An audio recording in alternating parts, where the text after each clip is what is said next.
Hello and a very warm welcome to Changzhou in China for semi-finals day at the Li-Ning China Masters, event number 7 on the 12 tournament OSIM BWF World Superseries. 12 tournaments, as I say, throughout the year. They are the elite level of badminton, and this is the 6th year of the Super Series, which started back in 2007. And there you can see the 6 tournaments that have happened so far. And we are at the China Masters. And of course, 5 of those 12 tournaments are Premier Super Series events, an even higher tier of tournaments. Plus, of course, we have the Super Series Finals, which will take place at the end of the year. But as I say, it is semi-finals day here in Changzhou, and we're starting with women's doubles. Then we'll have mixed doubles, and the 2-time World Championship bronze medalists Sukit Prakamol and Sara Lee Thongtongkom, the number 2 seeds. They're up against Chu and Tang from China. Then women's singles, and the home favourite Yang Jiao, the number 4 seed. She's from this city. She was beaten finalist last year. She's up against Sindhu, who yesterday beat the Olympic champion. What a sensation that was from the 17-year-old from Hyderabad. Then men's singles, and another Indian player, AJ Jayaram, in his first ever Super Series semi-final. He's up against Hu Jung from Hong Kong. And then the last of our semi-finals this afternoon, an all-Chinese men's doubles. Chai Biao and Yang Nan, former world number 11 ranked pair, back together again, having concentrated Zhang Nan on his mixed doubles, which culminated in an Olympic gold medal in London. They're up against Hong Wei and Sheng Ye, the number 2 seeds. Well, the crowd here in Changzhou yet to really get filled out in this magnificent stadium. They keep the doors shut until quite late, and therefore the crowd tend to come in at the last moment. But we've had great support throughout the week. The fans here in China very, very knowledgeable about their badminton, and they will be well aware that this pair from China are the number 1 seeds. Their opponents, well, surprise opponents, because the number 8 seeds from Malaysia, Go Liu Ying and Lim Ying Lu, beat the number 4 seeds, Duan Anon, Arun Kison and Kunchela Varavici Chaiko of Thailand, in a thrilling quarter-final yesterday. 3 games it was, lasted 50 minutes. And talking of long matches, the number 1 seeds from China, Bao Yixin and Zhong Xianxin, they too had a marathon match last night. In fact, they were the last match on court, 5 to 11 at night. They finished their quarter-final. And first on today. That seems a little tough, doesn't it? But that's the luck of the draw.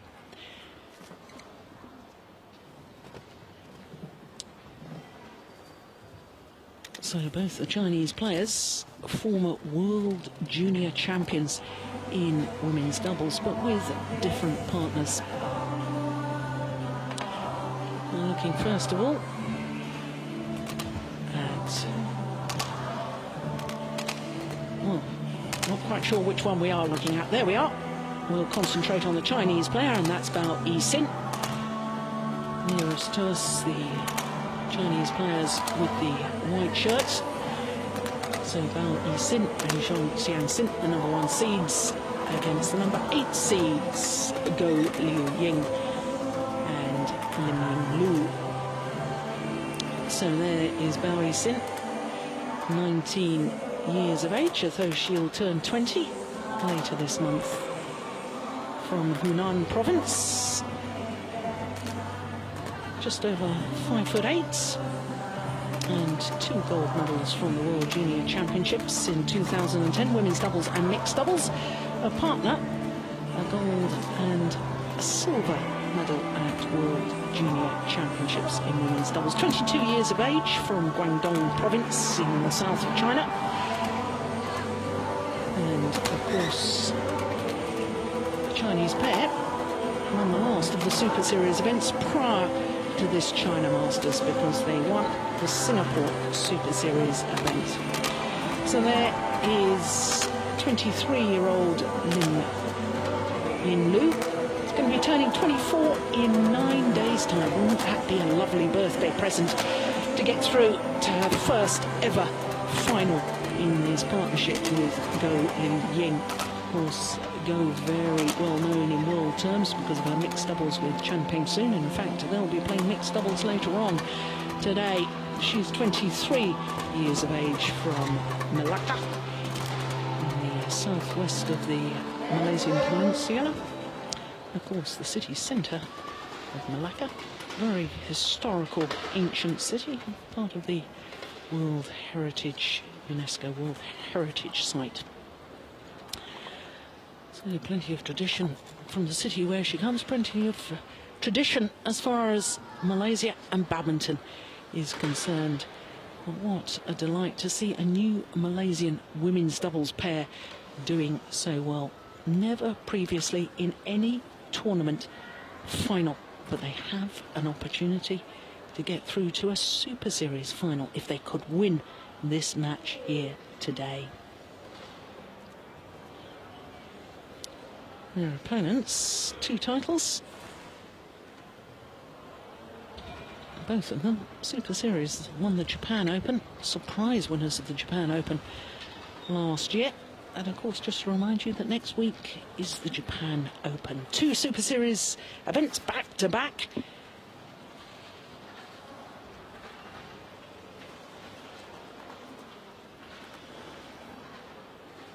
Final moments of preparation before the umpire calls play to begin here on semi-finals day. Philip Chi of America.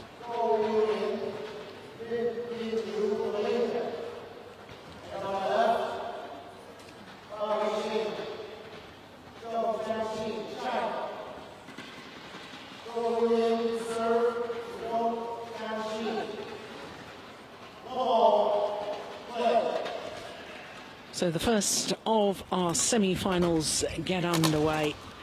The Malaysian pair, the number 8 seeds, Li-Ning and Go Li-Ning, nearest to us, up against the number 1 seeds, Bao Xin and Chong Xian Xin.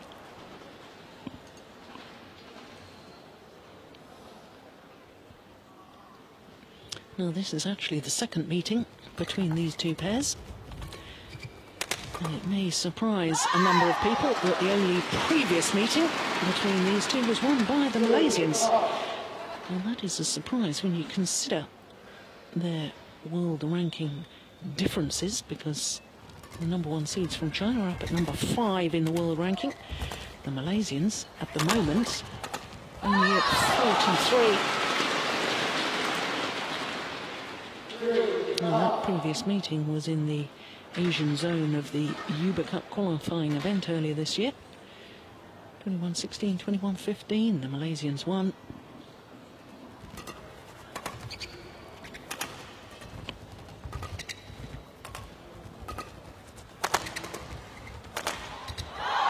Well, it's been a very, very good start by the number 1 seeds, and that is a very good sign, because I did think that with them being the last match on last night, in the quarterfinals, very nearly 11 o'clock at night before they came off court, thought they perhaps might be a little tired at the start of this match, but not a bit of it. Come out very sharp indeed.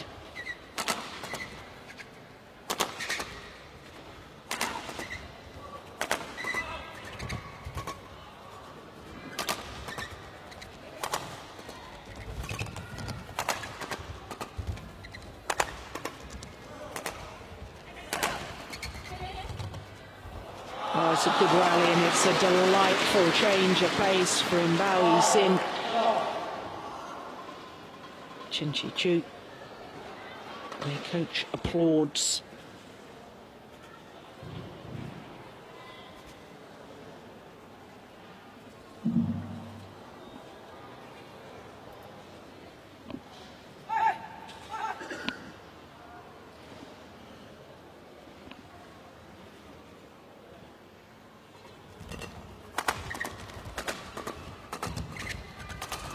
Yeah, she's absolutely lethal when she comes forward.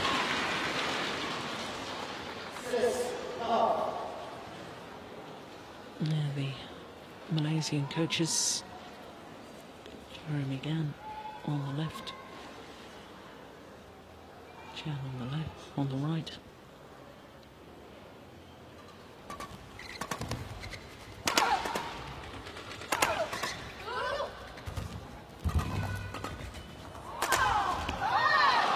Yeah, well, absolutely perfect starts. 7-love.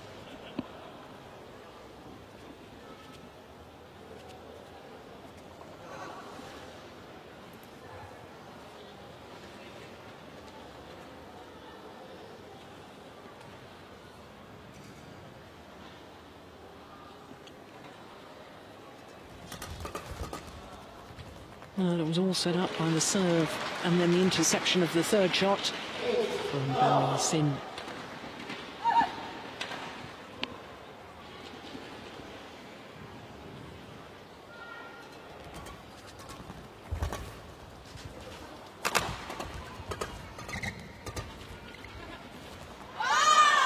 Confusion in the Malaysian ranks.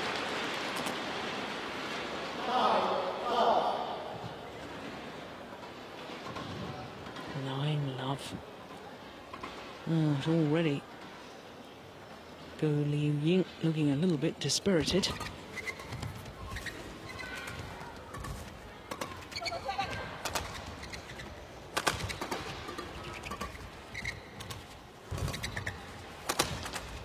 Yeah, good smash from Changzhou.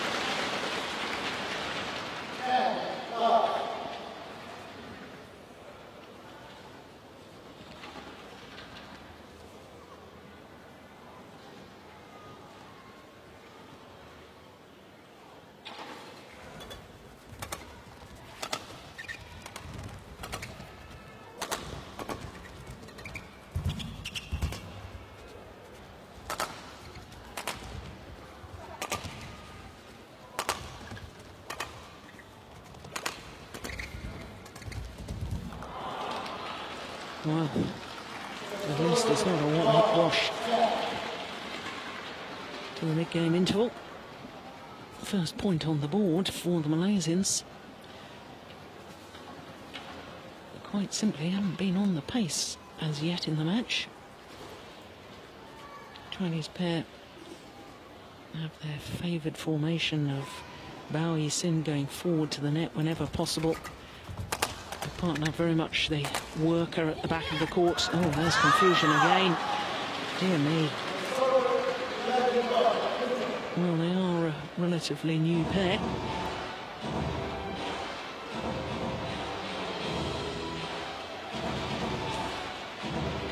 But 11-1 at the mid-game interval in this opening game. And Jeremy Gan has an awful lot of work to do with this pair. Settling down. He played so well yesterday against the number 4 seeds Duan Nanonga, Horun-Kison and Kunchela Vadovici Chaiku.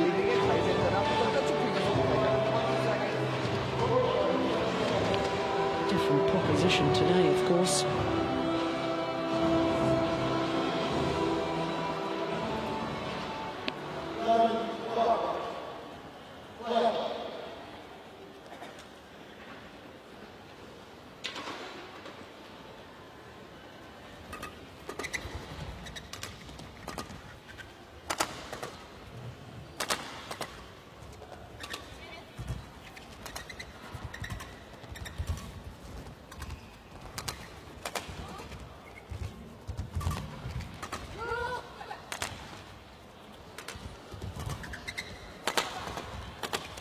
No, it's a better rally for the same outcome because the Chinese pair are on the ascendancy. They're really looking to attack, hunting the shuttle. And at the moment, the Malaysians just simply unable to deal with the attacking play.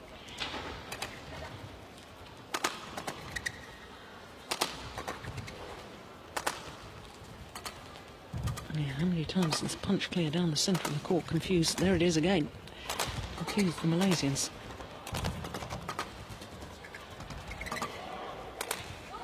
Oh, that's absolutely brilliant.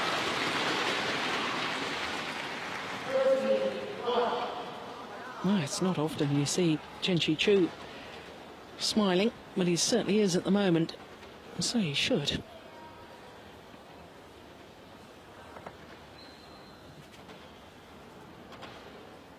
(13-1).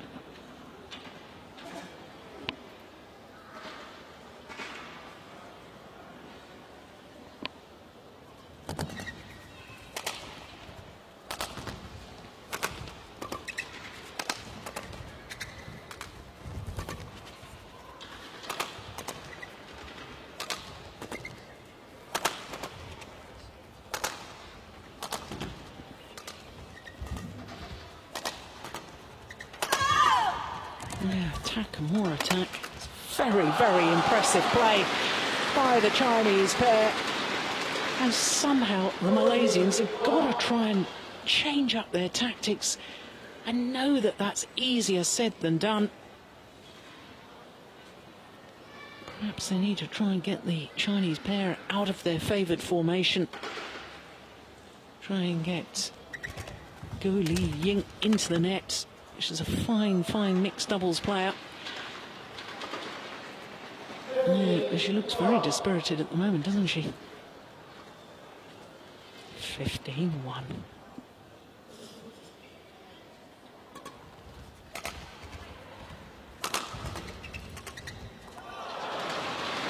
Lovely.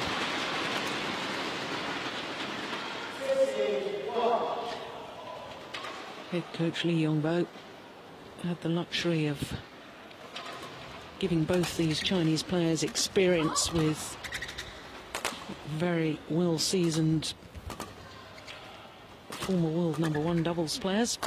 Because Bao Yixin spent some time playing with Changzhou, who of course had been world #1 with Zhao Yunlei, and Chong Xianxin gained experience with Ma Jin, who was former #1 with Wang Xiaoli. And having gained experience over 2010-2011, formed their partnership last year. This young, exciting pair. Only 4 tournaments together last year. And so this year, 2012, is their first full year together on tour. My goodness, it is impressive the way they're playing at the moment.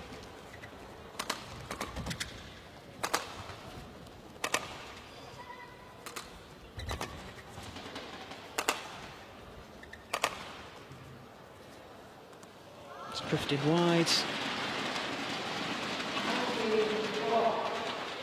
Well, I'm not sure I've ever seen a Super Series semi-final that's been this one-sided. It's a real shame because the Malaysian pair played so well yesterday.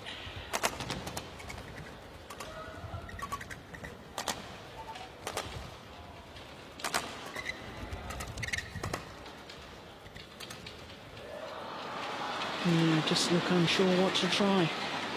The only point that the Malaysians have won came off an error from their opponents. 19 game points.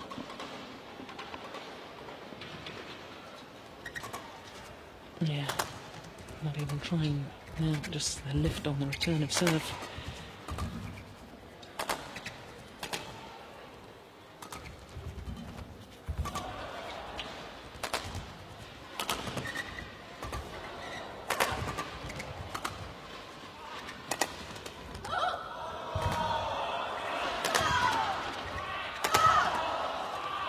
Clever. Yeah, well worked rally by the #1 seeds. 21-1 in just 11 minutes of play. Well, totally dominant. Bao Yixin and Chong Xianxin.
Well, so much for my theory that after being the last players on court late yesterday evening, Bao Yixin and Chong Xianxin may struggle to have recovered in time. Completely the opposite. In fact, looking so sharp, winning that opening game 21 points to 1.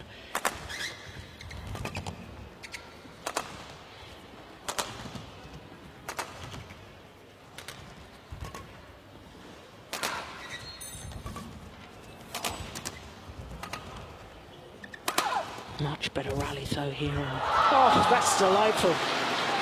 Wonderful cross-court net shot from Go Liu-Ying. That is magnificent.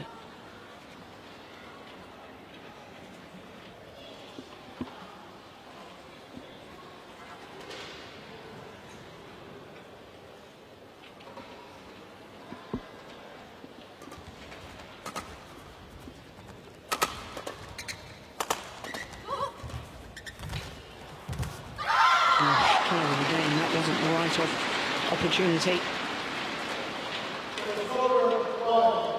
The reason it worked before was the element of surprise.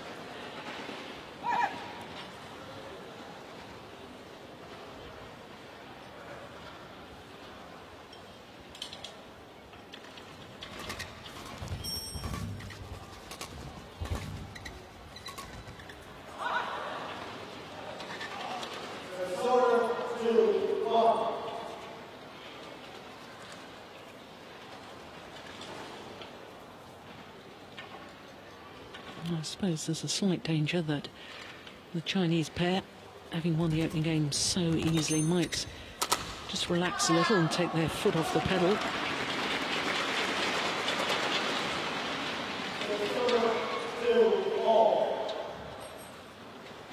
Only a remote possibility, I would suggest.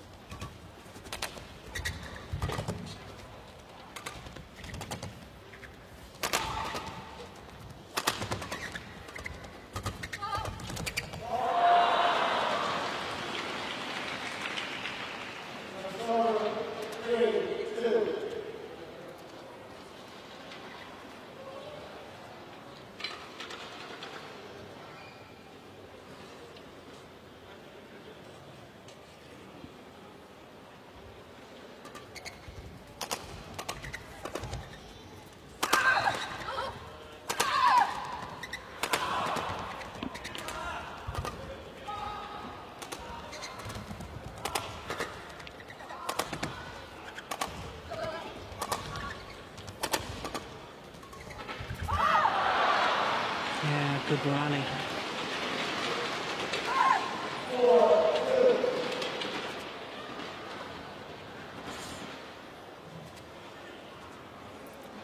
Well, all credit to the Malaysians, because they look to me as if they've managed to just say to themselves, "Yep, let's just forget that first game, start anew."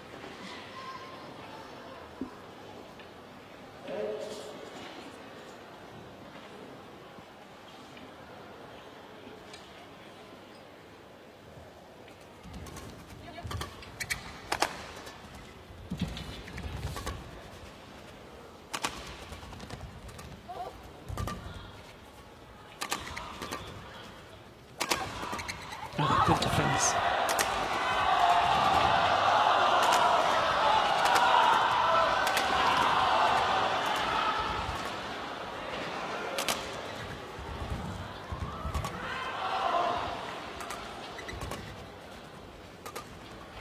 What a great rally. Ooh, it's just gone wide.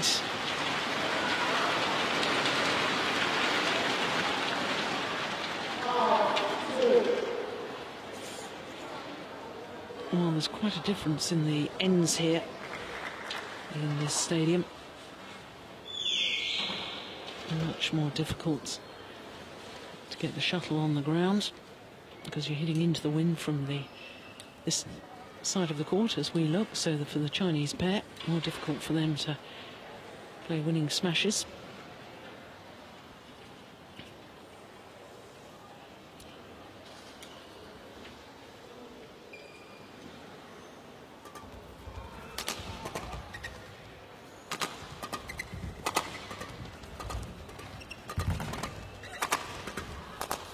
yes, that's well worked though, by the #1 seeds.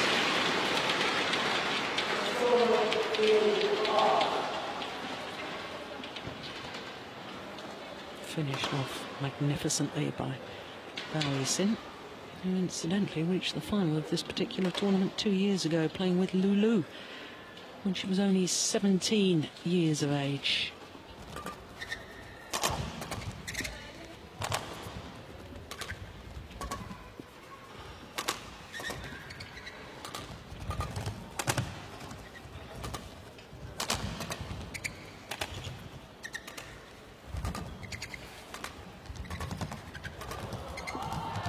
Much better rallies here in the second game. And this is good badminton now. Look at that wonderful use of stepping forward, taking the shuttle early. Use of the disguise. Hold and the flat push deep into the back corner.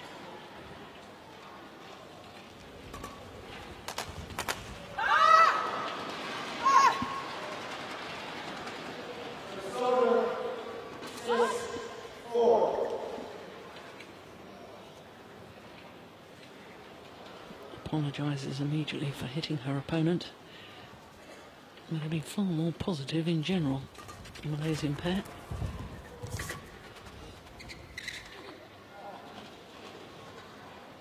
Called just long.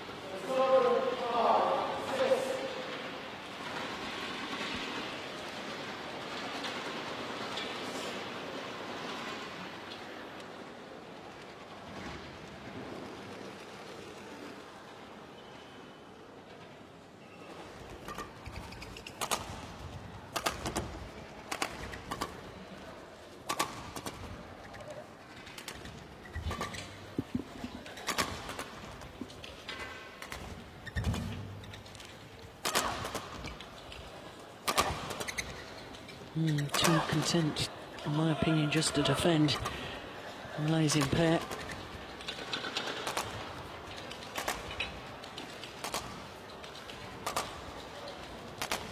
And they're trying to isolate Changzhou at the back of the court, and they do eventually win the rally. And I know there's a difference in ends. I know it'll be more difficult for the Chinese pair to hit winning smashes. I personally am still not convinced by a defensive game. If you look at the two top Chinese pairs at the top of the world rankings at the moment, Wang Xiaoli and Yu Yang. Yu Yang, who announced her retirement after being disqualified from the Olympic Games, and also now the Olympic champions of Tianqing and Zhao Yunlei. Both those pairs very, very attacking in the style. Whilst defensive play is something that all women's doubles players must possess, I'm not convinced that you can win matches just by defending. The game has moved on.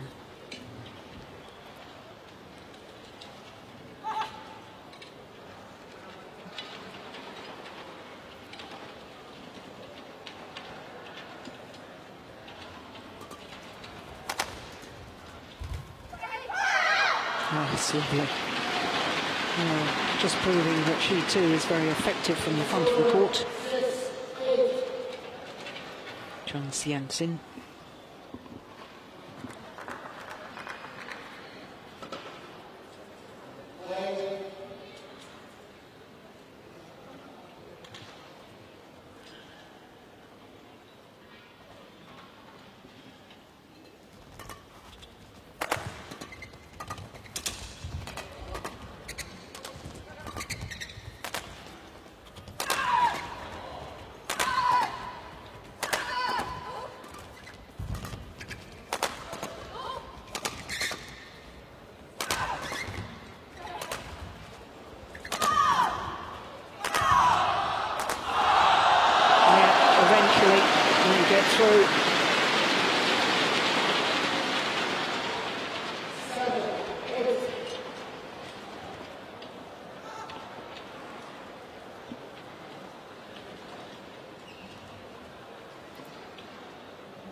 Just 1 point the deficit now.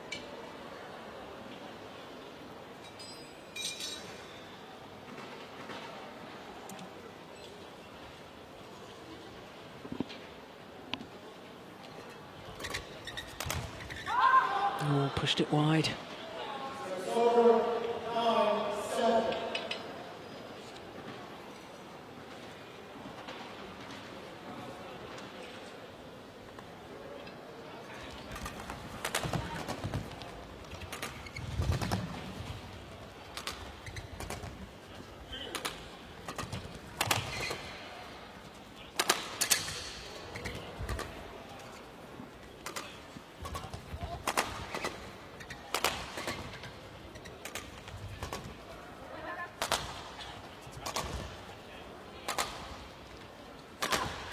Another good rally.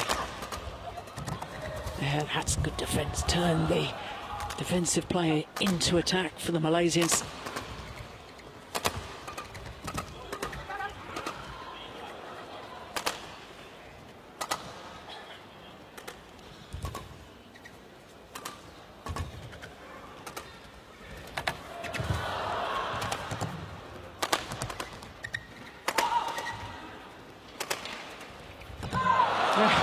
Good rally. Yeah, well, Jeremy Gan obviously talking something about turning the defence.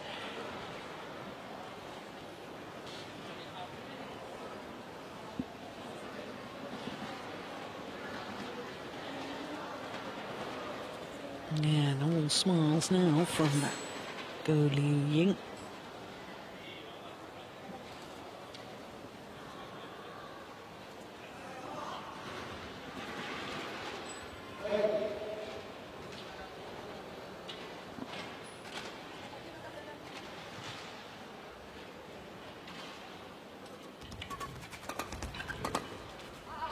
Gone wide, and what a transformation here in the second game, because it's the Malaysian pair who have the advantage, a 4-point advantage here at the mid-game interval. Well, they only gained 1 point in the opening game. Changzhou, well, he thought his pair must have been cruising. How it's all changed now. Two Malaysian coaches, Chia Chan and Jeremy Gan.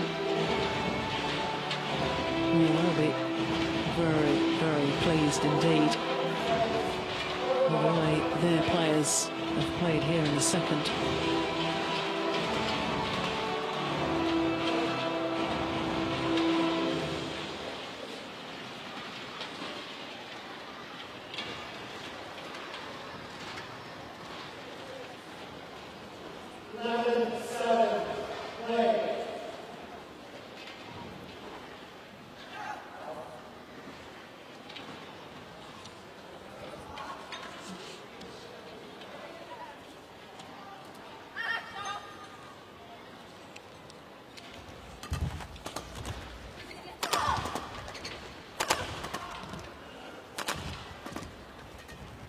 That's clever. Oh, that's good use of the change of pace.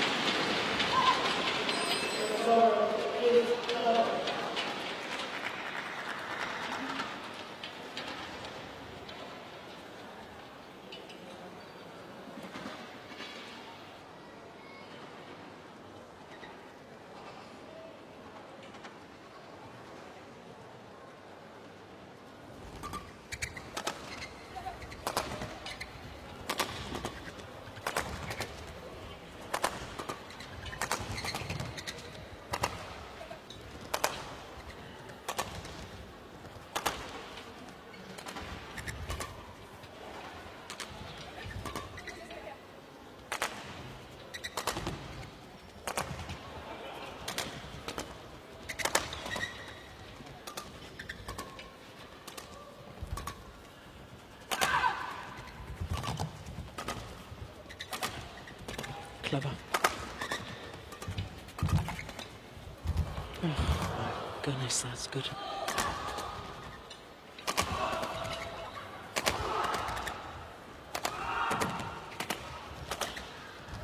Oh, it's just long.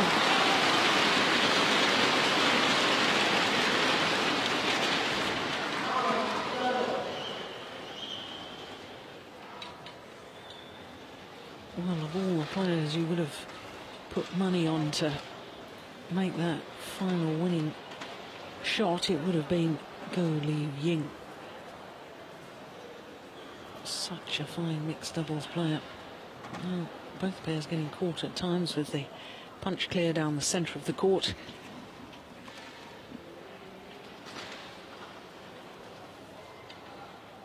Saw the Malaysians caught three times in that opening game.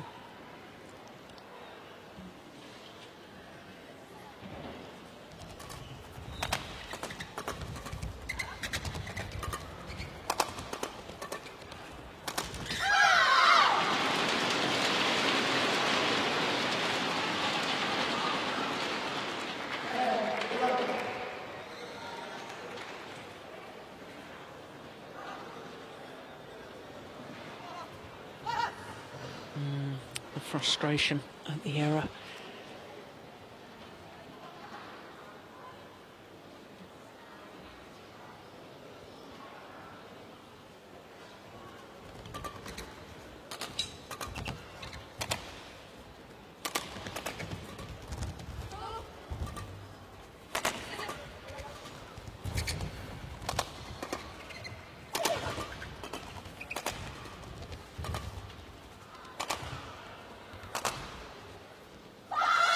Oh, good judgment, lets it drop long.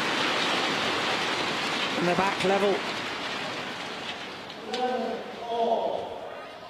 They are on a remarkably good run of success, are the Chinese #1 seeds. 4 finals they've reached in their last 5 tournaments. The only time they didn't reach the final in their last 5 tournaments was when they lost in the semi-final of the Indonesian Superseries event. Oh, that's good. And the disguise and the angle.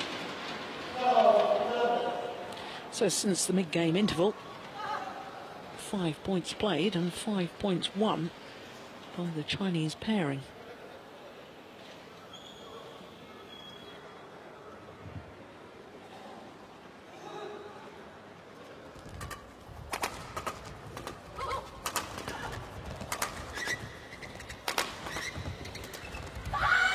Right idea. Execution not to match.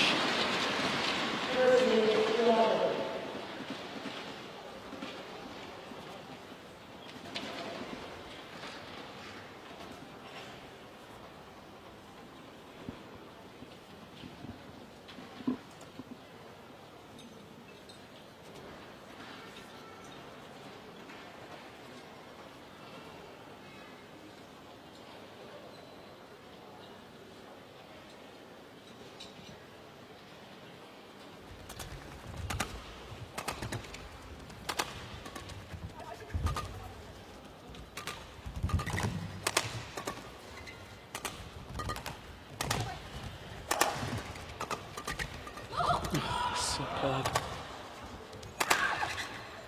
Oh my goodness, how did she play that?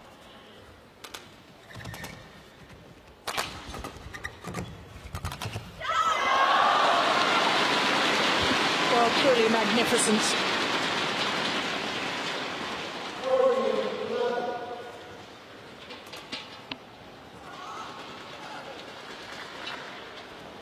I'd love to know what the Chinese coach Chen Shichu said to his pair in that mid-game interval, because all 7 points played since then have gone to the #1 seeds.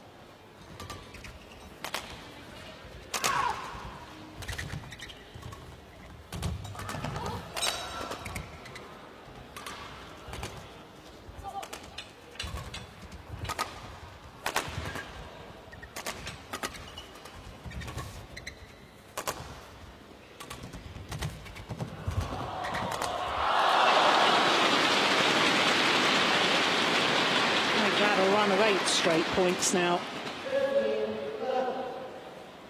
And showing the sort of dominance now in the second half of this second game that they showed throughout the entirety of the first game.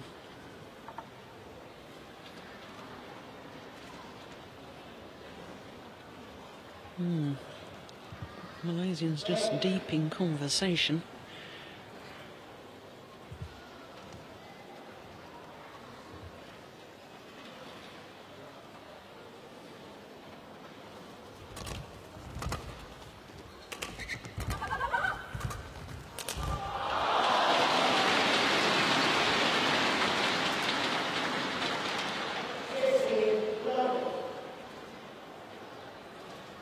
Put away with venom on that backhand kill from Bao-Yi-Sin.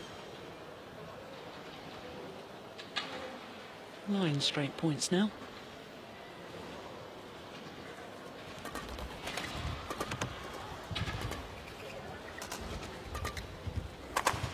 It's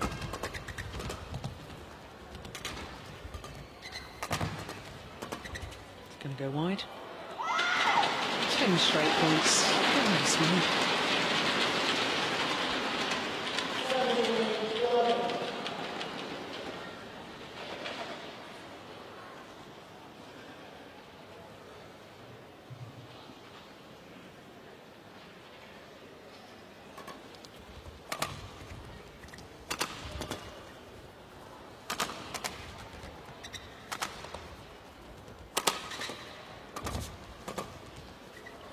Going wide. At long last, the run of points has ended. But those 10 straight points have really changed and given a different feel and momentum to the match now. Thought at the mid-game interval that we could be going to witness an excellent 3-game match, but it doesn't feel or look that way now.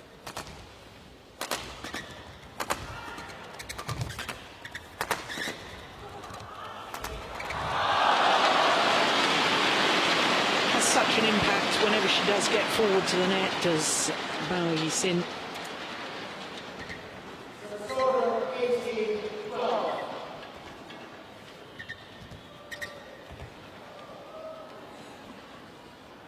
Down and 3 points away from being out.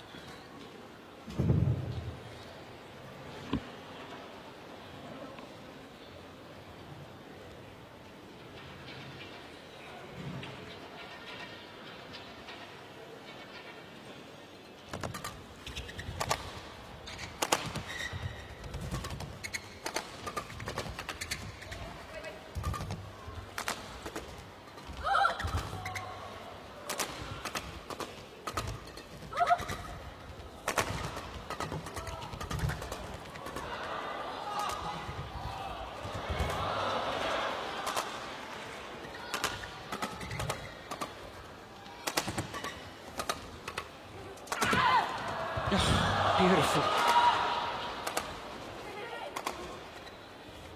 What a good rally. Yeah. That's a classic example of why you need to be hitting the shuttle down, because eventually you will break down your opponent's defensive play.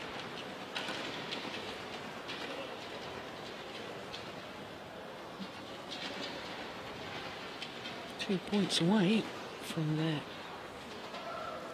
5th final of the year.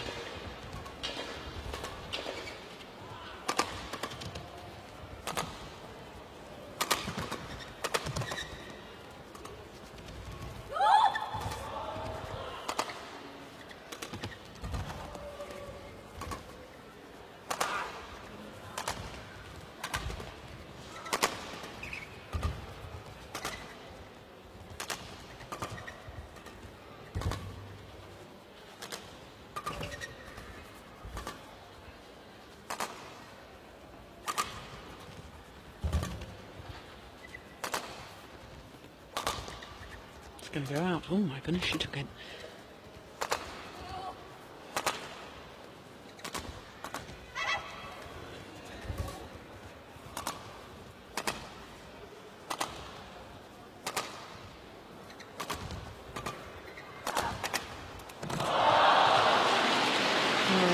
finally did something positive on the defensive play.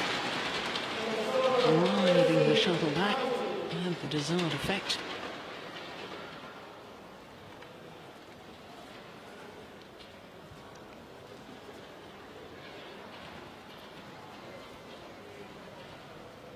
And all four players take the opportunity to tail down. It's interesting with this Chinese pair. I was saying that they've reached the final 4 times in the last 5 tournaments. They've actually won 1 title this year. I was telling you about the Singapore Super Series event. But the other 6 tournaments they've played, apart from that win, every time they've lost to the winners, obviously. With the 3 finals that they've been in, as beaten finals, obviously they've lost to the winners, but the other tournaments as well also lost to the eventual winners in those other 3 tournaments. So the pair, it's already up at number 5 in the world ranking, and number 3 as far as Chinese pairs are concerned.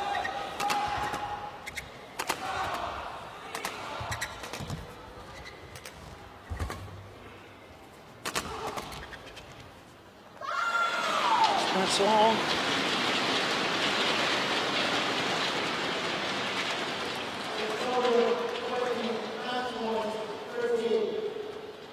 Thirteen of the last 15 rallies going the Chinese way, and that brings up 7 match point opportunities.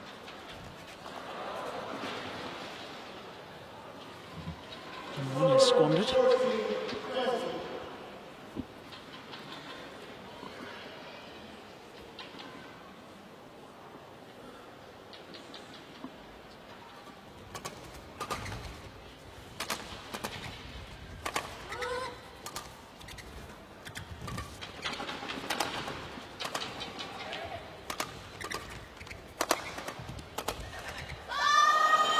And that's it, second time of asking. And having been 7-11 adrift in this second game after the mid-game interval, their coach, Chen Chi-Chu, well, whatever he said, it worked a treat. The umpire just confirming the score, 21-1, 21-14. In 41 minutes of play, and that just indicates how long some of those rallies were in that second game. But for the Malaysians, well, their first ever Super Series semi-final, but a convincing win for the number 1 seeds, Bao Yixin and Chong Xianxin.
So to the second of our semi-finals this afternoon, and it's mixed doubles.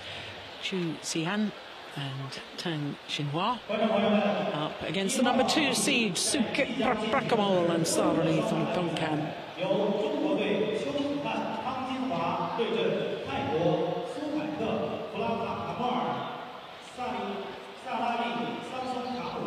Well, for the Chinese pair, a very, very new partnership indeed.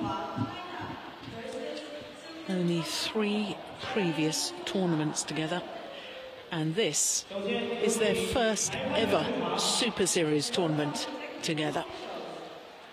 And of course, Tang Xinhua was last year's champion here at the women's doubles, playing with Xia Huan.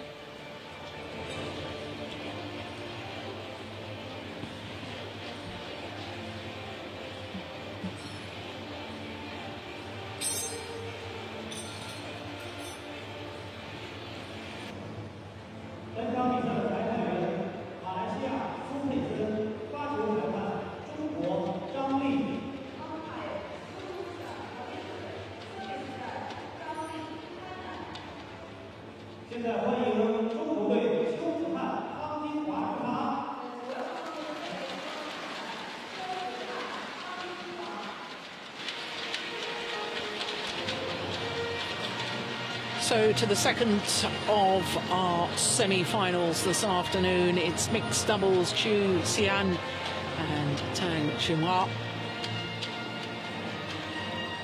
A very new pairing indeed, playing in their first ever Super Series event, and here they are in the semi-final.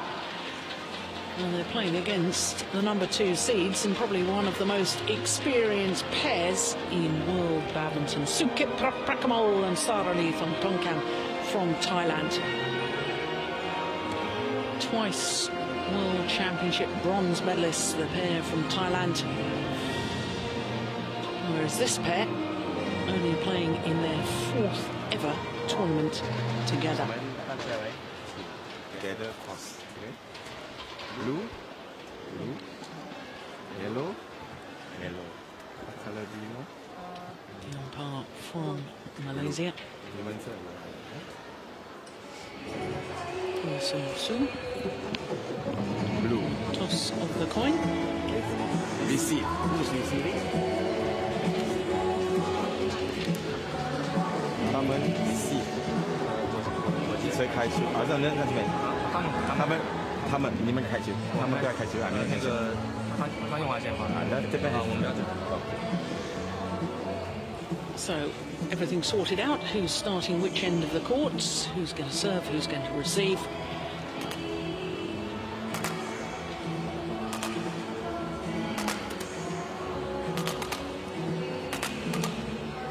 So the pair from Thailand, number 2 seeds, currently number 6 in the world ranking. Sukip Prakamol and Sarali Thongtongkan up against Chu Xian and Tang Xinhua.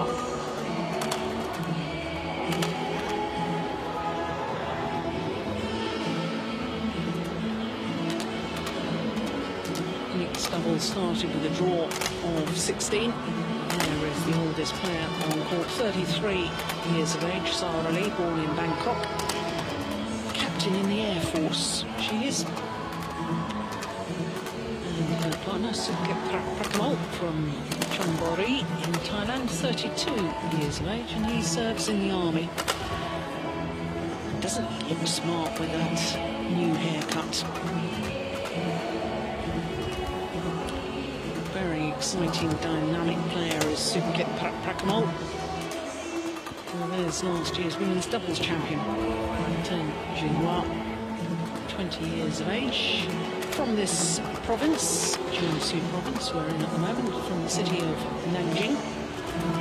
And her partner, 21-year-old Chu Xian from Shandong province. Former silver medalist from the World Junior Championships in men's doubles, played with a certain Chai Biao, who will be seen as our last match on this afternoon in the men's doubles. Well, as far as the Chinese pair are concerned, only 3 previous tournaments, had to qualify in all of them, the German Grand Prix, Swiss and the Asian Championships, lost in the first round of all 3 events having qualified. And you compare that to this pair from Thailand, recently competed in their 3rd Olympic Games, once again reaching the quarter-final stage.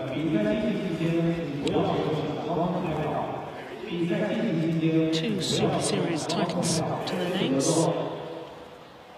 Thailand pair, including the last premier event prior to this, which of course was the Indonesia Super Series event.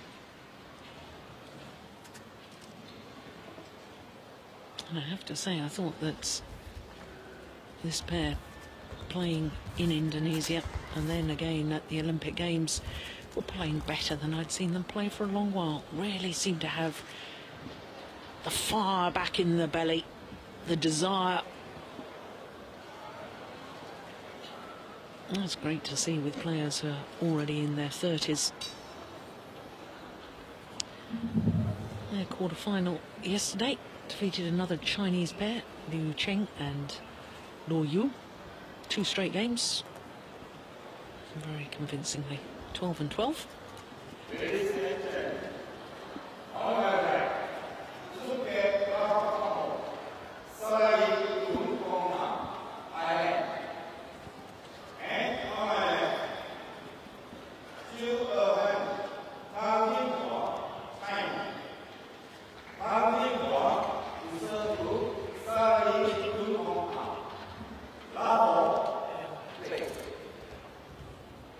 So the Chinese pair of Chu Sihan and Tang Jinhua getting this semi-final underway against the number 2 seeds Suket Prakamal and Sarali van Tongkam from Thailand. And given the fact that this is such a new Chinese pairing, it's not surprising that this is the first time that these 2 pairs have met each other.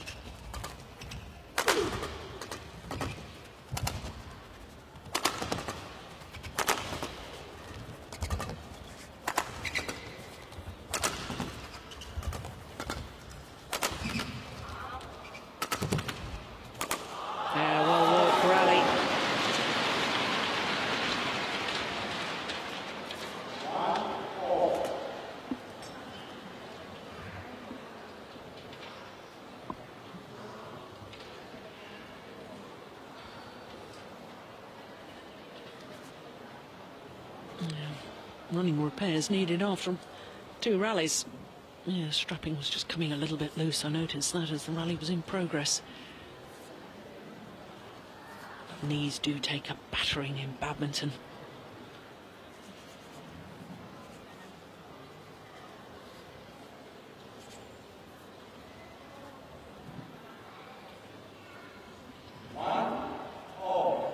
Thankfully, the 21-year-old is okay.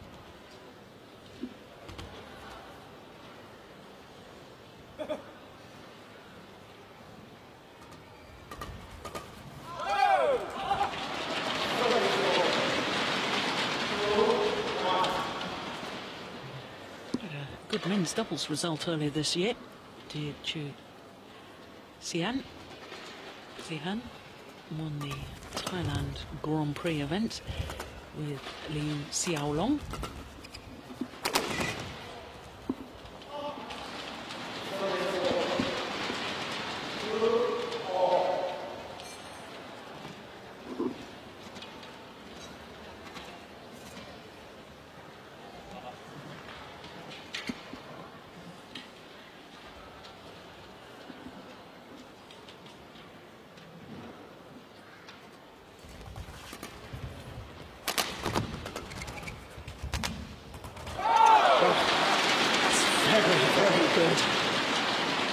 Generated a lot of power with virtually no backswing.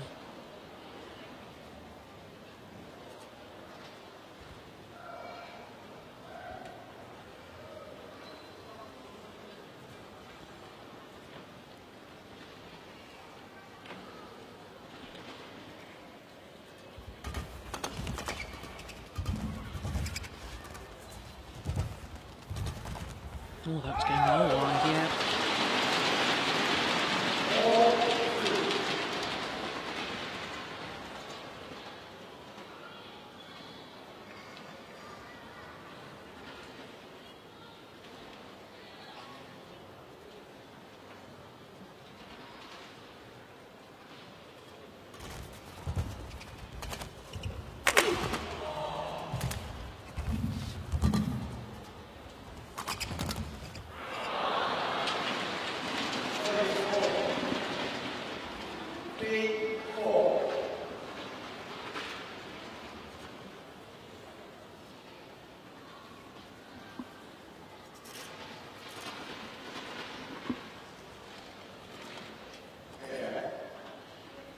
Taking an awfully long time to get ready. Chu Sihan.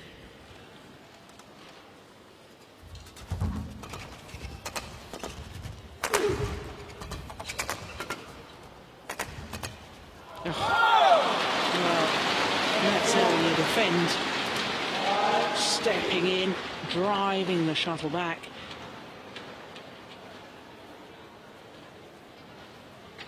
Not just getting the shuttle back, you get it back with interest. That's what you're trying to do. And that's what she did quite perfectly.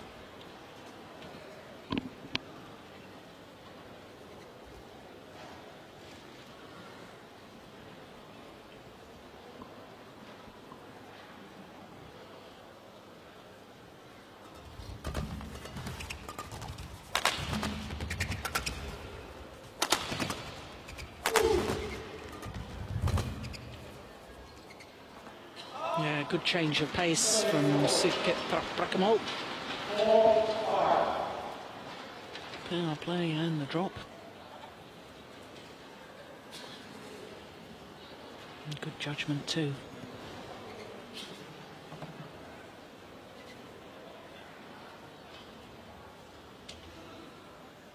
.164 in the world ranking at the moment, the Chinese pair, but I think we can pretty much ignore that. They've only got 3 tournaments towards that world ranking. Up to a number of 10 tournaments to get a realistic ranking.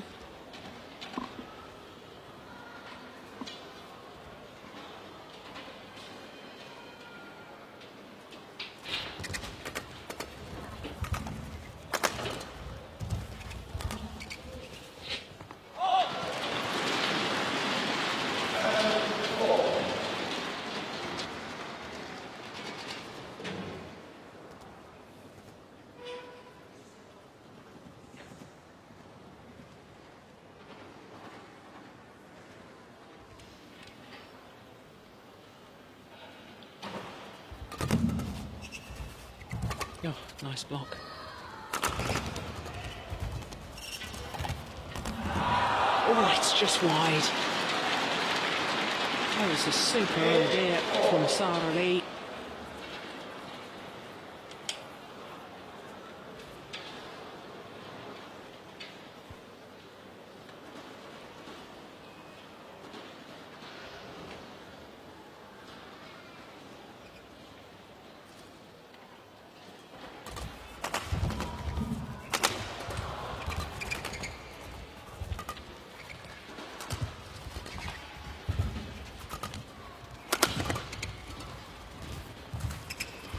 Oh, my goodness.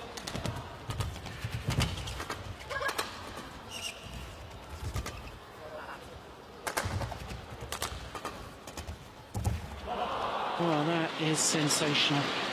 What a shot from Sarah Lee. She was under so much pressure and just guided that final backhand across court into the open space, found the line. Wonderful.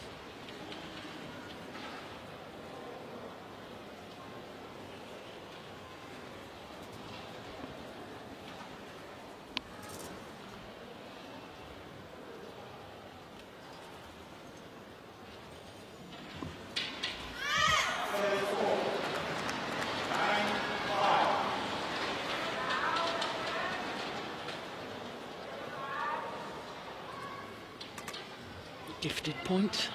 Yeah, able to smile about it. He's a real character, is Sukhit Brakamol.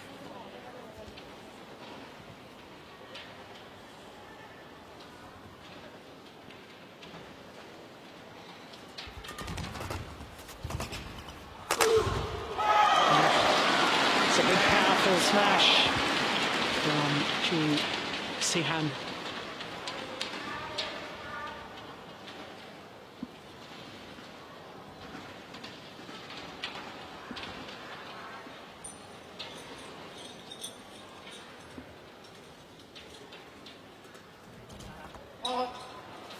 Low serve is short of the mark.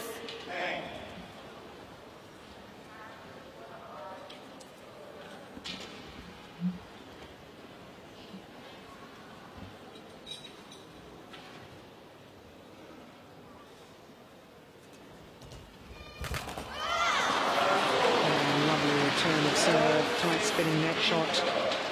And it means that the unseeded Chinese pair, so accurate, Chinese pair have the advantage, a 5-point advantage at the mid-game interval. เวลาจะตบอย่าไปดูแบ็คดูโฟร์แฮนด์อย่าไปตบโฟร์แฮนด์นะเพราะโฟร์แฮนด์ก็ไม่สวนกลับเลยนะหลอกออกแบ็คแฮนด์ดีกว่าหรือหลอกตัดหน้าผู้หญิงไม่เป็นไรนะเย็นๆค่อยๆเล่นนะอย่าไปช้ามากเวลาเสิร์ฟปั๊บมูฟเลยไม่เป็นไรนะเป็นฝ่ายบุกให้เยอะยันแรงหรือเบาบุกให้เยอะนะตอนนี้รับเยอะเกินไปนะค่อยๆเล่นเย็น Former Thailand coach Sakrapi Onsari.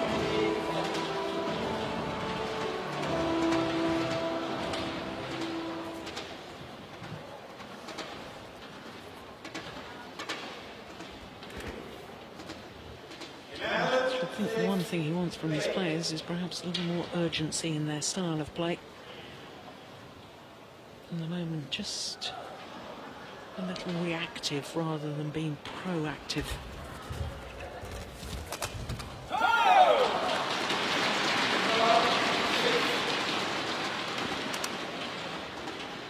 Very, very impressed with Tang Xinhua. I was very impressed with her last year too when she won the women's doubles.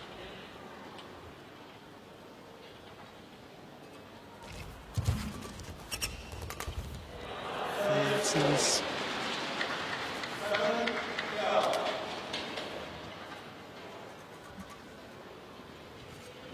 Well, their 2 bronze medals in World Championships, this pair from Thailand back in 2005 and 2006.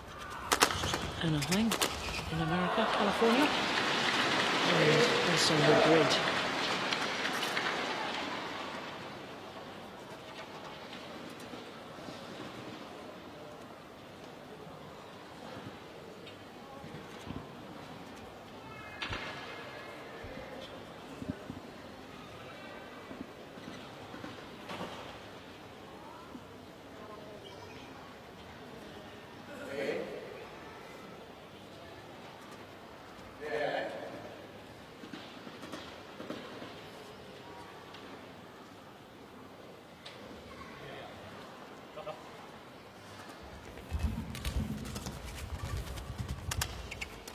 Oh, clever. Just wide and, in fact, long of the back line.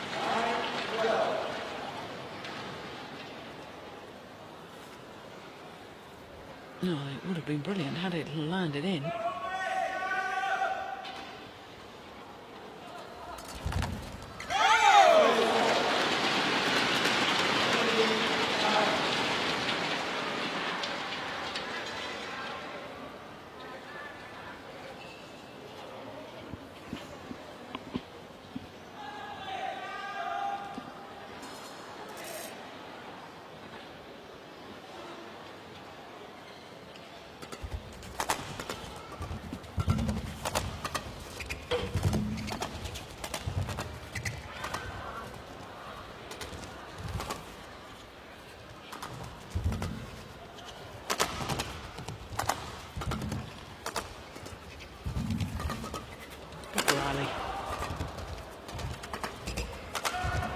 Oh my goodness.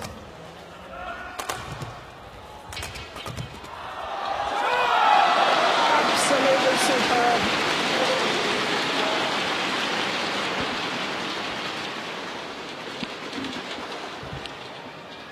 Changzhou on the right. Fine figure of a man now. Of course, he was twice Olympic mixed doubles champion. Sydney 2000 and Athens in 2004. Now not only coaching, but looks to be enjoying life. Well, there, quick glimpse of teammates and of players who are going to be performing just a little bit later.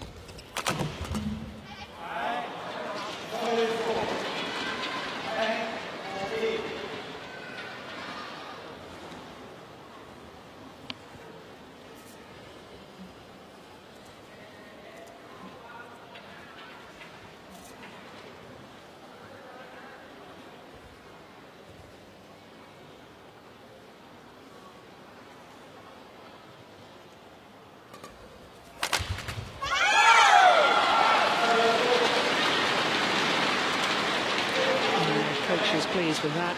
Seemed to leap from the ready position at the front of the court without taking a step, just jump backwards to receive that flick serve.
Sukit needs a better serve, made an error previously. Yep, that's better.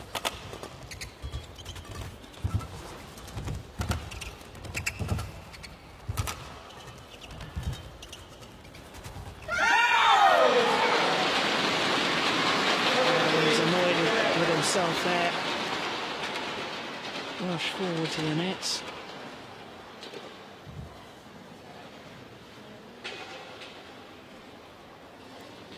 When the man in mixed doubles goes forward to the net, you really expect them to be making the difference in the rally and finishing it off.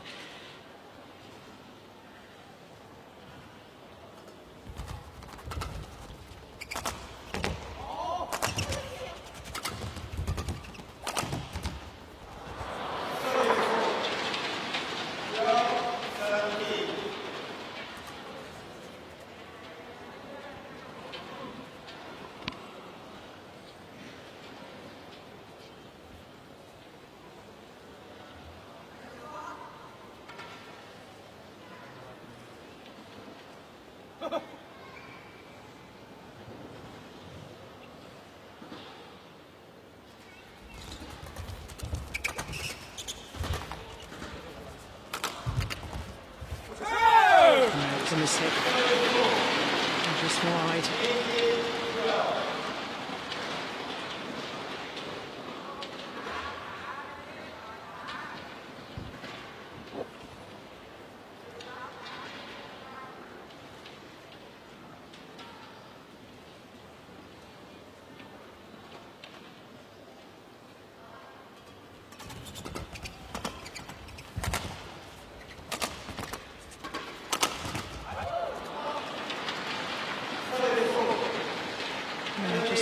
To get themselves on the attack often enough in this opening game.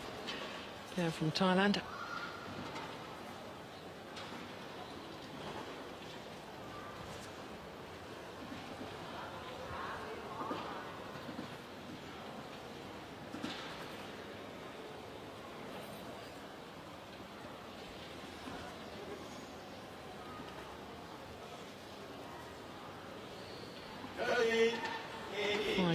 finals for the Thailand pair last year, already 4 this year. They are a very, very consistent pair in world terms. That was not the best of serves from Sukip Pratamo.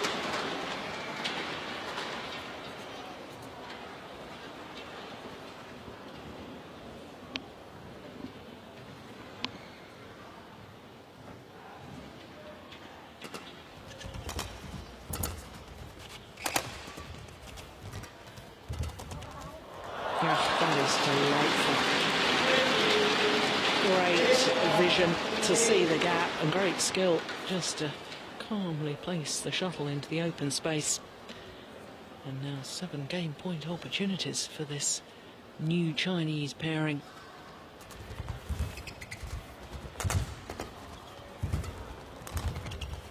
Yeah, that's nice control from Sara Lee.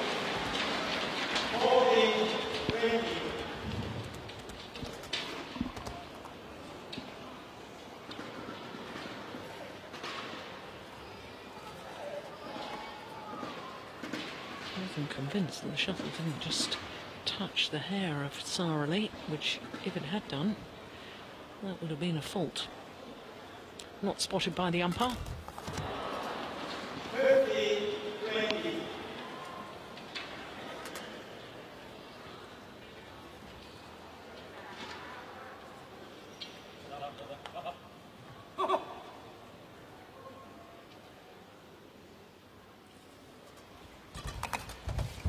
Oh, that's lovely.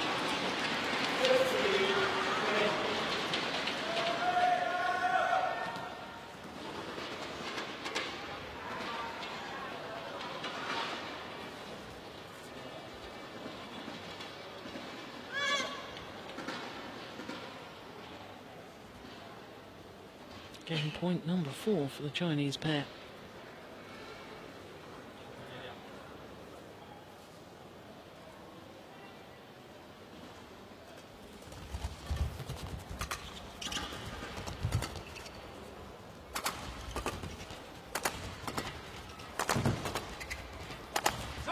And this time they convert.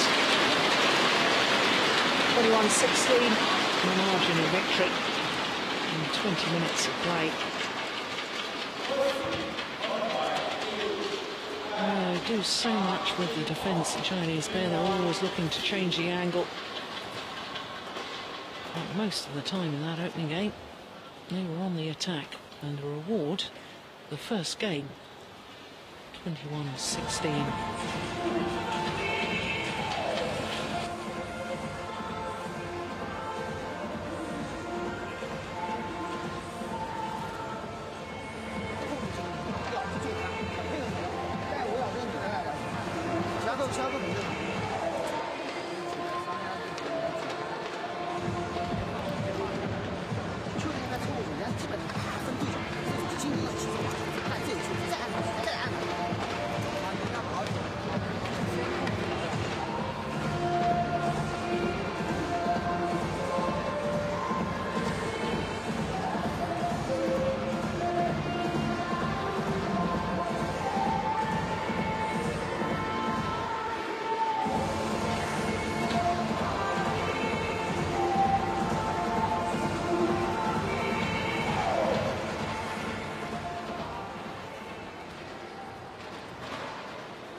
So the umpire calls for the start of the second game.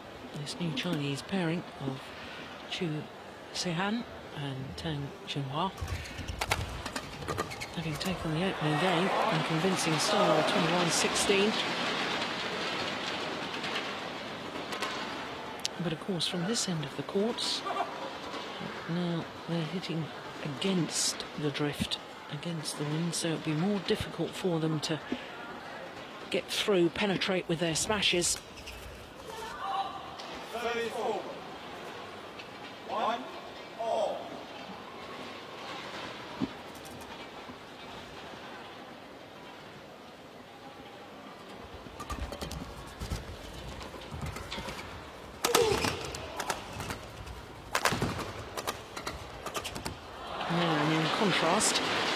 easier for the number 2 seeds from Thailand to get their downward shots on the floor.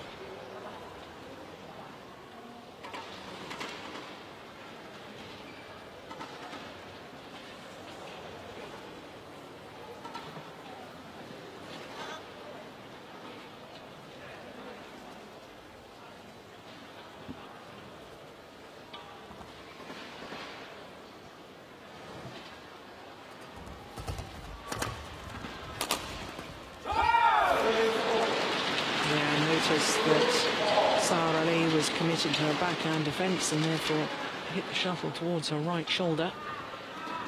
Good awareness.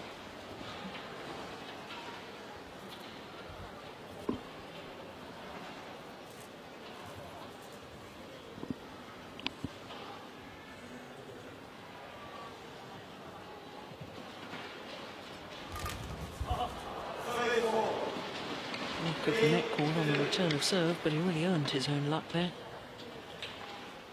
Took the shuttle early.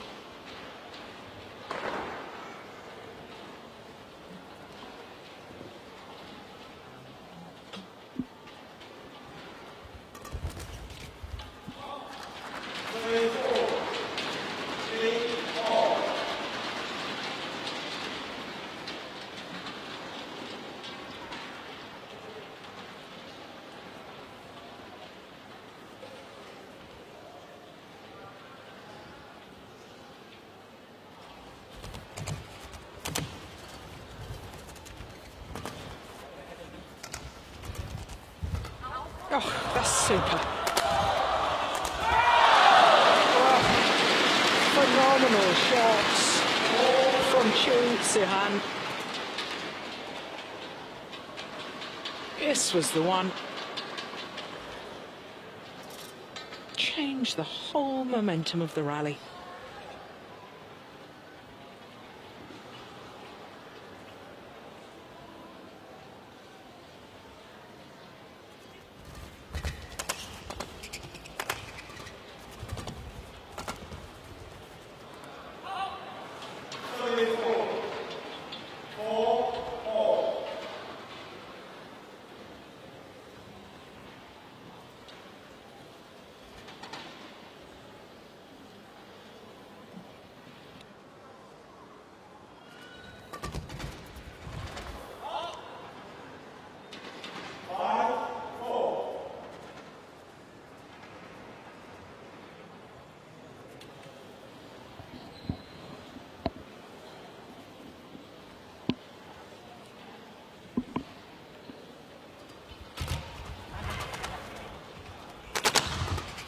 Oh, he's dropped his racket.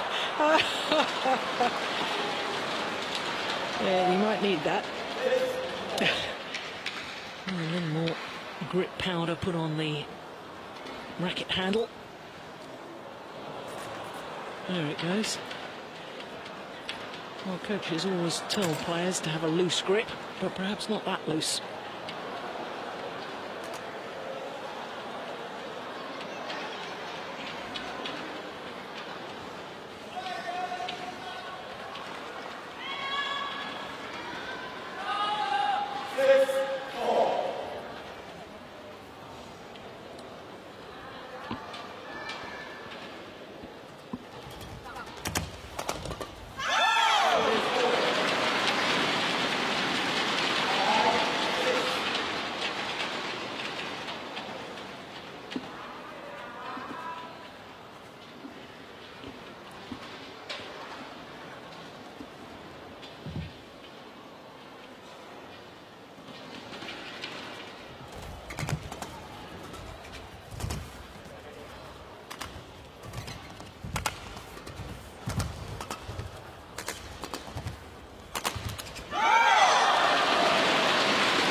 Credit to the Chinese pair,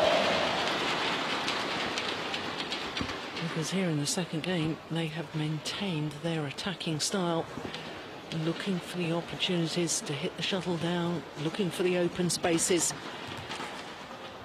And it's really disrupted the rhythm of the number 2 seeds.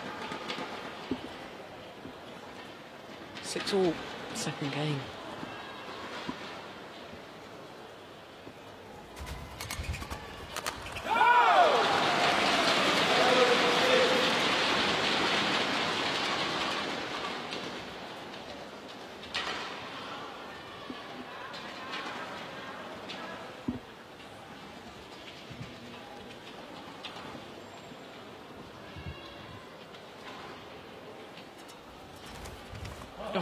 What a return, that's lovely. Just guiding the shuttle down into the mid-court area, getting it past the net player. The shuttle landing in front of the rear court player. Ideal tactic. And the return of serve in doubles. Ideal tactic any time, really, in doubles. There's another half-court push.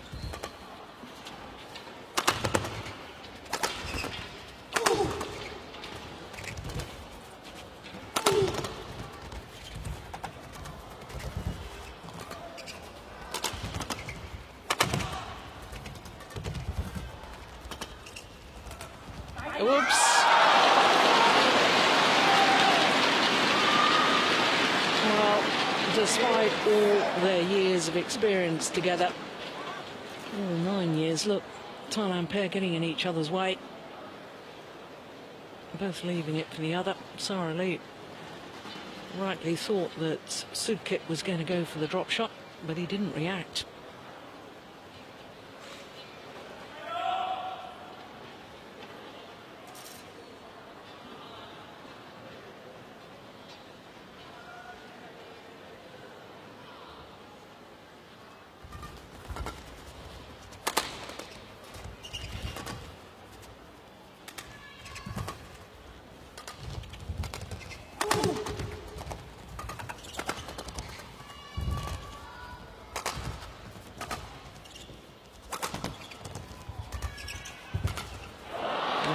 It's a very, very good rally.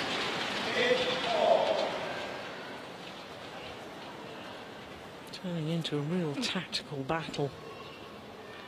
Great placement from Sara Lee.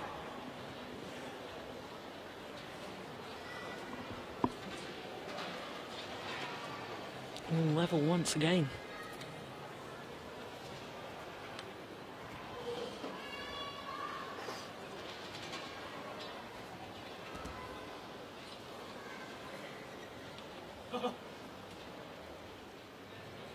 Lulan on the right there, former world champion and from this city.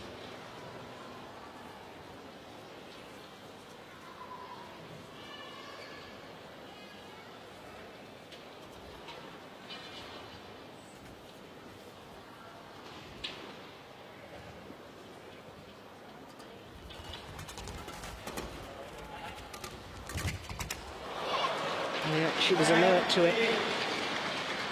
Stood her ground, did Sara Lee.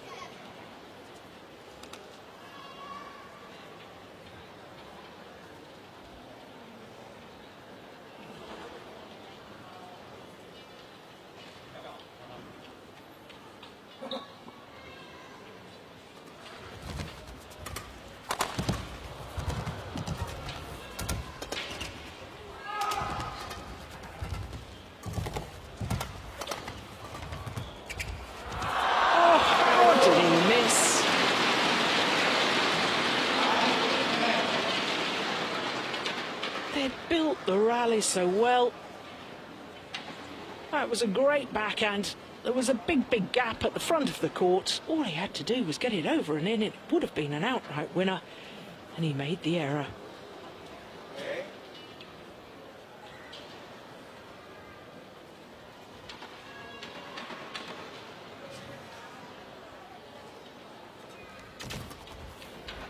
Oh, it's a great low serve. Brings the score back level once again.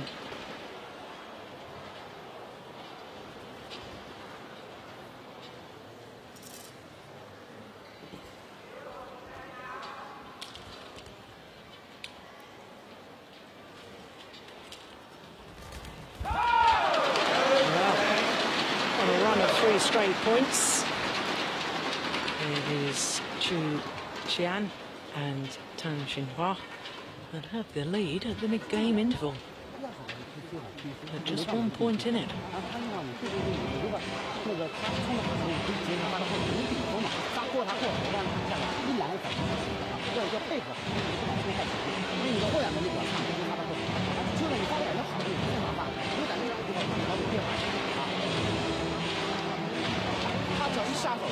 就抽对，下手抽对，我就这样，这慢点。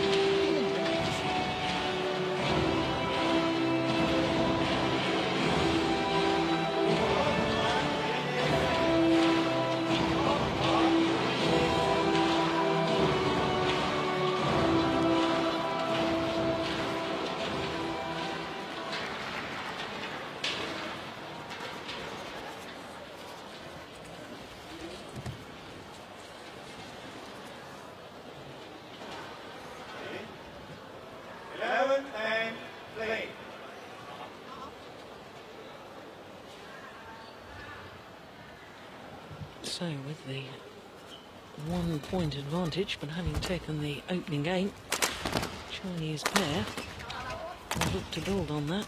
Number 2 seeds have got to turn things around, and the way they've started the second half of this second game definitely looked to me as if there was a little more urgency in their style of play.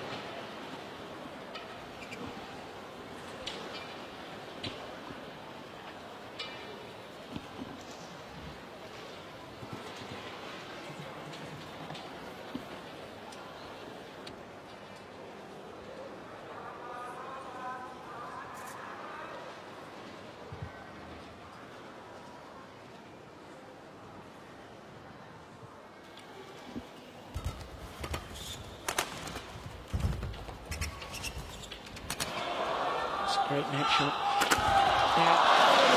Forced the short lift, the quality of the net play.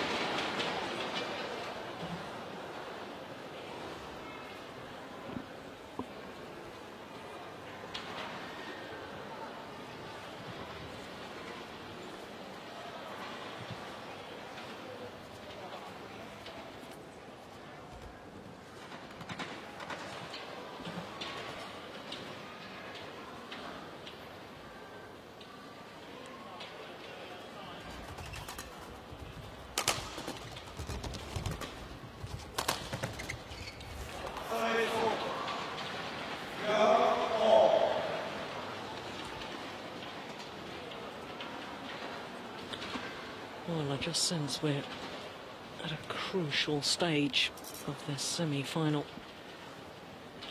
One pair could get a little run of points now. Could have a devastating effect.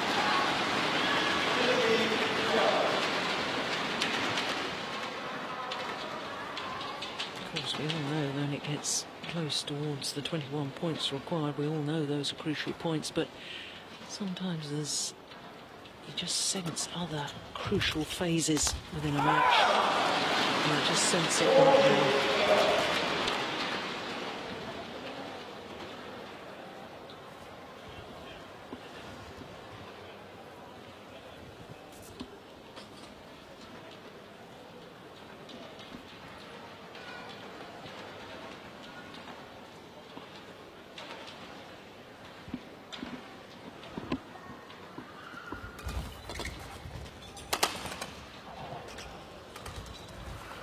That's nice. So often does that. It's almost his trademark. Big leap in the air, looking as if he's going to thunder down the smash, and then just checks the racket head at the last moment to play the delicate little drop shot.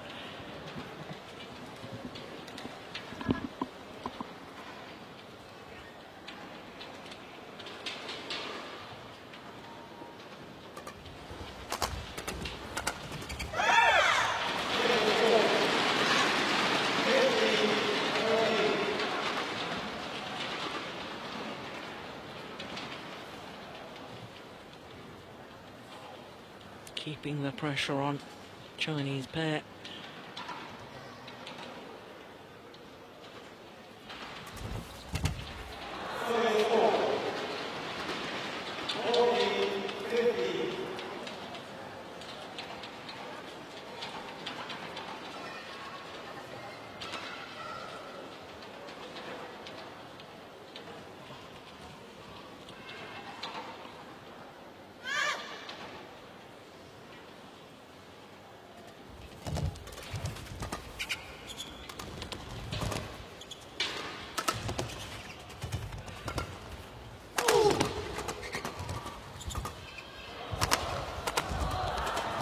Good rally.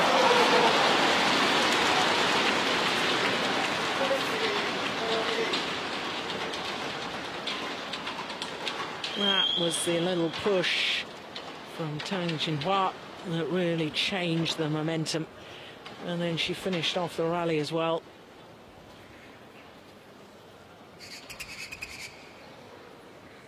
Certainly at the moment, or throughout the match so far, these pair have looked the more hungry of the two pairs for success.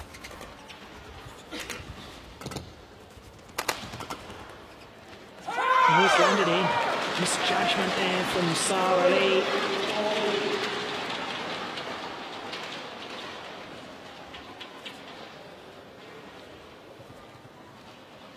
It's difficult to believe that this Chinese combination are playing in their first ever Super Series tournament together.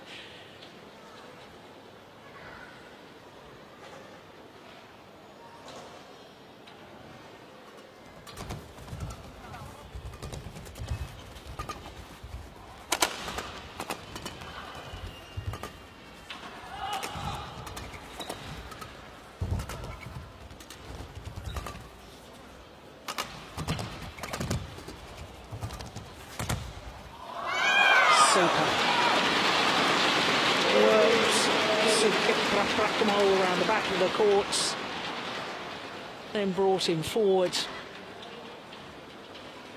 and that left a big gap down the centre of the court, brilliantly exploited by Chu Shihan.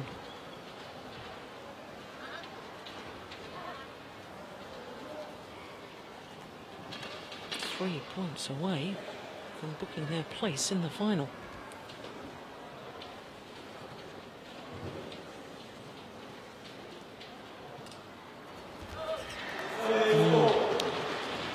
Gotta put that thought out of their minds, though.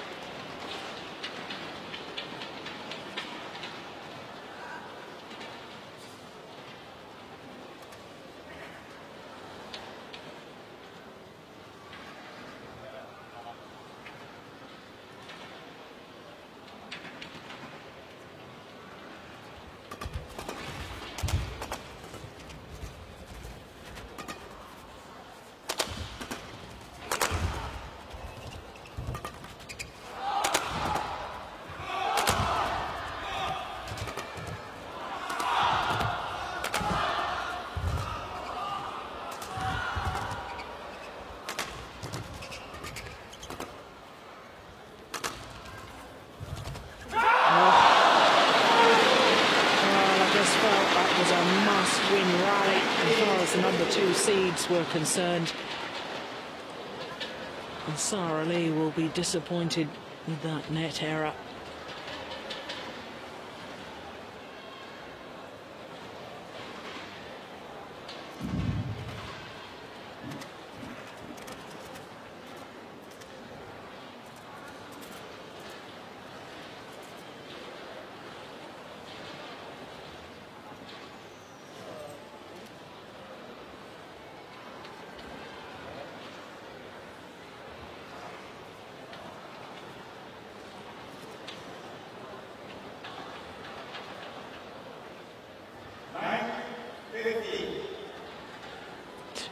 Points needed for Chu and Tang.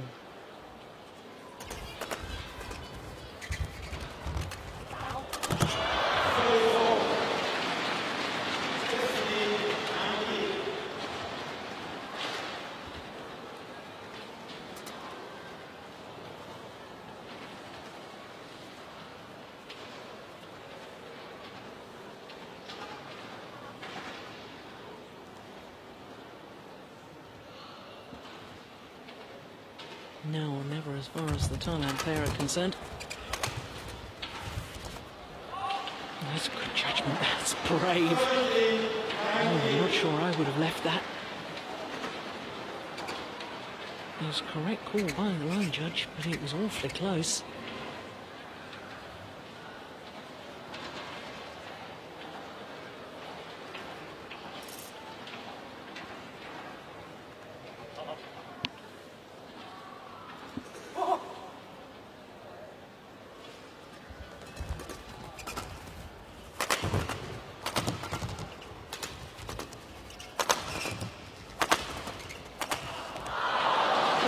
Such a rally from the #2 seeds.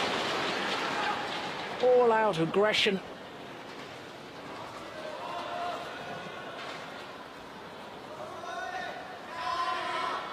And all of a sudden, there's just 1 point in it. Well, the crowd trying to do their bit to lift the Chinese pair.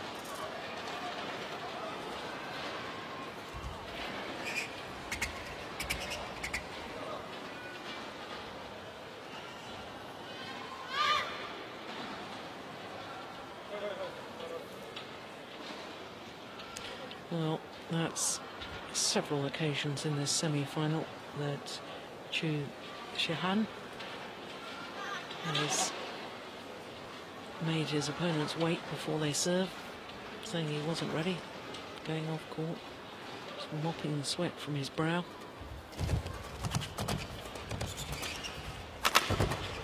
And that's gone long. On a run of 4 straight points. #2 seeds from Thailand, the back level. Oh, well, I said a moment ago, it was now or never. And so far, it's been now.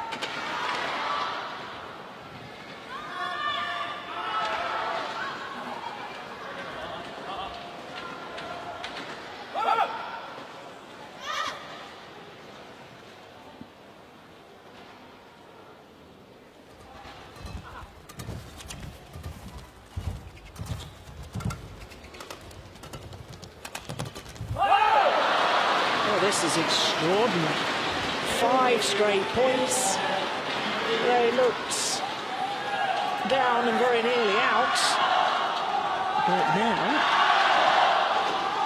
Sikrik and Sara Lee from Chongqing have a game point opportunity to make this 1 game apiece.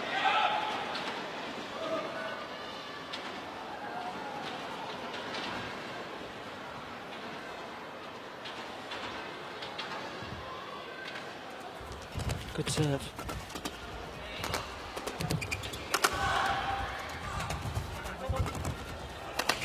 They've done it. Extraordinary. Brilliant.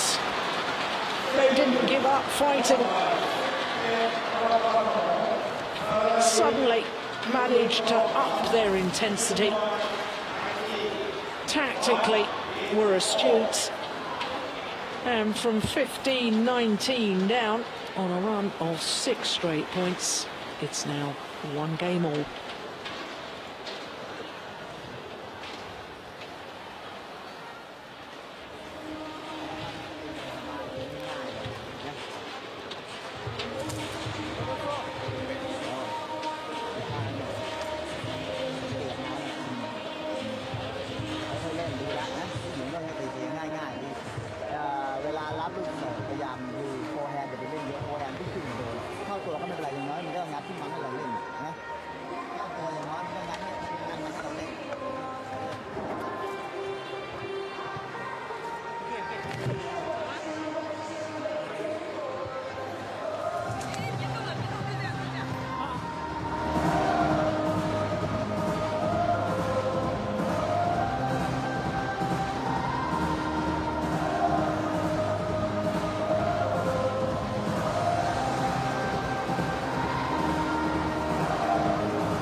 Well, how the Chinese pair might live to regret that error on the low serve when they were 19-15 up in that second game, having won the first.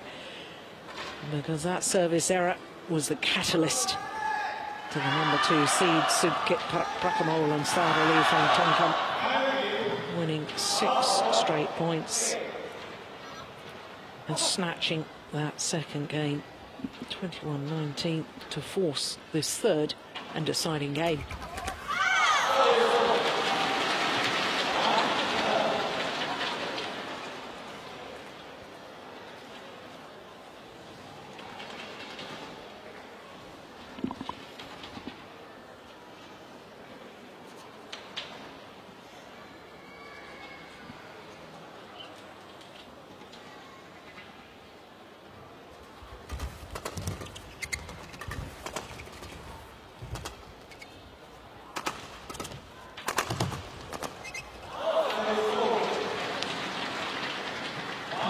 I think it's really going to become a battle between the two women as to who's got the courage and the capabilities to dominate the front of the court. That rally, of course, Tang Jinhua pushed back off the net, forced to defend, and they're the Thailand pair winning the rally.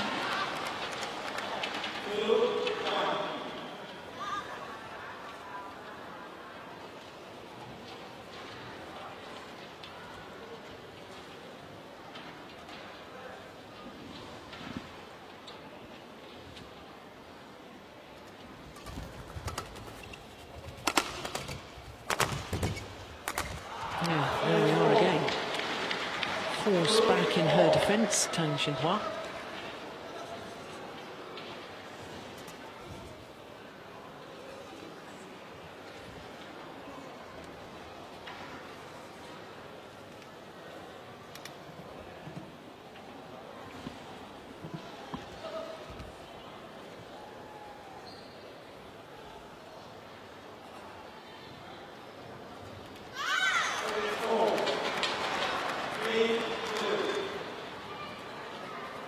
Struggling with serve.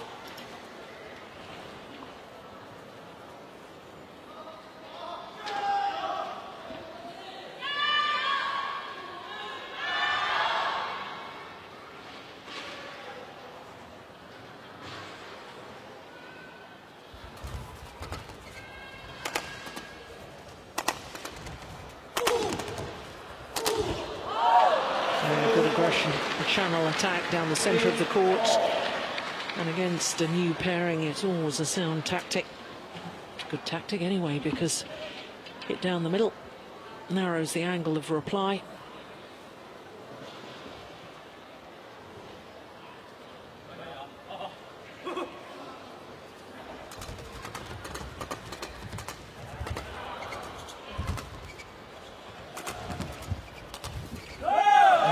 Well, at the moment in this deciding game of the two women on court, it is Sara Lee who's playing the better. Contrast to the opening game.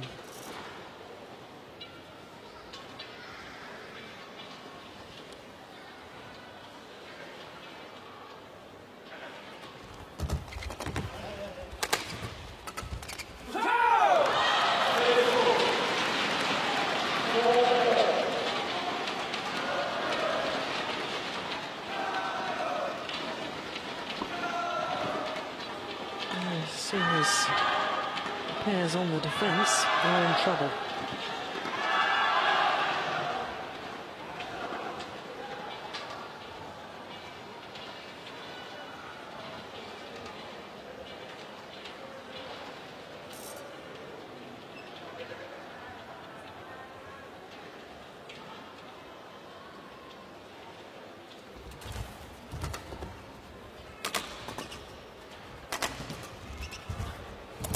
Oh, that is absolutely brilliant from Subkit.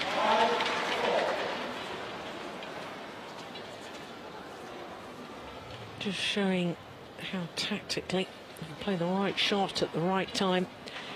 Not all about power play, finesse very much a part of the game of badminton.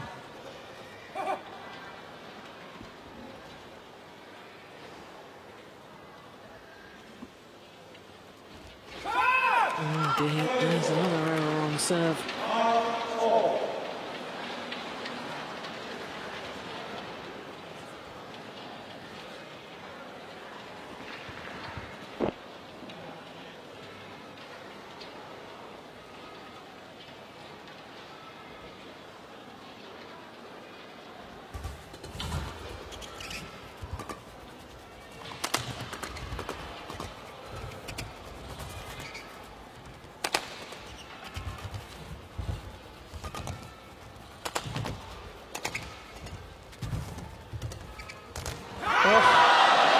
Opportunity was there, and an opportunity missed. Good rally, though. There's the use of the half-court area.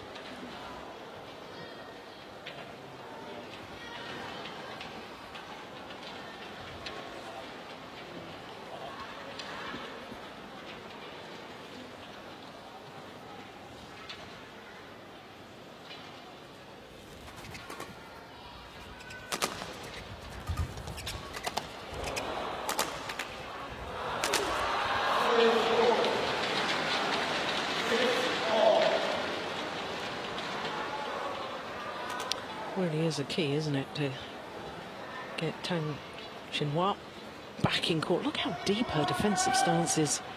Almost near that double service line.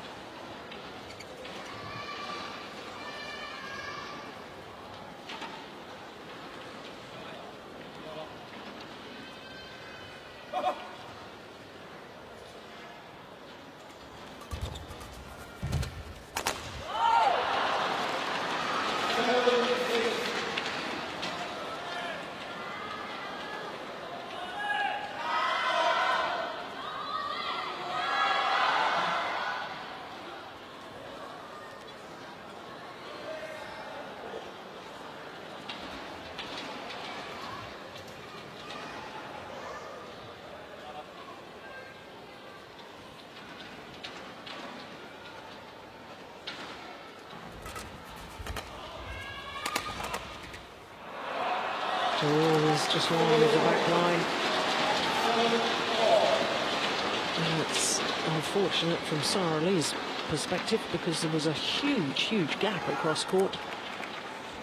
Neither of the Chinese players could have got to that.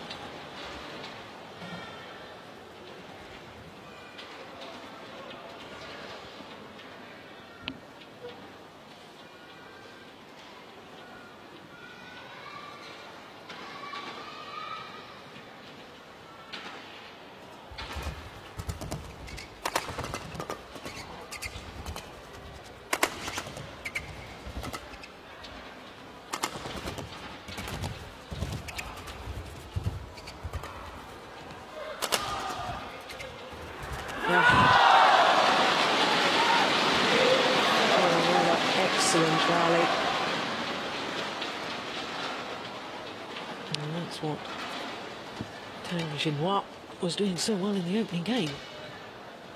Standing there, controlling proceedings from the front. And the umpire agrees with the Thailand pair that the shuttle should be changed.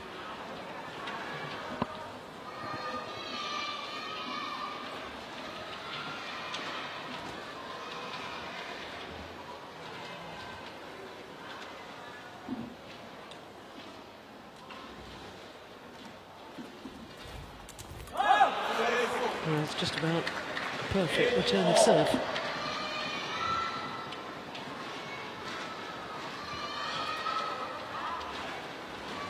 Now, can she hold her nerve on this service, Sara Lee? Decides to flick.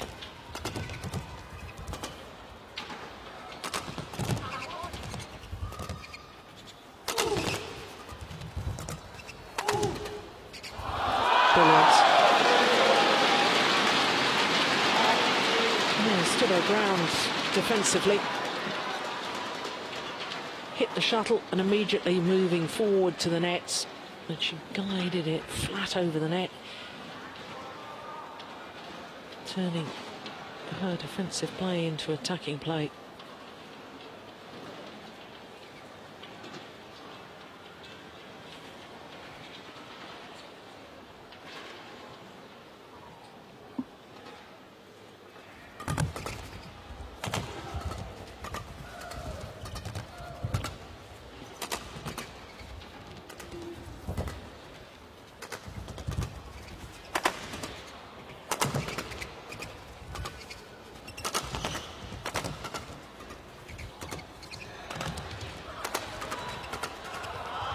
Unbelievable.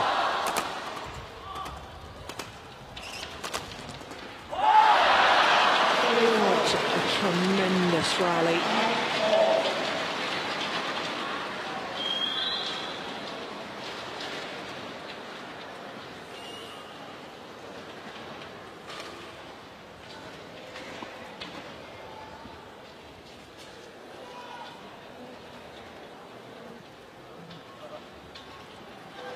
One game all, 9 all, and the match clock ticks over the hour mark.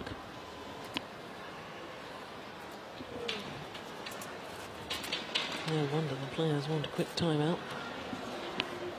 Surprised though that the umpire allows it, apart from the fact that the court has been mopped of the perspiration. As we are potentially just a couple of points away from the mid-game interval.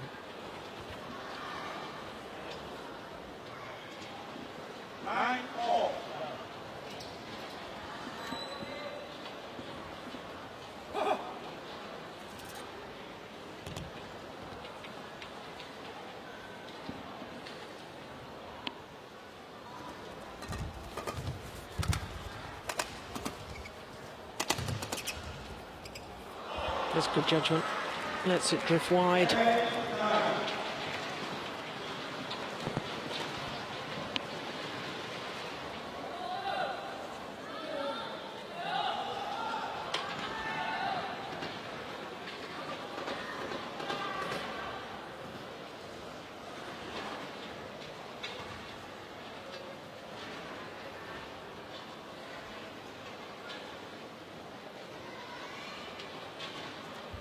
It's a good serve. Oh.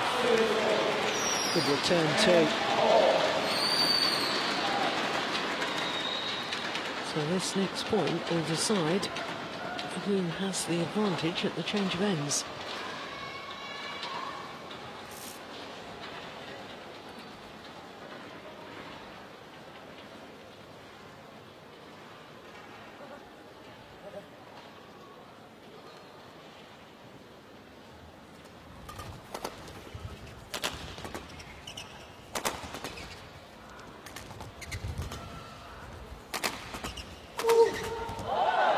Yeah, he was taunting and tempting Tang Xinhua to go for that cross-court shot. Indeed, she fell for the ploy. So it is the number 2 seeds from Thailand who have the slenderest of possible advantages at the change of ends in this deciding game. Changzhou.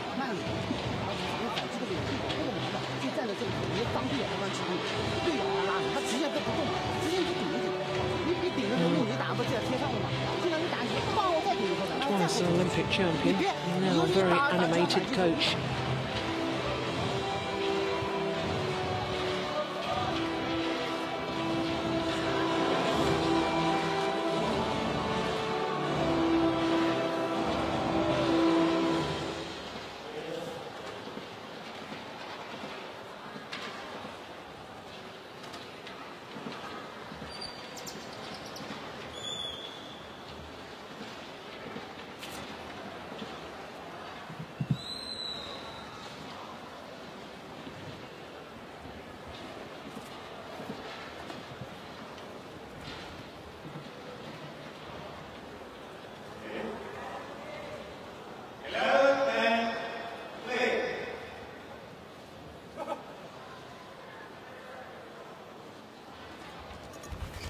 That's a better serve from Sara Lee. Couldn't follow it up.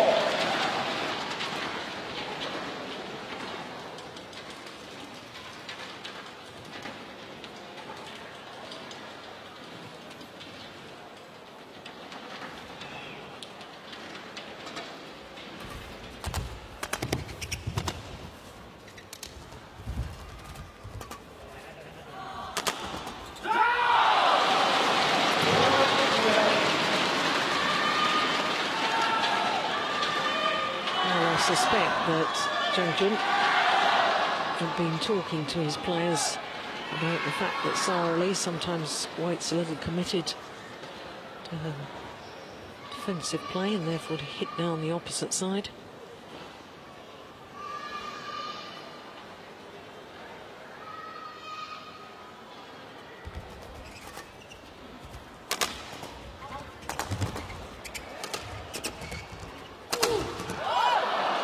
Yes. Good angle from Sukhit Prakamal. Going for steepness of shot rather than out and out power.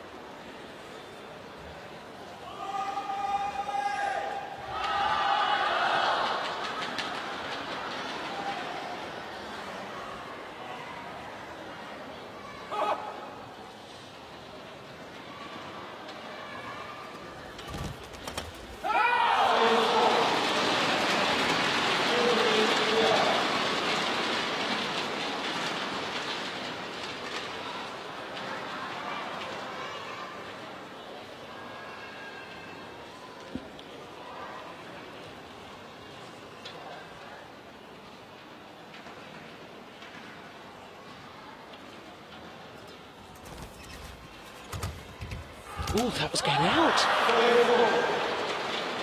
He needn't have played that backhand. She hadn't. This one, it's going a long way out.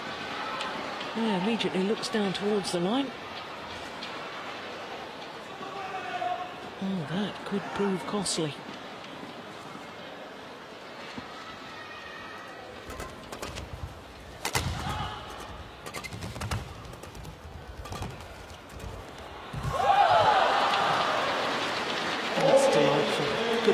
From Sukhit. Got himself in position to receive the half-court push. There's a little half-court push. Moves forward so well. Takes it with the overhead and plays the deceptive drop.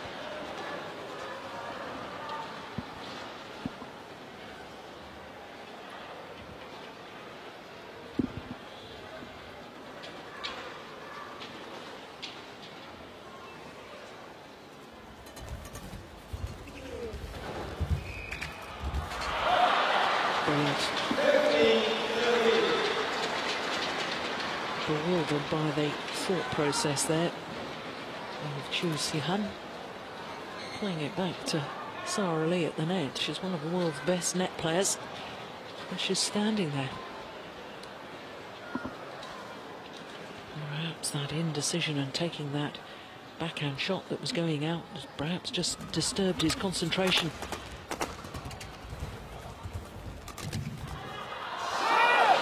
All goods.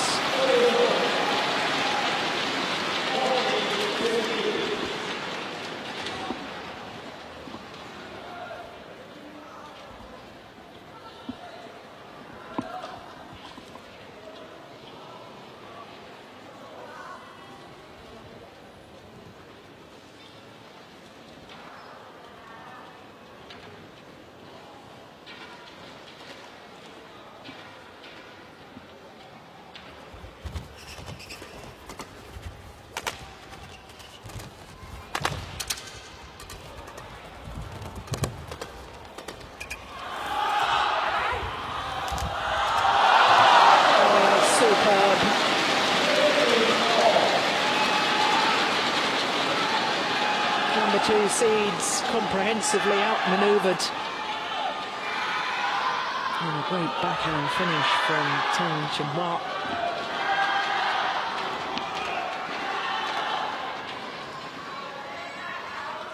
And once again, it's all level.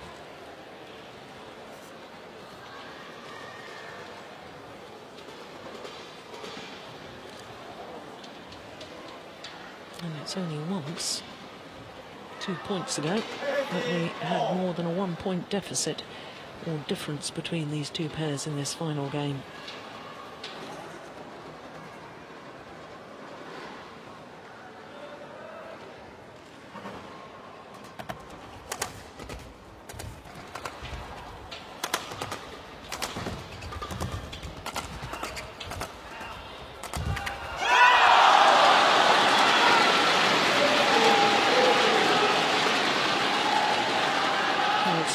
3 straight points now.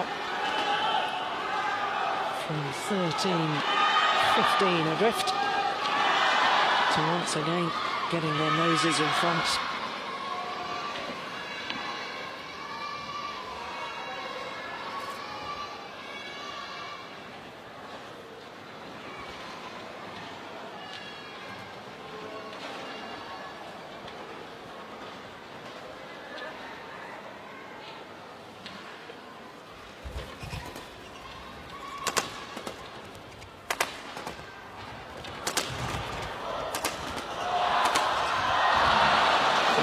Great attacking play from Suke.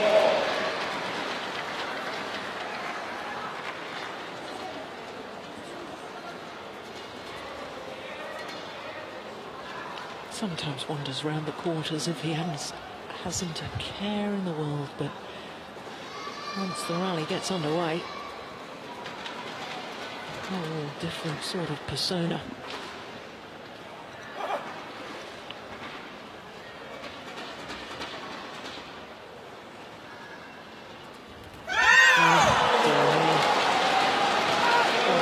Players from Thailand have struggled with their serves today, their low serves.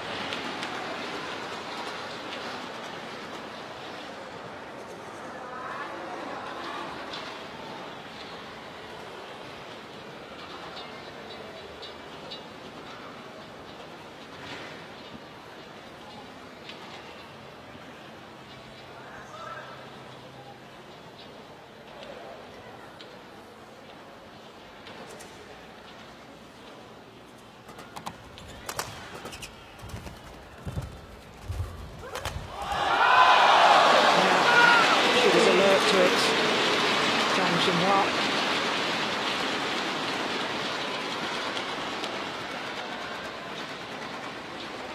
And for only the second time in this deciding game, there's been a 2-point difference between these two pairs, but in contrast to the first time, here now it's in favour of the Chinese combination at this crucial stage. 18-16.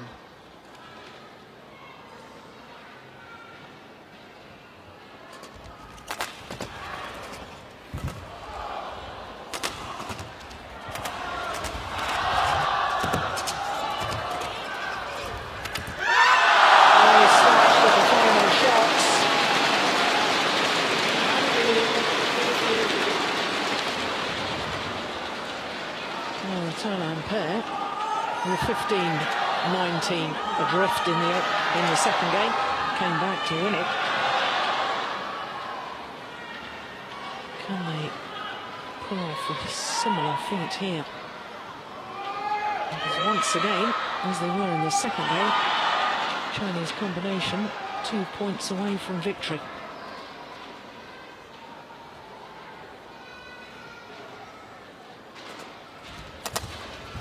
That's a great return of the flick serve from Sara Lee.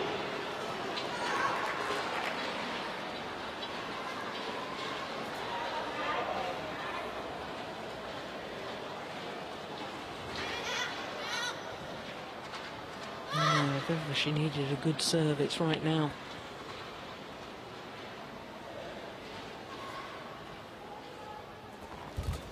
Yeah, got it. Misses with the attempted net roll coming from above the shuttle, just trying to tap the shuttle down, but making the error, and therefore 3 match point opportunities for Chu Sihan and Tang Jinhua.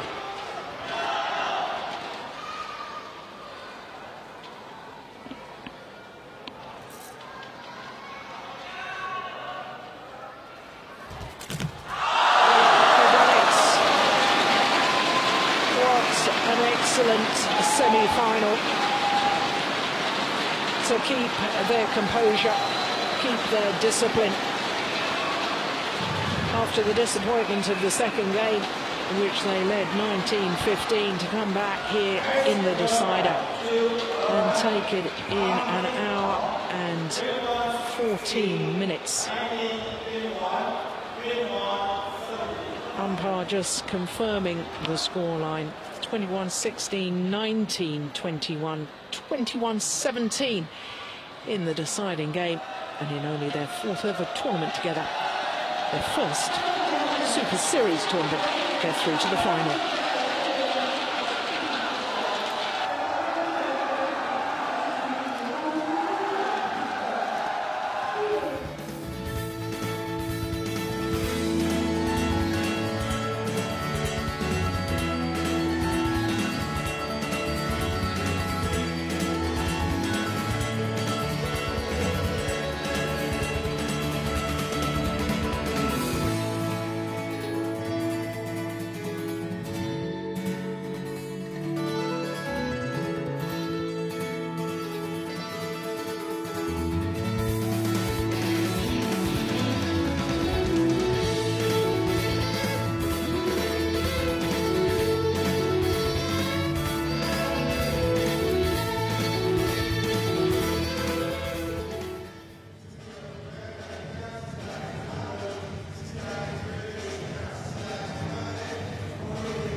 So to the women's singles semi-final, and the home favourite, the number 4 seed, Yang Xiao, the left-hander from this city, where the China Masters is taking place. Last year she reached the final, and last year in that final she retired injured in the second game.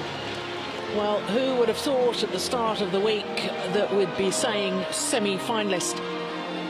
This 17-year-old from India, Pusaria Venkata Sindhu, What a sensation she caused yesterday, defeating the #2 seed, the newly crowned Olympic champion Li Ning in the quarterfinal in a thrilling 3-game match.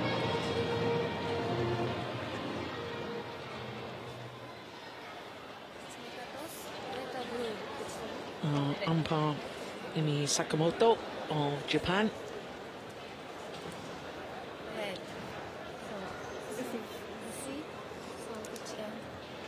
No, that's extraordinary. He wants to receive. I wonder why a player would do that. Definite difference in ends with the drift in this arena, as in the case with most big arenas around the world. The slight air current of warm air rising causes the shuttle to drift. Anyway, 17-year-old Sindhu, unseeded here at the China Masters against last year's beaten finalist, the #4 seed, 26 years of age, Yang Xiao. Rosaria Venkata Sindhu, who lives in Hyderabad, trains at the Kamala Gopi Chand Academy, trains alongside Olympic bronze medalist Simon Ewell.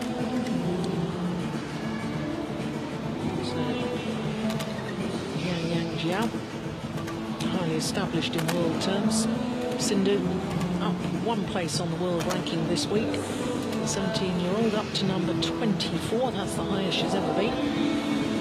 Very tall athlete, 1m80. That's 5'11". Both her parents, professional volleyball players in their day. She's got a sister, Divya, who was a very good netball player, so all of the family, good athletes. And we certainly saw that yesterday in her quarter-final victory over the #2 seed, Li Ning. But let's not forget that in the second round, she also beat another seed, #8 seed, Porntipat Boranaprasatsuk of Thailand. Again, that was a 3-game encounter. In fact, Sindhu had to come all the way back from 9-14 down in the 3rd game before eventually winning that second round match on her 3rd match point opportunity. And of course, yesterday against the Olympic champion, 21-16 in the deciding game.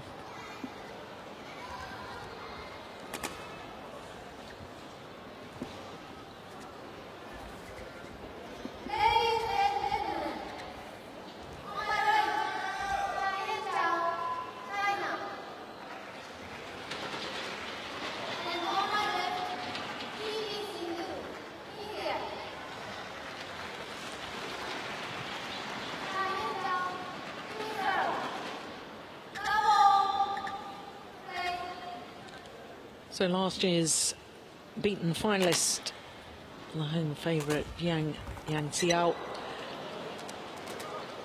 the left-hander nearest to us, trying to make it through to her 2nd final of the year, because of course reached the final of the first of the Super Series events this year, the premier event in Korea.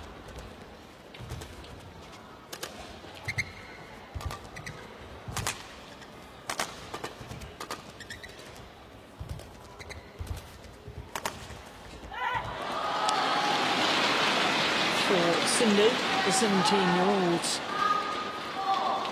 from India. 2nd semi-final of the year.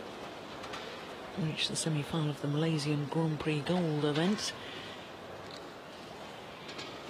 But for her, what an occasion, because this is her first ever semi-final appearance in a Super Series tournament.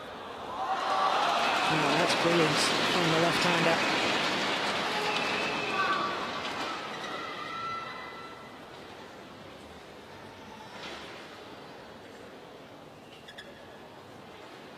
What a tournament India has had, not only here in the women's singles, but in the men's singles.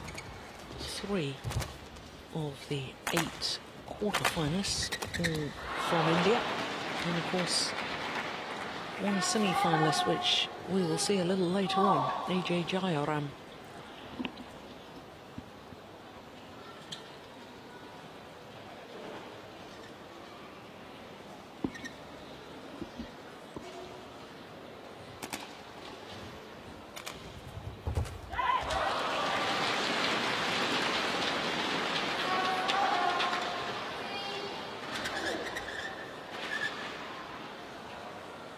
former World Junior champion, this lady. Back in 2002 in Pretoria in South Africa.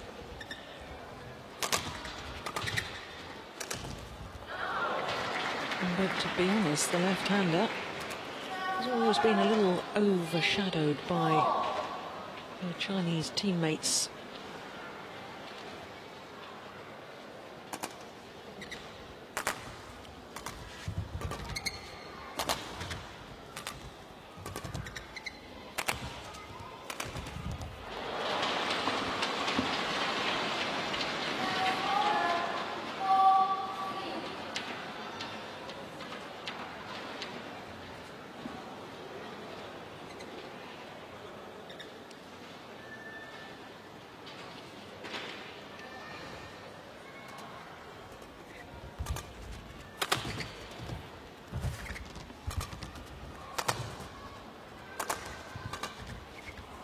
Wide. It'll be very interesting to me to see how Kusaria Venkata Sindhu copes today after that huge emotional high of her victory yesterday.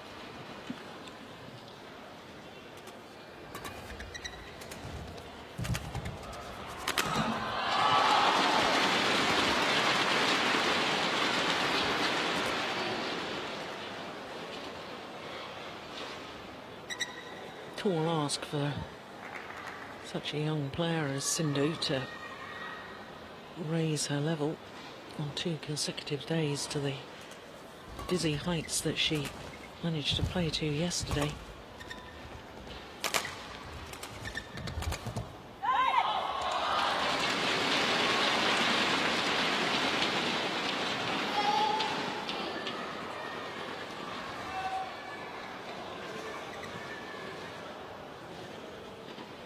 Teammate, sparring partner, Simon Awell, the Olympic bronze medalist. Maybe back home in India watching this right now. She'll be mightily proud of her teammate and in fact with all the Indian team here at the China Masters.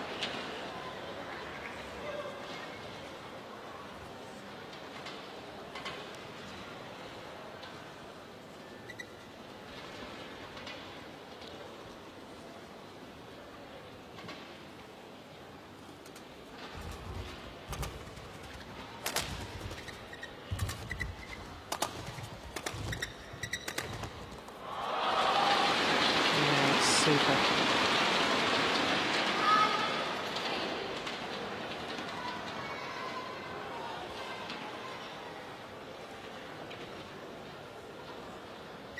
Six straight points.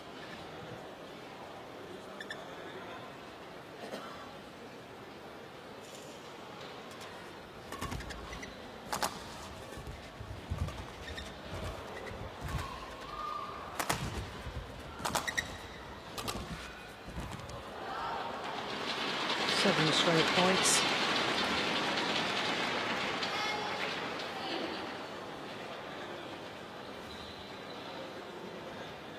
Yeah, it's good judgment. It was just wide.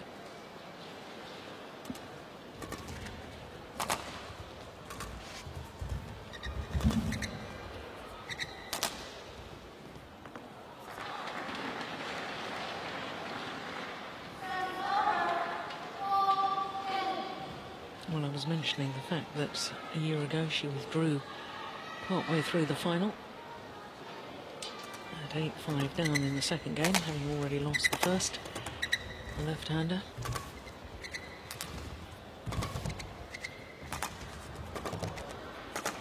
I hope that she's finally fully fit again. It's just long, because in the last 12 months, she's withdrawn or retired injured 6 times. Over the 13 tournaments she's played, that's very nearly 50% of the time. Withdraws from matches. But she's looking good at the moment.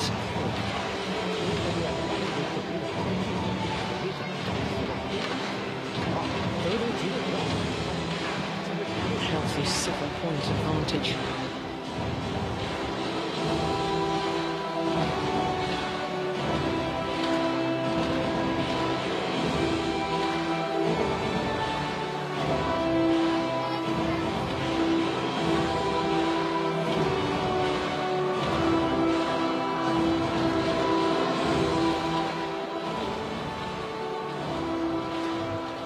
Been a long, long spell since Yang Xiao last won a title 22 months ago, 2010 China Open at the beginning of December.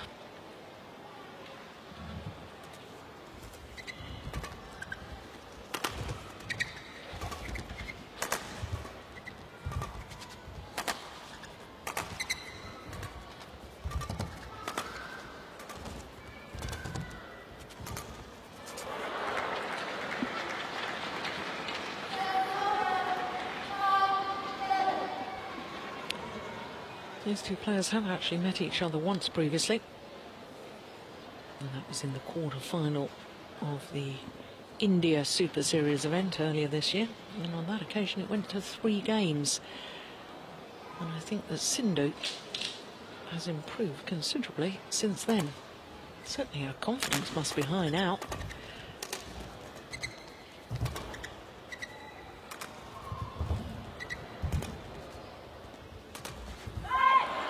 Right idea. Wrong execution.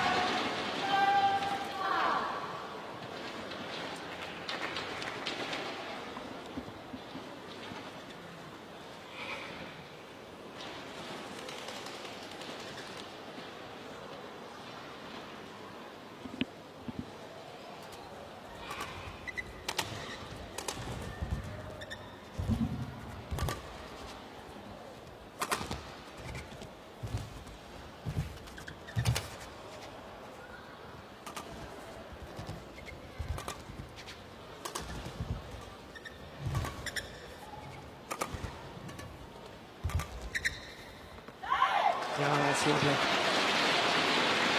Steadily outmanoeuvring Sindhu, playing to all 4 corners of the court. There, the little hold and flick.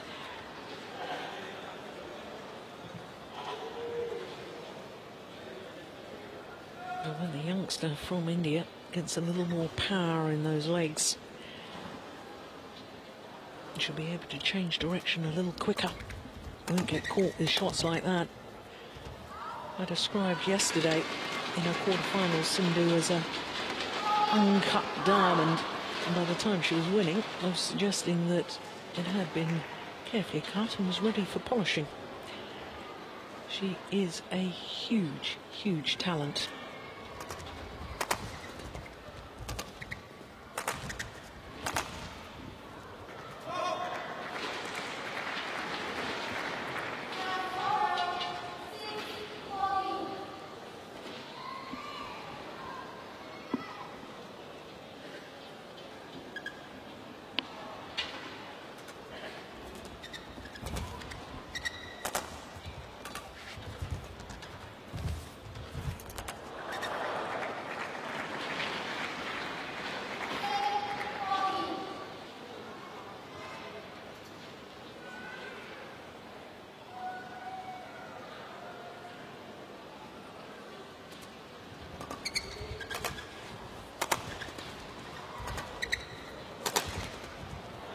Yeah, it's nicely worked.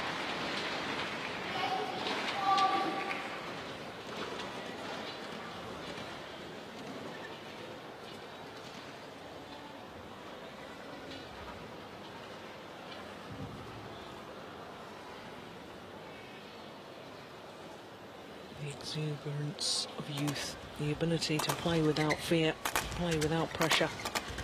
Nobody's expecting her to win, and therefore the freedom to go for shots like that. Wonderful. 4 straight points and you feel she's right back in it.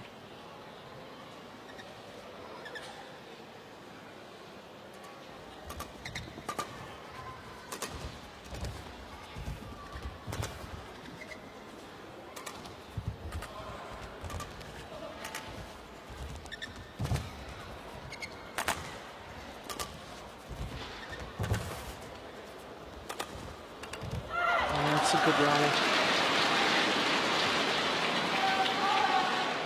Both players asking questions of the other, moving them to the back, bringing the other forward.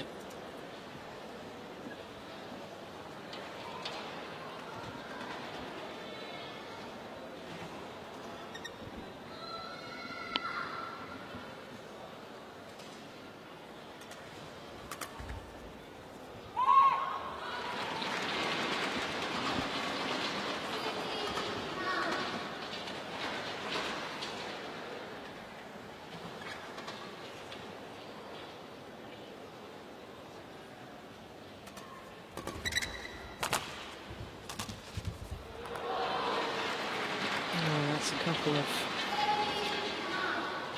errors there from the youngster. Just when you felt she was beginning to make inroads into this opening game.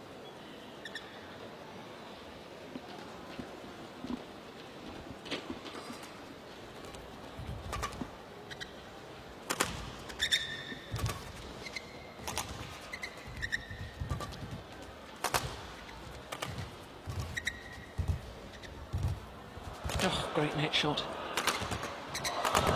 Oh, incredible.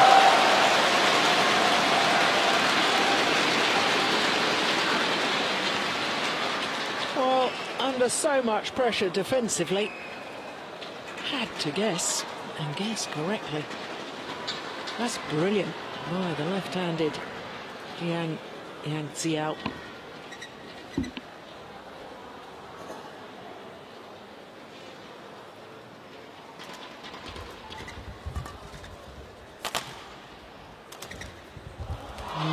That's nice too.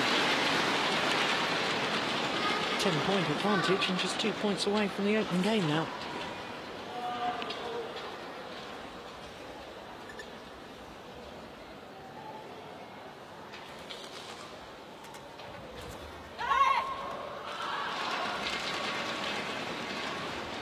Make that 1 point required.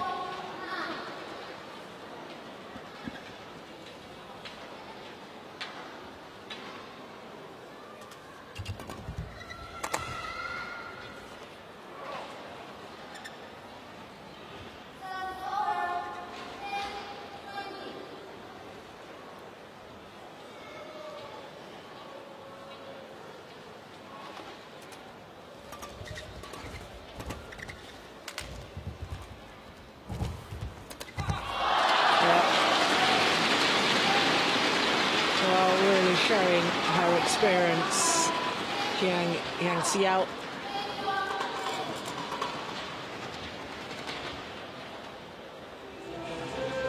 Opening game, 21-10 in 15 minutes of play.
Pullela Gopichand, the head coach to the Indian team, what a wonderful influence he has been on Indian badminton. Of course, he himself a superstar in his day, won the All England Championships back in 2001.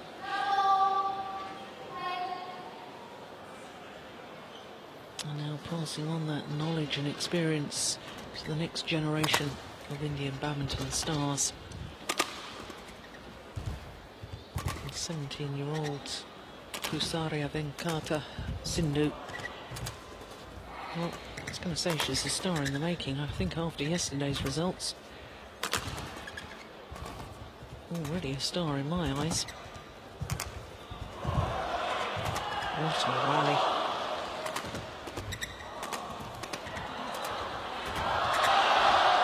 Brilliant. Well, that rally really hurts the left-hander, Yang Xiao. She was made to twist and turn. Clever, clever play from Sindhu.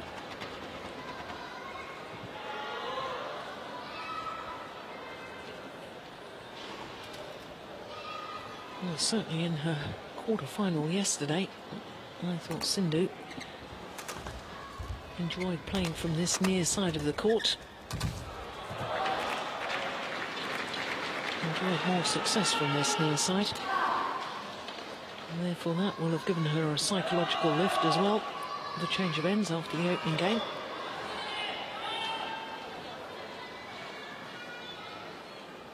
And that's clever attacking play too.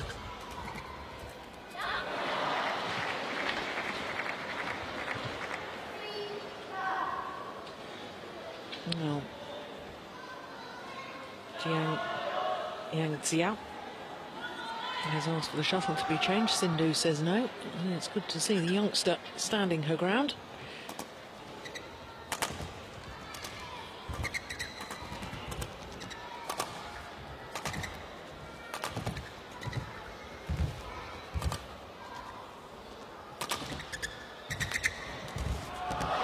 Well, that is about as good as it ever gets from a 17-year-old. The punch clear, deep into her opponent's backhand corner. Read the game, and the final cross-court net shot, well, played to perfection.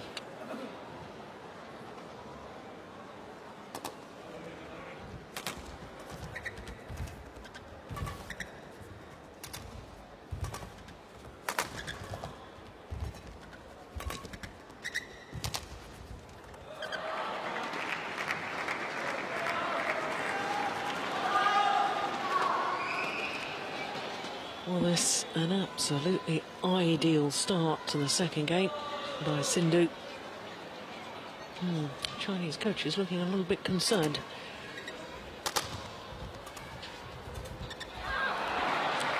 In fact, they'll be very concerned.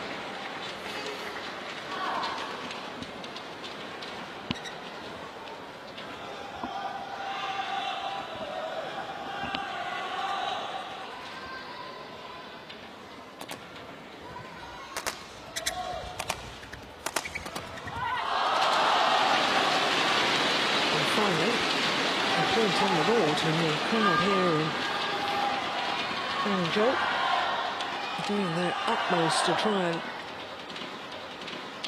lift their home player.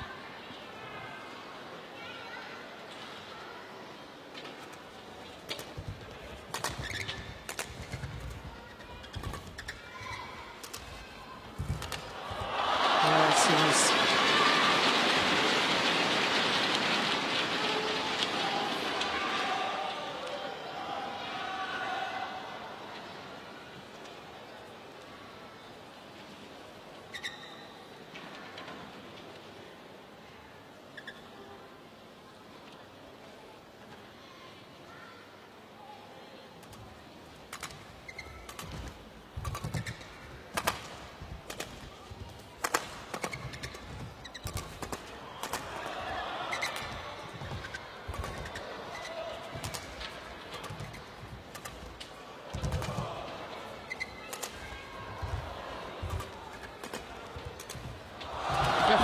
Goodness.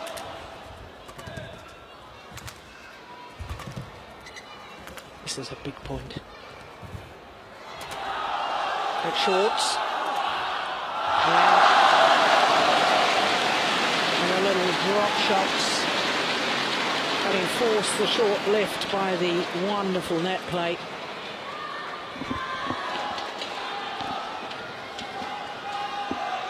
There. The disguise on the drop shot to finish it off. But what a superb rally it was.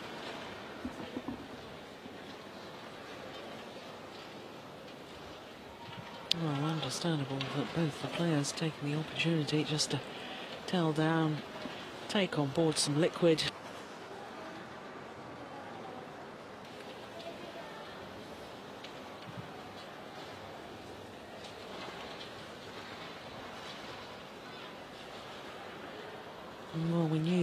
from a very early stage that the Indian youngster Sindhu had a huge amount of potential. Reached her first senior international tournament final when she was only 14 in the Iran International.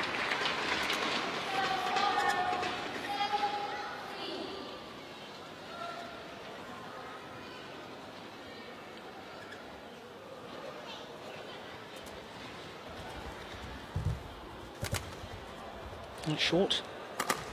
Yep, well finished off.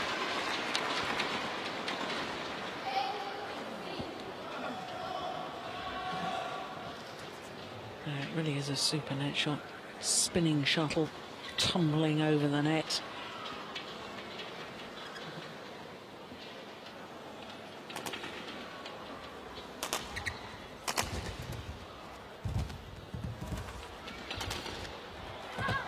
Just missed it, just wide.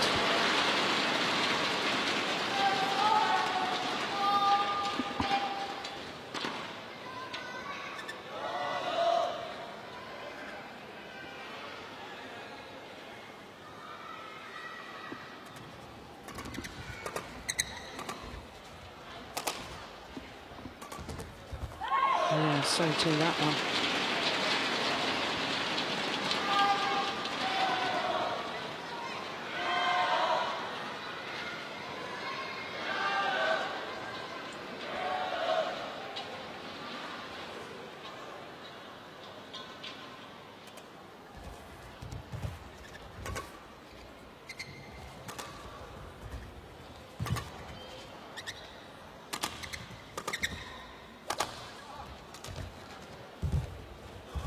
Oh, perfect net shot.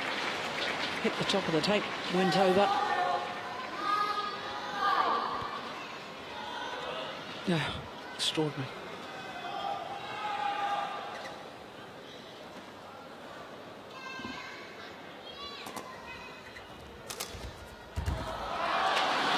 She thought about leaving it.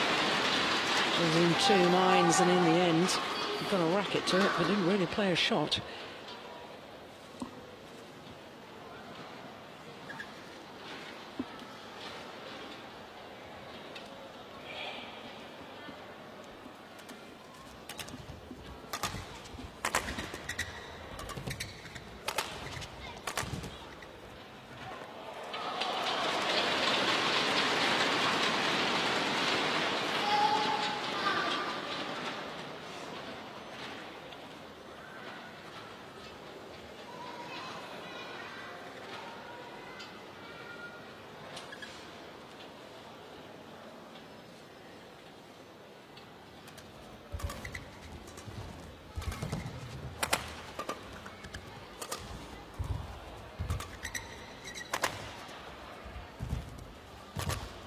A short.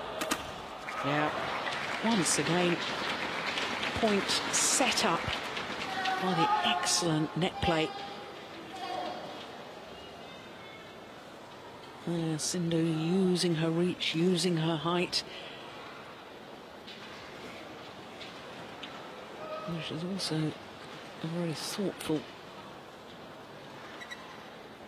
astute player on court. Good tactics, good finesse. She's, in fact, a very complete player. And for one so young,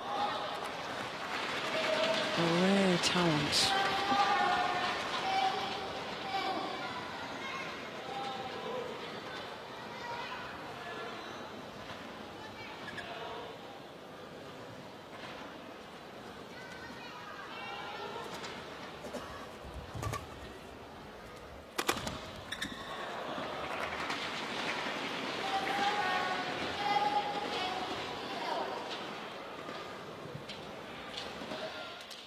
So stunned silence from the crowd because that wonderful accurate smash straight down the line for an outright winner means that Sindhu has a 3-point advantage here in the second game. You can tell how tall Sindhu is standing next to coach Pullela Gopichan. Gopichan just over 6 foot tall. She's not far behind.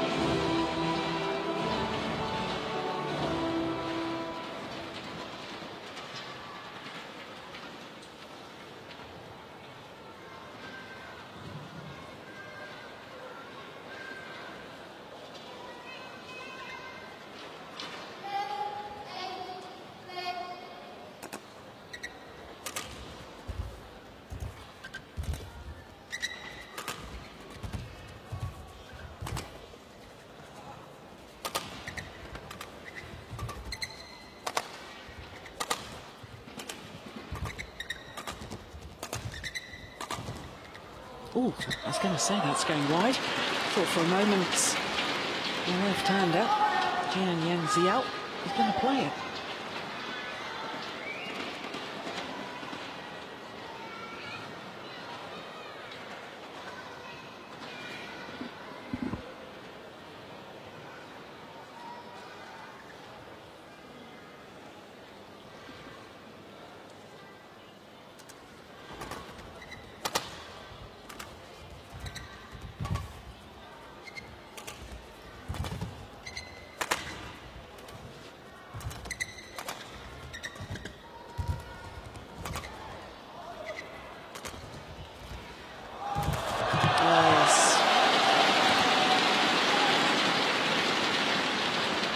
Made Sindhu move the full diagonal of the court, pushed her to the back and brought her forward to the forehand side. It's the longest distance to run, the diagonal of the court. Oh, she's pretty good at her movement already, but as I was saying a little earlier, well, she's got a bit more strength in those legs. She'll reach shots like that.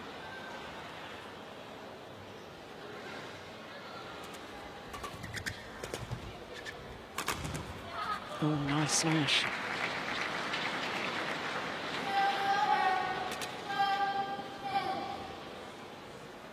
Forced to play the high backhand. Always a sign that a player's in trouble.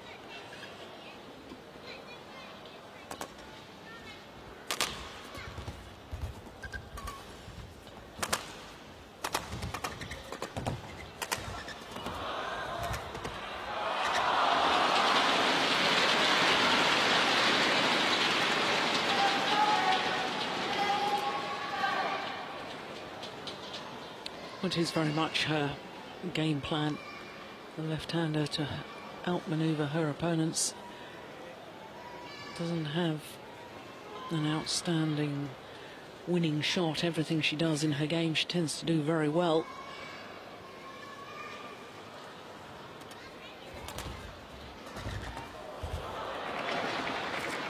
And of course, that's the kiss of death, isn't it? Me saying that everything she does well. Very consistent player, and immediately makes a mistake.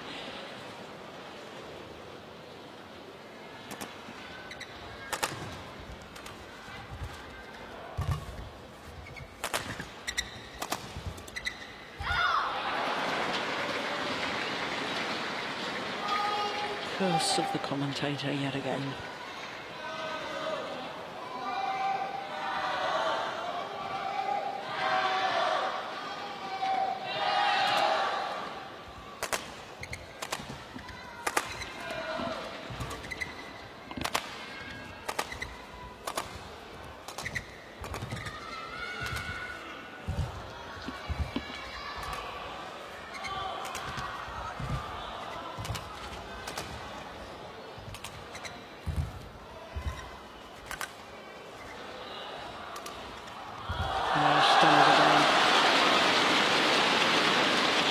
Tight spinning net shots, forcing the short lift. Here's the spinning net shot. Look how the shuttle was upside down. You have to wait until the shuttle has come out of the tumble to be able to hit the cork of the shuttle, the base of the shuttle, to get any sort of control. And by the time you've done that, shuttle has dropped so low that really the only thing you can do is a short lift.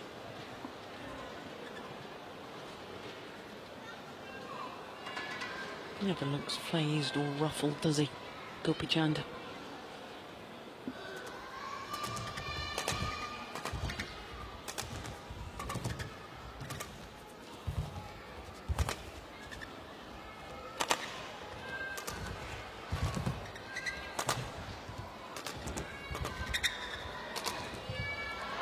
Just wide.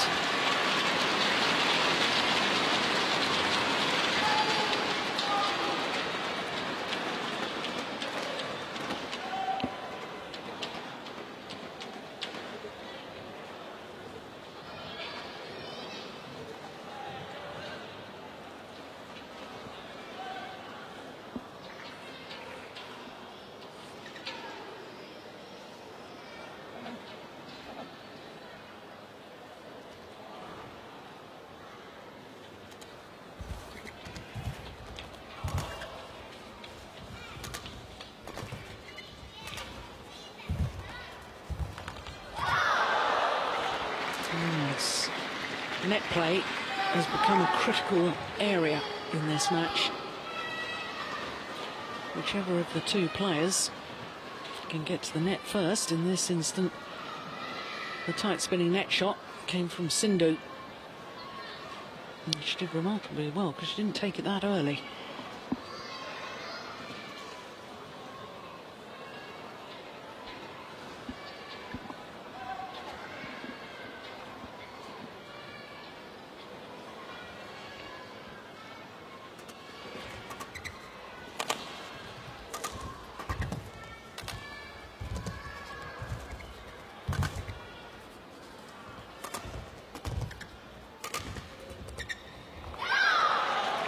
That is magnificent.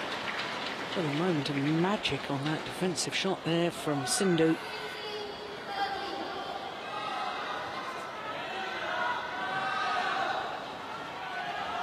she's opened up a three-point cushion.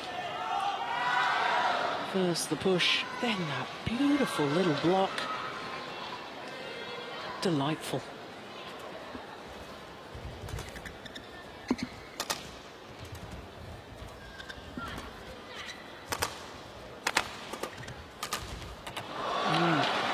It's not too shabby either, is it?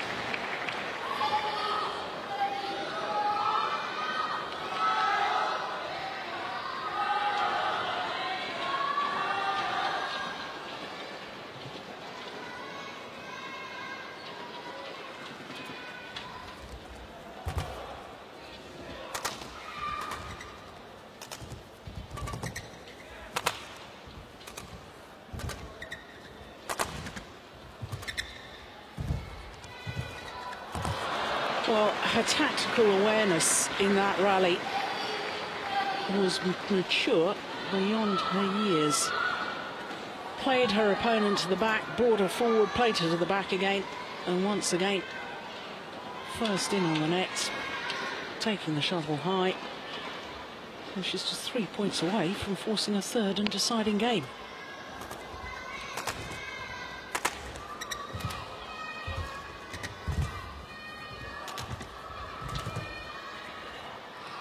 Just wide.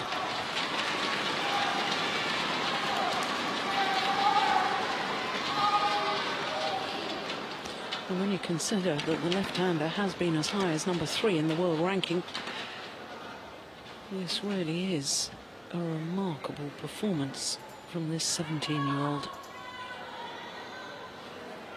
All the attention, of course, as far as Indian badminton is concerned, has been on other women within the team. Saina Nehwal, of course, and Jwala Gutta, who's taking a sabbatical from badminton at the moment. Ashwini Ponappa, doubles player, of course, with Jwala Gutta. But all of a sudden, there's a whole host of Indian players that are emerging into the limelight. Oh, that's wide. 2 points away from this second game.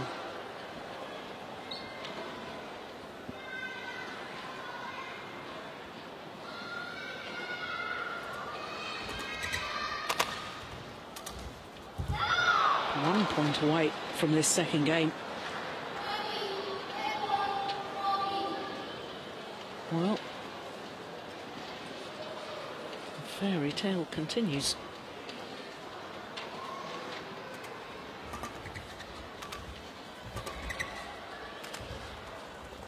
Yeah, that is brilliant.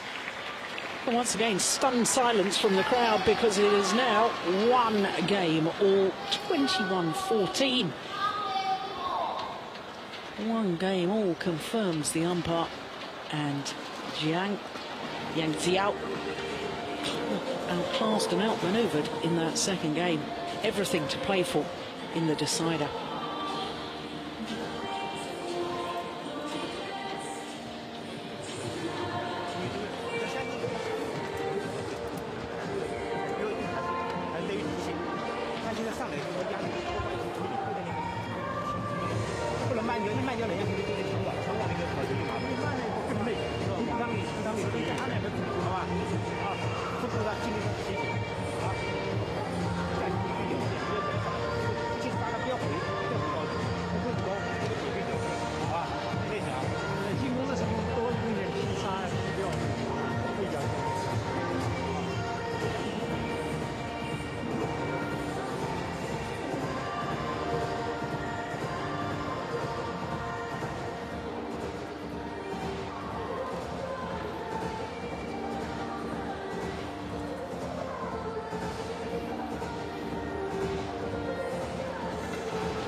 Well, the way that Pusaria Venkata Sindhu has played this week here at the China Masters has been nothing short of sensational.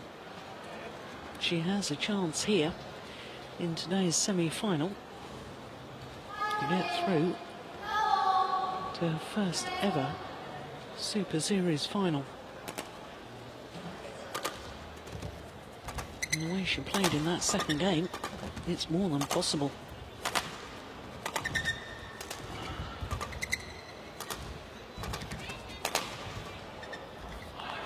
Yeah, good start to the decider.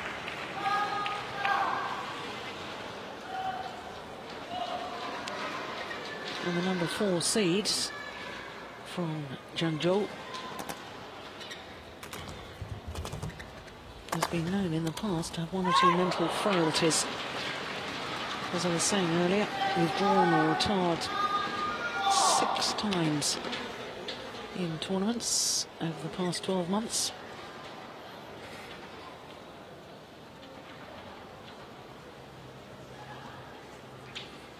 Has to keep mentally and physically strong if she's to please the home fans here.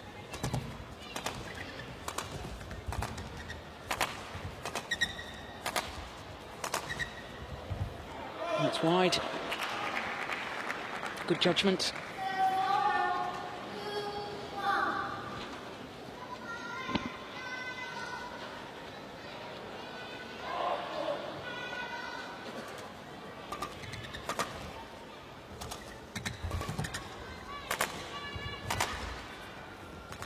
Oh, indecision. Just wide. Yeah, but it's very much the left-hander, Jiang Yang Xiao, who's on the back foot. She's the one that's having to do all the chasing at the moment. Opening game, she was dictating the pace. Commanding the rallies, not anymore.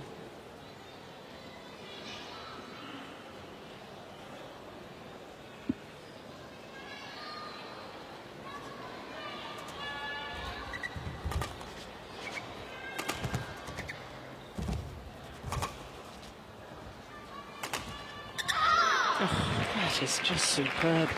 Yeah. Even got a little smile from Gopi Chand. Why not? That was brilliant. Great disguise, great angle.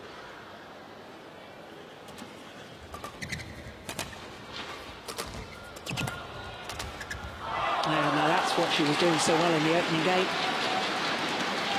Left-hander.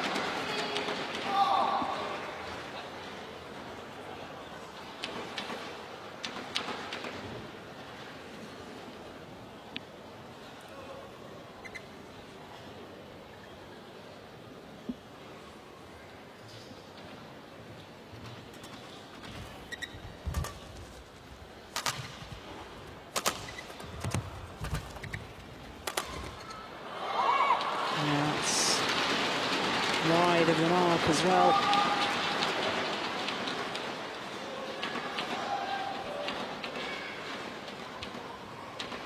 Oh, there is Ashwini Ponappa, World Championship bronze medalist in the women's doubles last year, Commonwealth Games gold medalist.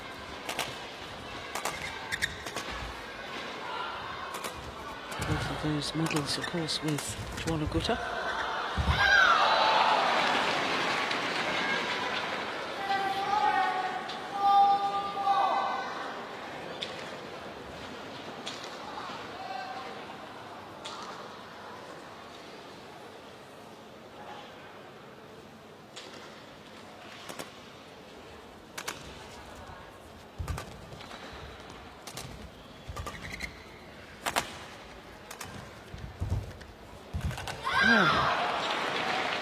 Well, having played her left-handed opponent deep into her backhand corner, Sindhu lunged forward to the net to address the shuttle early, make her Chinese opponent move the full diagonal of the court. And once again, Yang Xiao just simply not quick enough.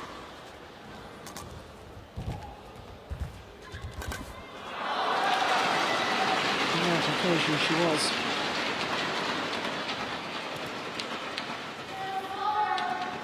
It really is an intriguing matchup. Youth against experience.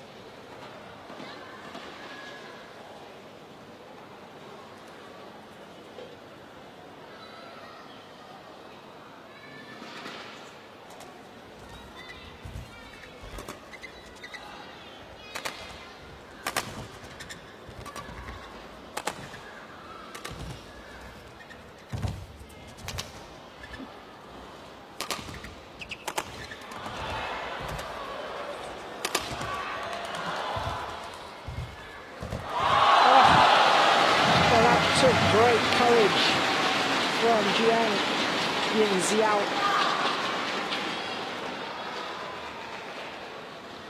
to play the net shot off her opponent's net shot. Technically very good, but as I say, the courage was more impressive.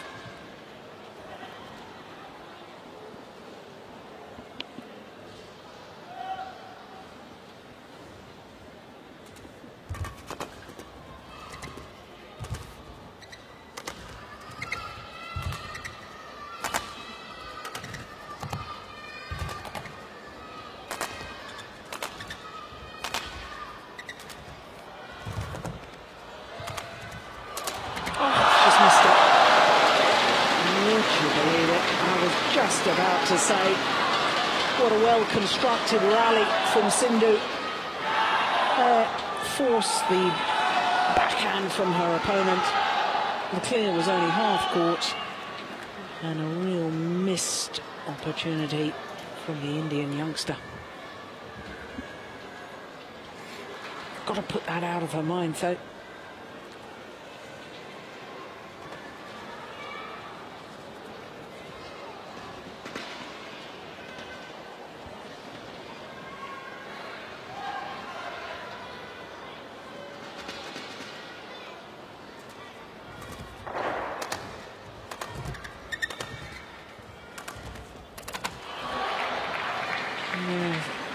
Her deception overhead, coupled with her height, really does cause opponents such problems.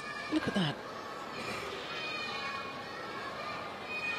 Number 4 seed left stranded.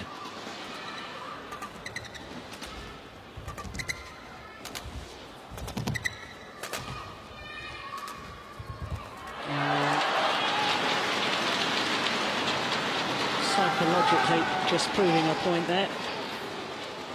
Just saying to the youngster, I too have deception overhead, and I too can just leave you stranded.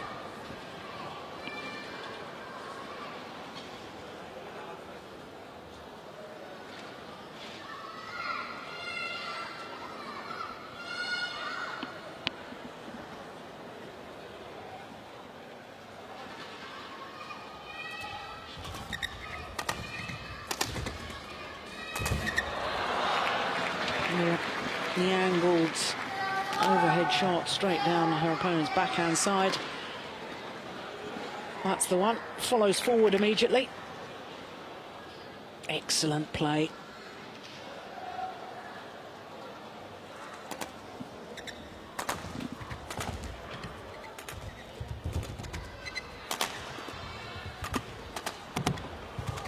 So too is that.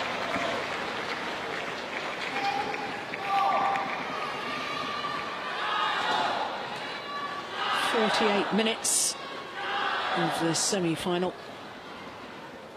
and it's 1 game all and 8 all.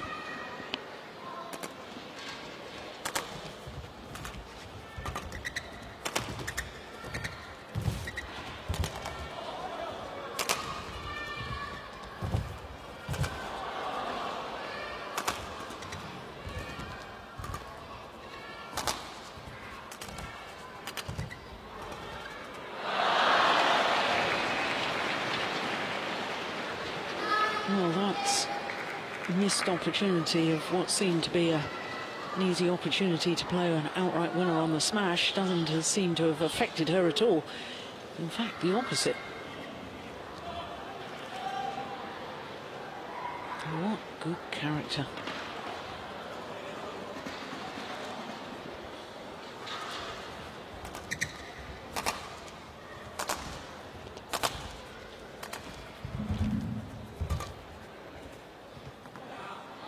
That's long of the back line.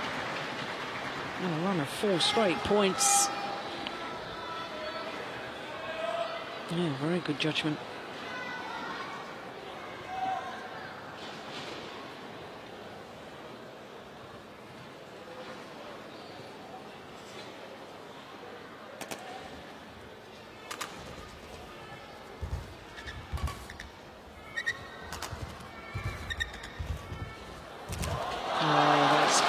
Clever play from Li-Ning out.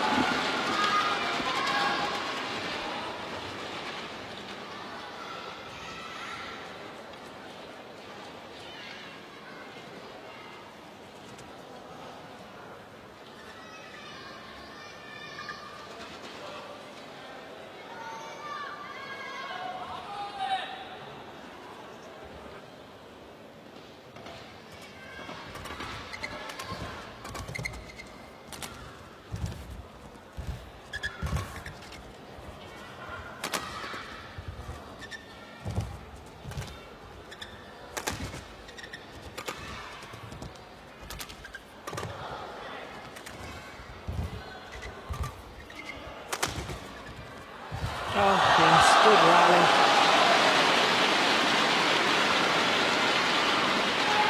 Well, this really has turned out to be a thrilling encounter. Who is going to have the advantage at the change of ends? This next point will determine it.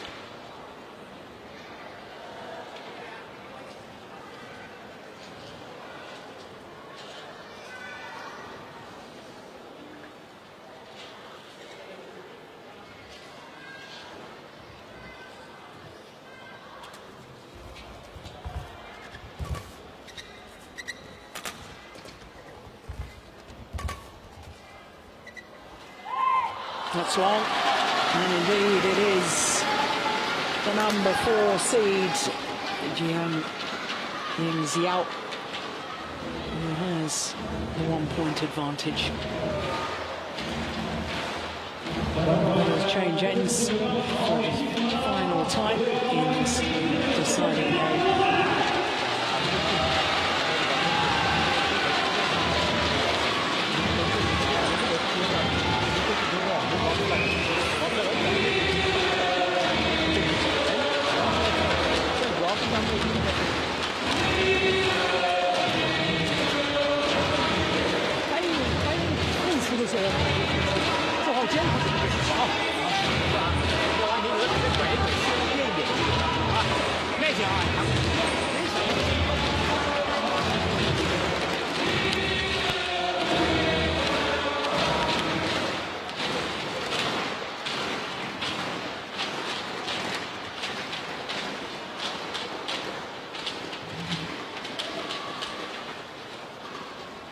So it's last year's beaten finalist, Li-Ning China, who has the narrowest of possible advantages here in this deciding game. Just 1 point in it.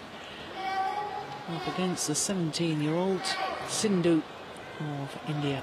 But it has to be said that both players have enjoyed more success from this near side of the court.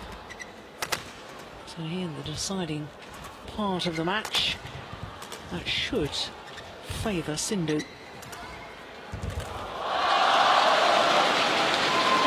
But you'll have to contend with shots like that from the 26-year-old, born here in Changzhou.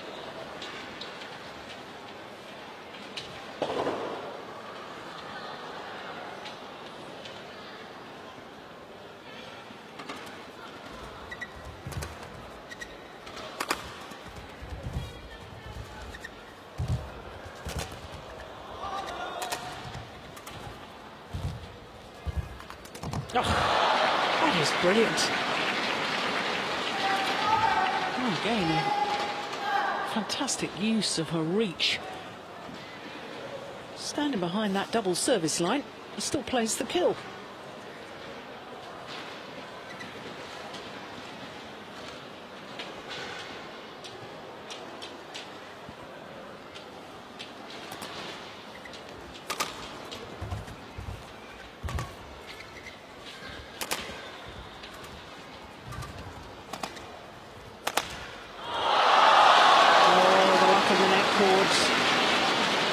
Favouring the home player, much to the delight of the fans here in Changzhou.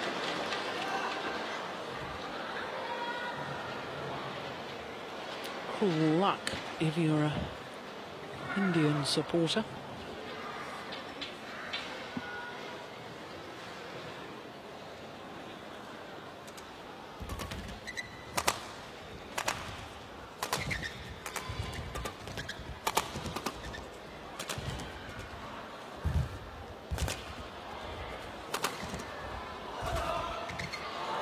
Oh, it's wonderfully played, great awareness, didn't panic.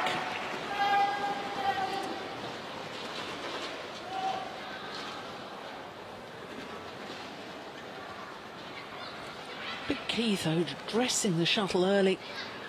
Racket head coming from above the shuttle rather than below the shuttle. So often when you're coming into the net, players come forward with a low racket carriage and therefore hitting from underneath the shuttle. That occasion she hit from above it.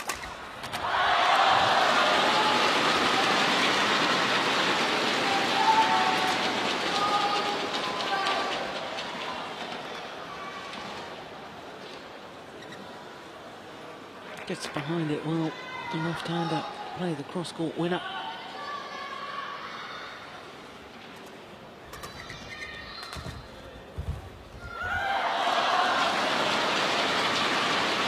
So this is a handy little three-point cushion for the former world number 3.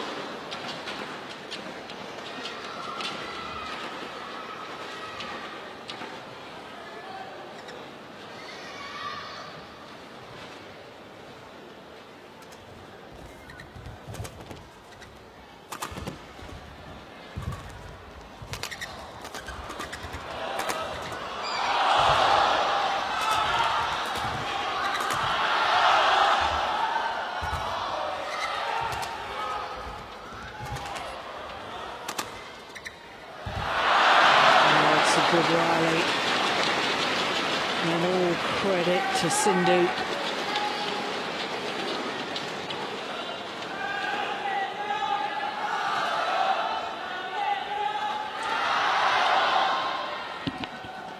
And I just sense that really it was a must-win rally as far as the young Indian player was concerned. At this stage of a match, there's a heck of a difference between a 2-point deficit. If she'd lost that rally, it would have been a 4-point deficit.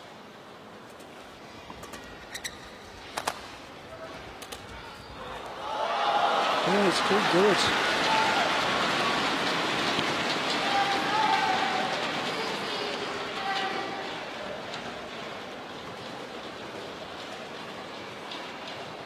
Yeah, indeed it was.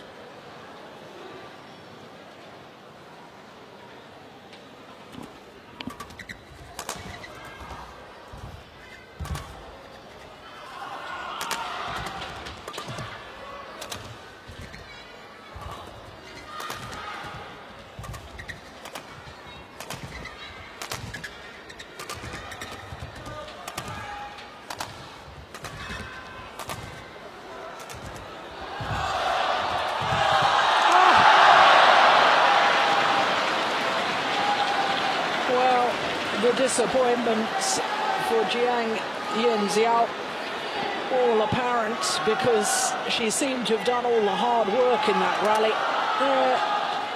A golden opportunity to play the winner, and the shuttle came off the frame of her racket.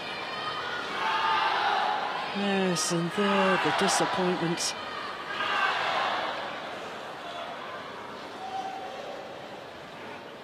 But my goodness, that will act as an encouragement to Sindhu.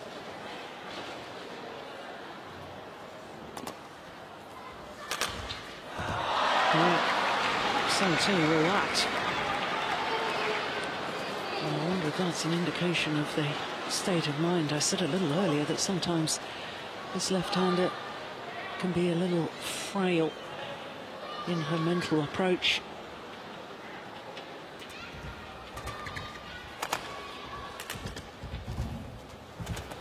Short.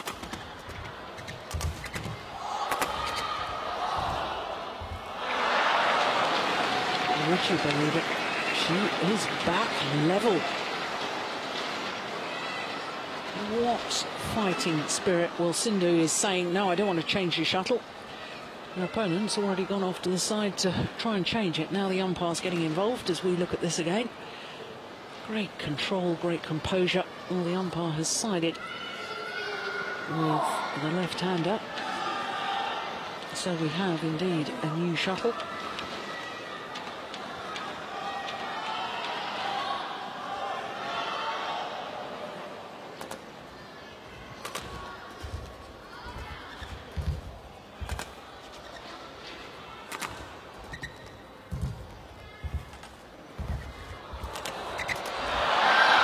Brilliant.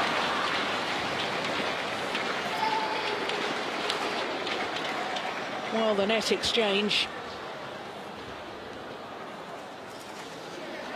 It's been a key to this match, hasn't it? Quality of net play.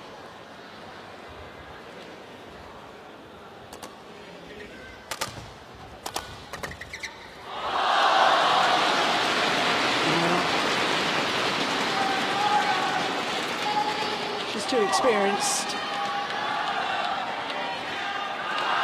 give up the fight. And that was an important rally as far as the left-hander was concerned. Goodness me, it's anybody's guess who's going to win this.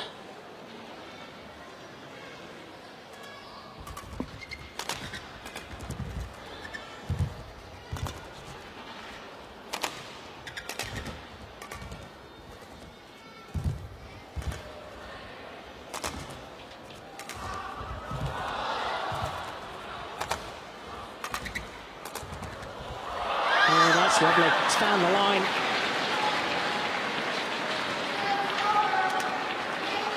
Oh, it's such adventurous play from one so young. Look at that. An hour and 2 minutes, and still both these players scampering all over the court. Every single point so precious. 18-17.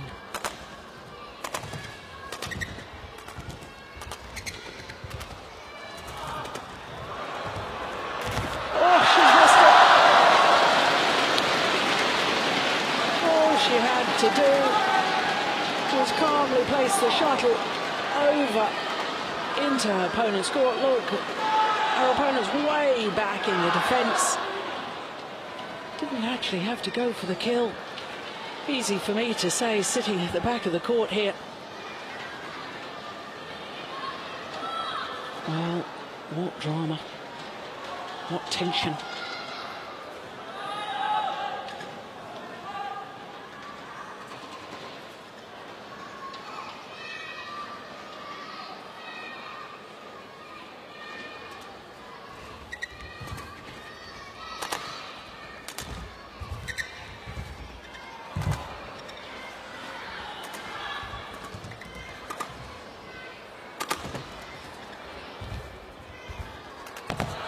Short. Yeah.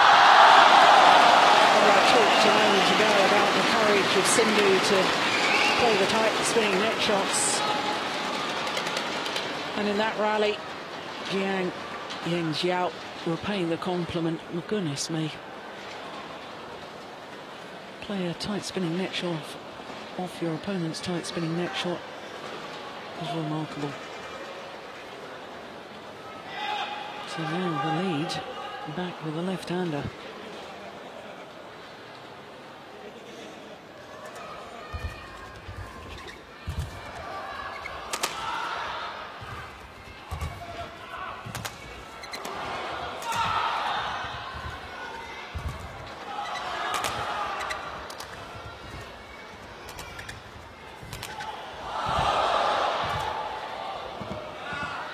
Great judgments.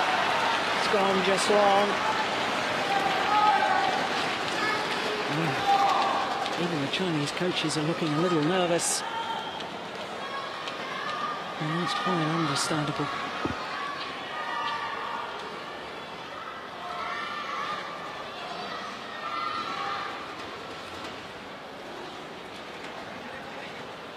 The agony.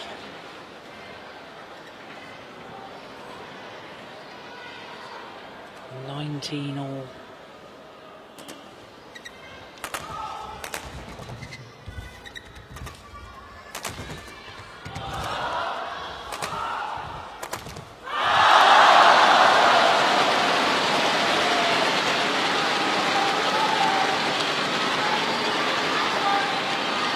So the experience of the 26-year-old paying dividends in that rally.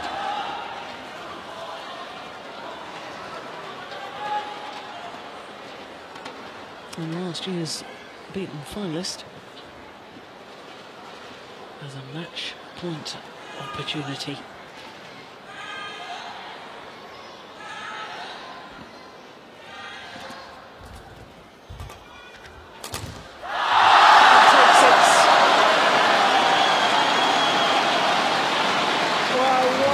Semi-final it was.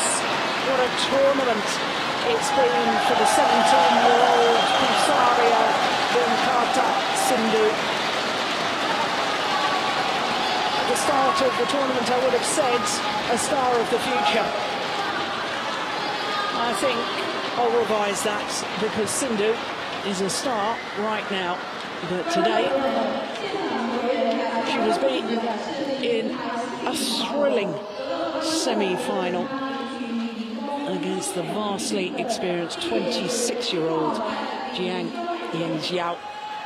3 games, an hour and 6 minutes for her 21-10, 14-21, 21-19 victory. And as with last year, Jiang Yangjiao through to the final.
So to the fourth of our semi-finals this afternoon, and it's men's singles. AJ Jayaram of India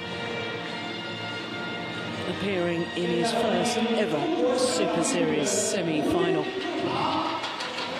Well, he'll have been aware of his teammate in the previous match, Sindhu, going down in a thriller.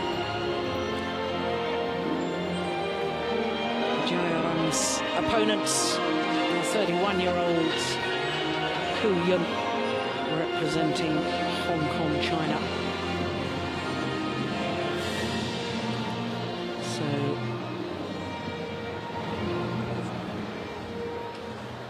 these two players coming from the bottom half of the draw here at the China Masters. AJ Jayaram, having won the toss, decides that he wants to serve. There he is, 24 years of age, although he's going to turn 25 next Thursday. Wouldn't it be a wonderful birthday present if he could get through to the final? And with this man stands in his way, the vastly experienced 31-year-old Hu Yun.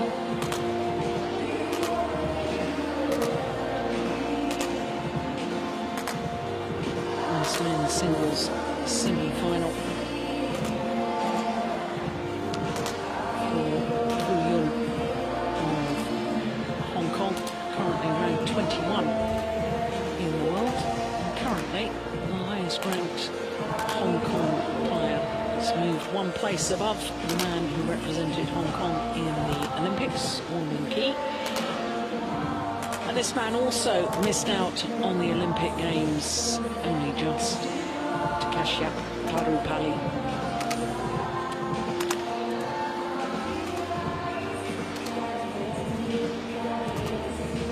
Well, as far as Hu Yun is concerned, his path through to the semi-final was helped by the fact that the number 2 seed, Changzhou of China, withdrew from their second round encounter. The man who was born here in mainland China moved to Hong Kong in 2005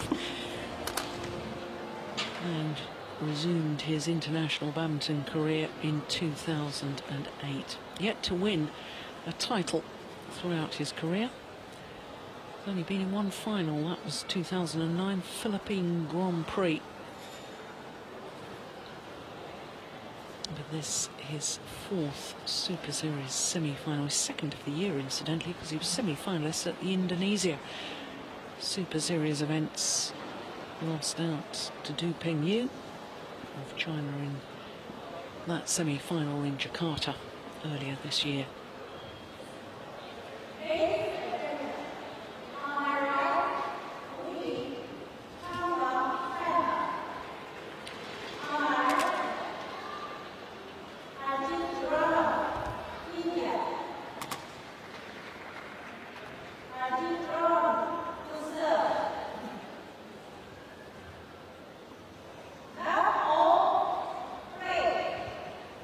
Men's singles semi-final. AJ Jayaram, 29 in the world ranking, from India, far side of the court, up against Hu Yun from Hong Kong. AJ Jayaram had a fantastic first round victory over the number 3 seed Kenichi Tago of Japan, 2 straight games, then Derek Wong of Singapore in the second round, and then beat his teammate Saurabh Verma from India in yesterday's quarterfinal in a 3-game marathon. This man's only played twice because of that walkover in the second round. He's given a walkover from Changzhou.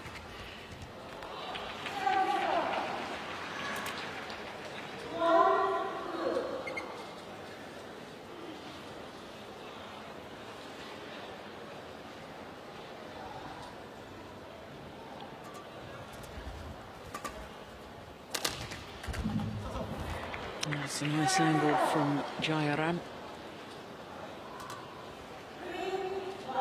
Well, Jayaram, born in Chennai, lives now in Bangalore,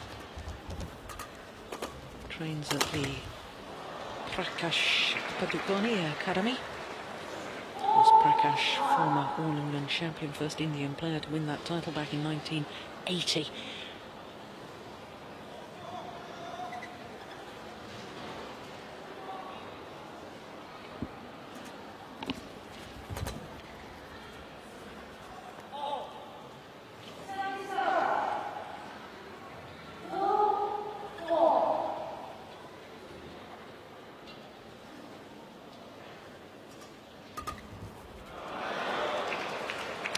Well, we know that AJ Jayaram is a very, very talented individual.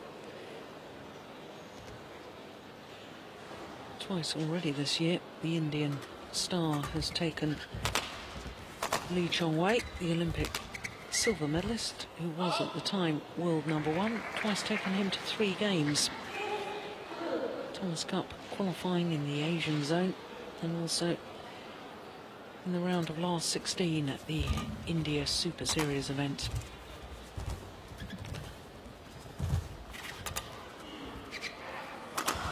Oh, that's nice.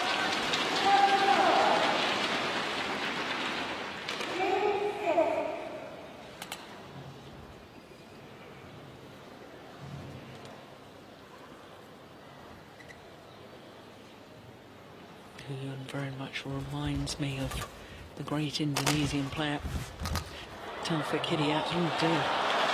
Well, that hit long from Jayaram, but I'm very concerned about Huyun. There, the slip. Right foot just slipping away. He seems to be okay. Last thing we need is any injuries.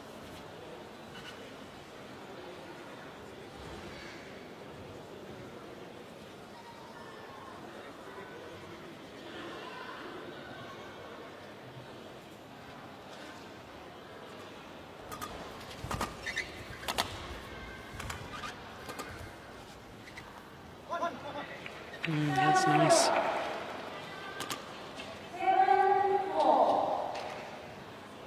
Really very, very deceptive player. Good racket work. Easy, relaxed hitting style. So reminiscent of his coach, Prakash.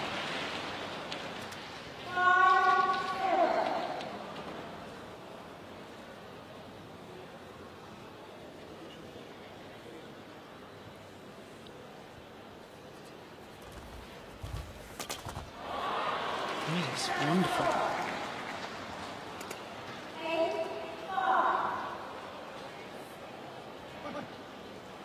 Well, up until the India Superseries event, it looked as if AJ Jayaram was going to be India's representative at the London Olympics.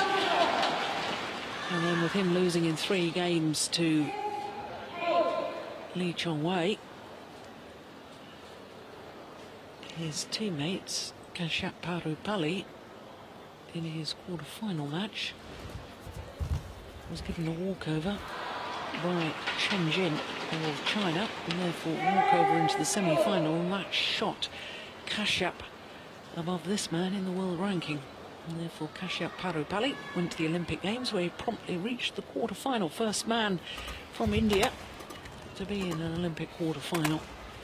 And of course Indian badminton celebrating the bronze medal of Saina Nehwal in the women's singles.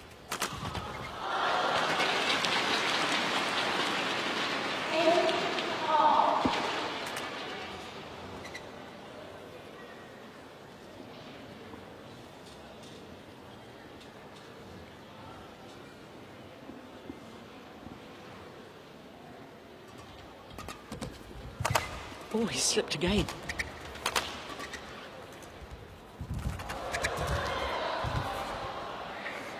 That's a perfect final shot from AJ Jayaram. Well, once again, I was very, very concerned. It was prior to this.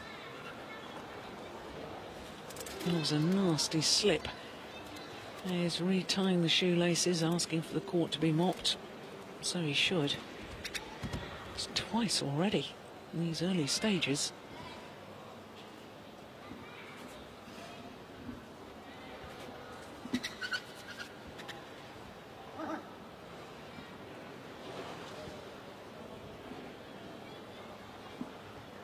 National coach Balela Gopichand.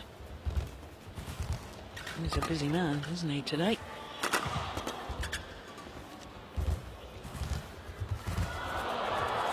Well, I'm sure as a coach he'll be delighted to be busy on semi-finals day.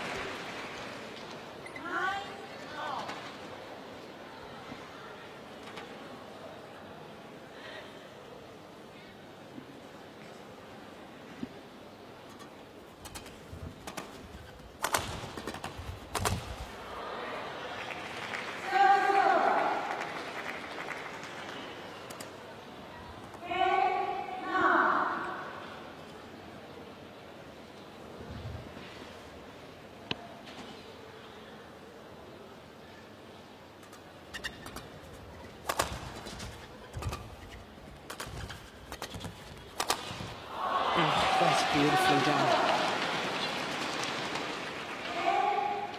The obvious shot would have been a smash straight down the line.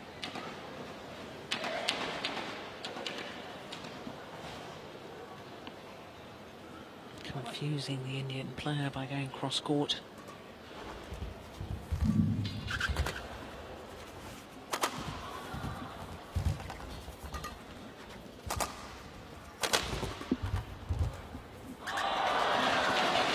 Indeed, it is Hu Yun from Hong Kong who comes from behind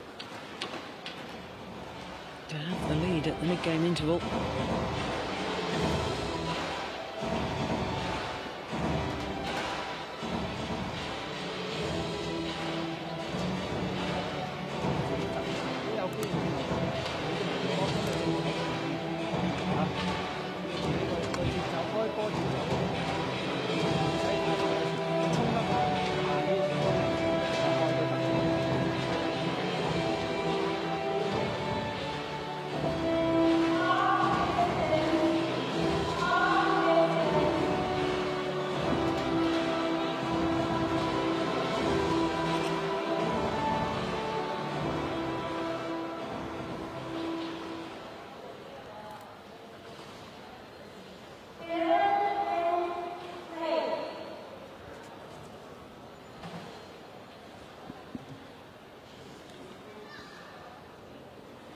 As far as AJ Jayaram is concerned,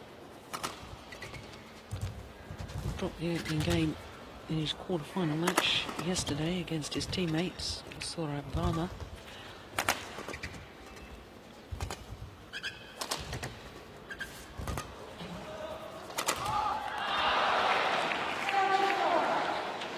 So we know he has the capability to come back in matches.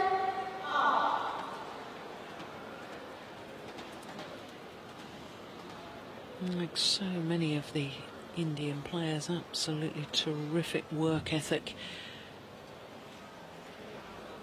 Fights for everything. Doesn't give up on the rally.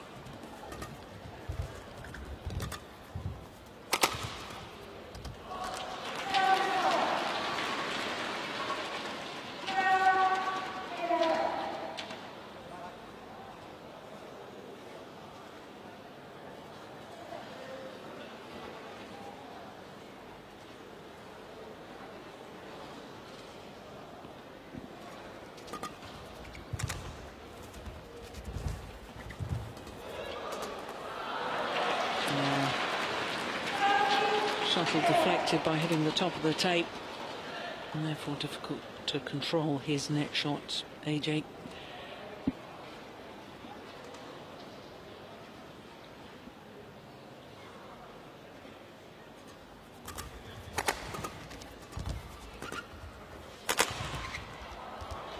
All good. Getting himself out of the way deliberately. Leaving that, thought it was going to go long. Misjudgment.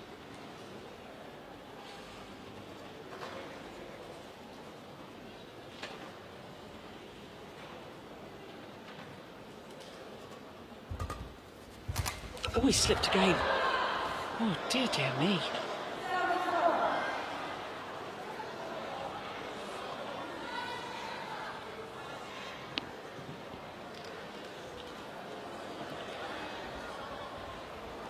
Once again, it's that right foot. I'm unable to smile about it, but that to me is very, very concerning.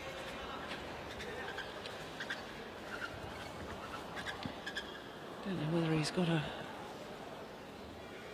relatively old pair of shoes on. Certainly don't look that well worn to me. But perhaps the rubber soles just not getting the grip that he would require on this court.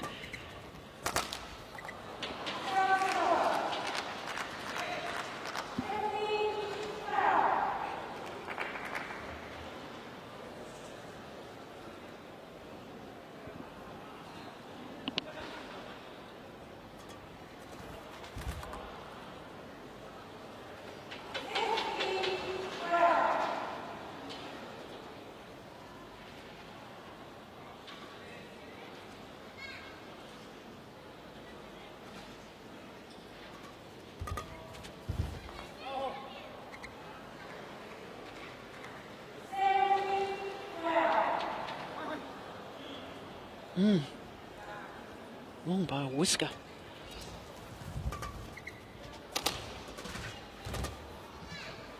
Oh, that was going out too.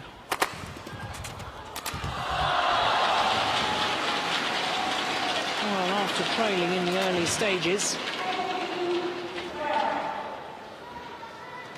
Now, Hu Yun of Hong Kong appears to be flowing.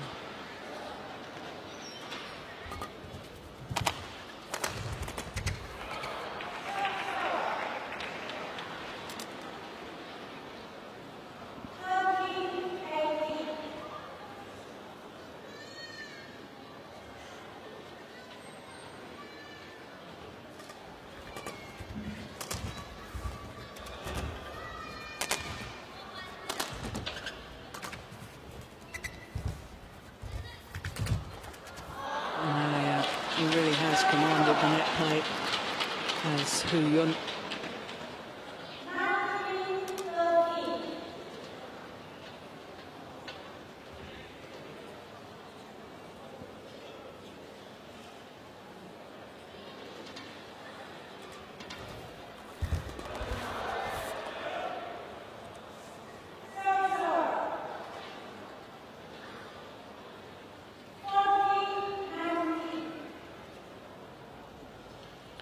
It's all a little flat at the moment in comparison to the drama and excitement in that third game of the women's singles semi-final.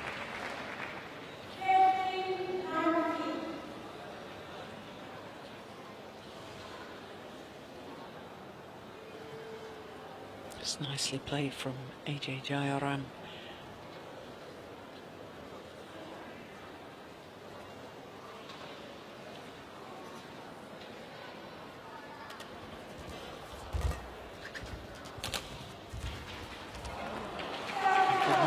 Occasion.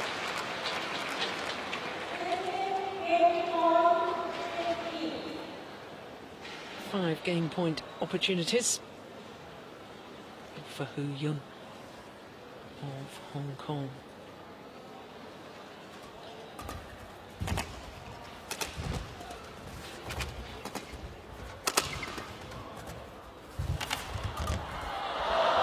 Yeah, well saved.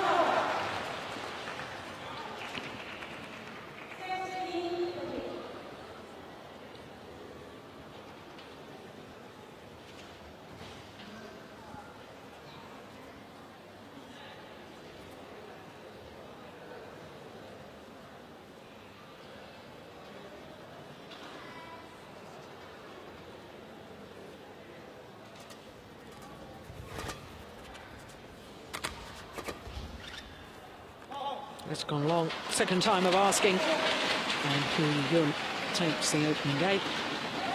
21-16. 15 minutes of play.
Well, in the end, Hu Yun of Hong Kong just ran away with that opening game.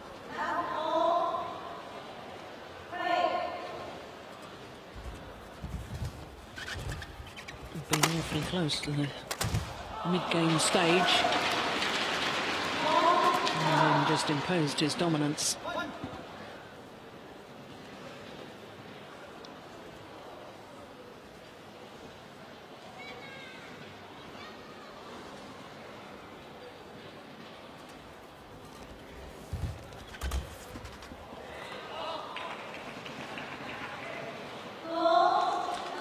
Well, I wonder how much that three-game match took out of him in his quarter-final yesterday against his teammate Saurabh Verma.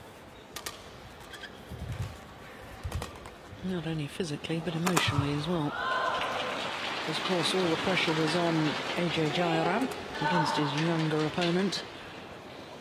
And it looks at the moment to me as if he's a little mentally drained.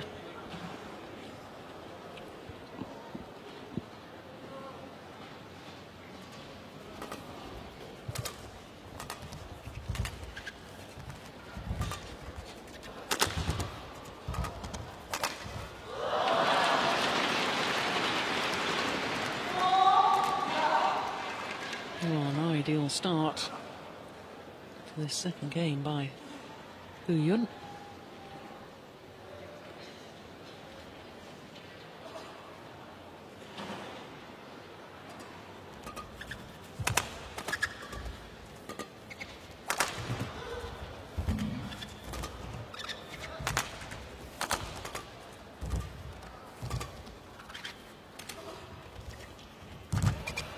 Almost missed it. Oh, that's a pity. You could see he was working so hard to try and break this run of points.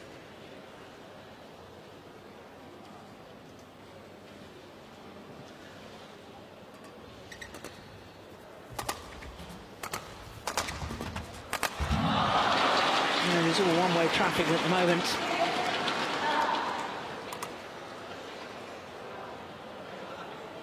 Very, very important that AJ Jayaram wins this next rally.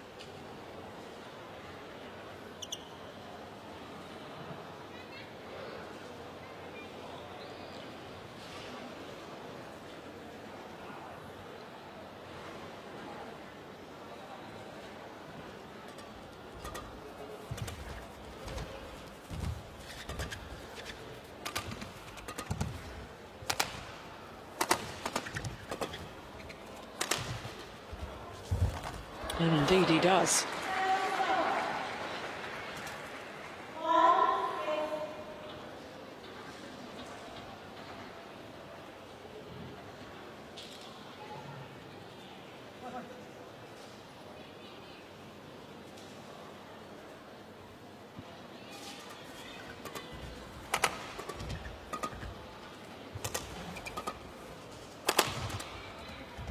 Oh, that's nice. Yeah. Blocking the defensive shot across court. This is the one. Changed the momentum of the rally. Lovely.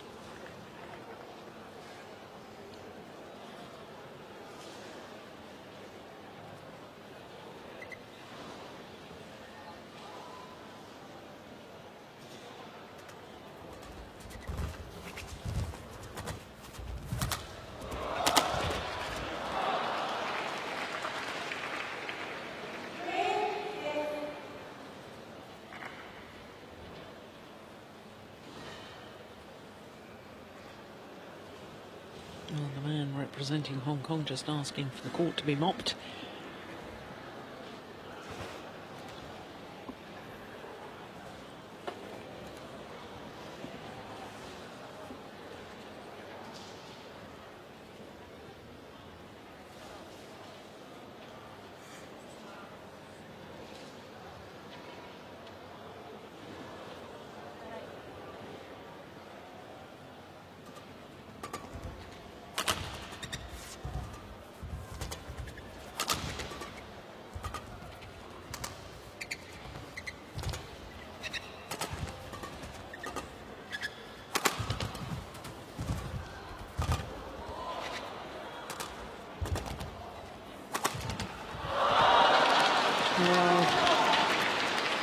raises his fist aloft.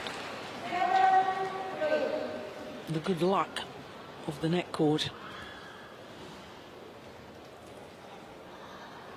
It seemed to sit on top of the tape for an age, didn't it, before trickling over.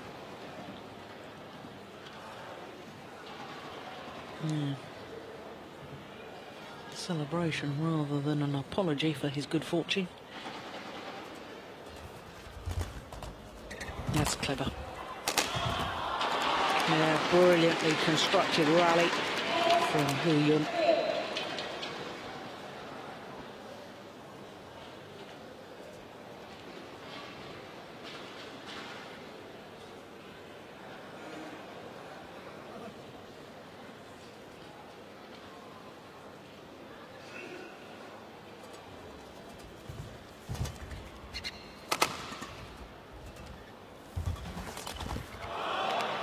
That was inch perfect.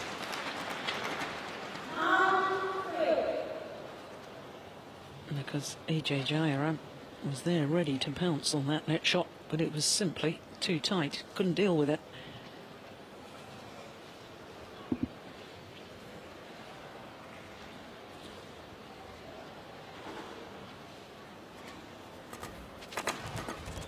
Oh, amazing defence. Yeah. Great clear to finish off the rally. Couldn't have walked over to that side of the court and placed it any better than that.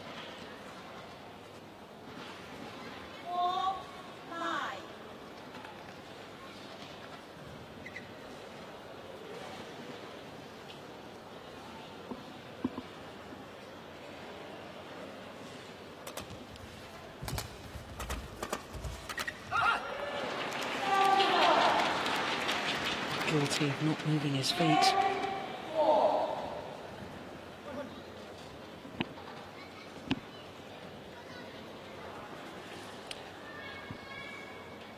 Ten-4.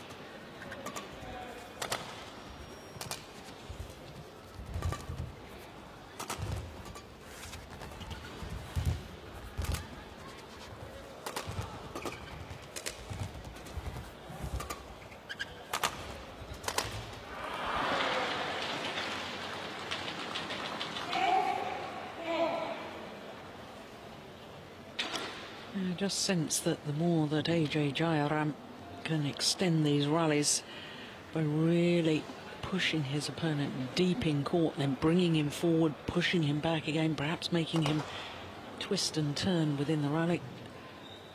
Fast angled shots.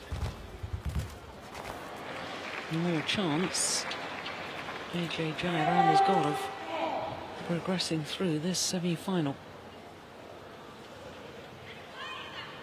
There's no doubt in my mind that this man representing Hong Kong has more winning shots.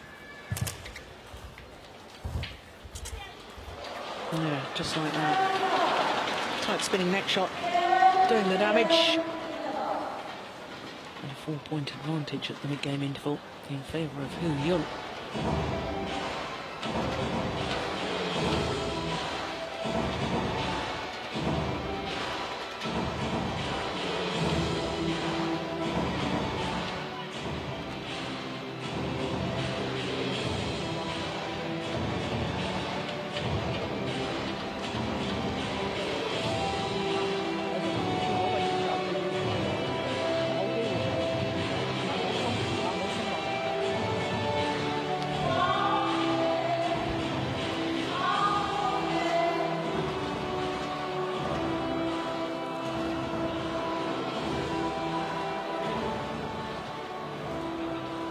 A prime example of his athletic ability, the explosive movement, the leap in the air.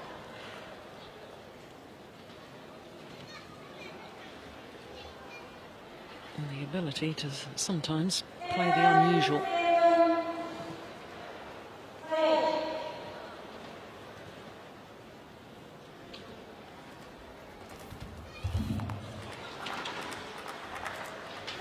Well, this is where AJ Jayaram has to be so mentally tough. Can't afford to give away simple points like that. Error on the return of serve. Yeah, there's the big power smash again from Hu Yun.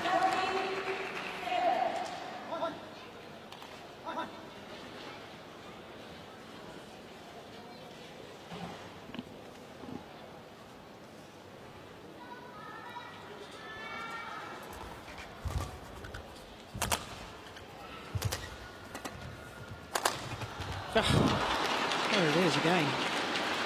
Well, is it one straight down the line, one at his opponent's body, and that one cross court for the winner.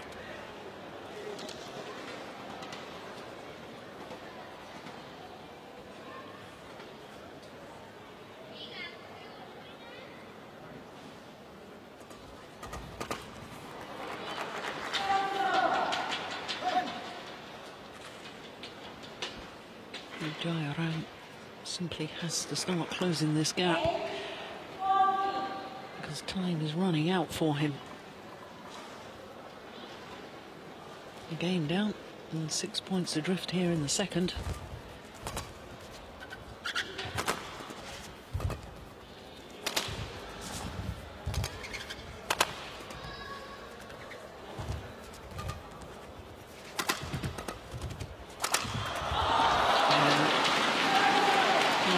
Talking at the mid-game interval about Hu Yun's explosive movement, explosive power of shot, power of movement. It does make such a difference in a game.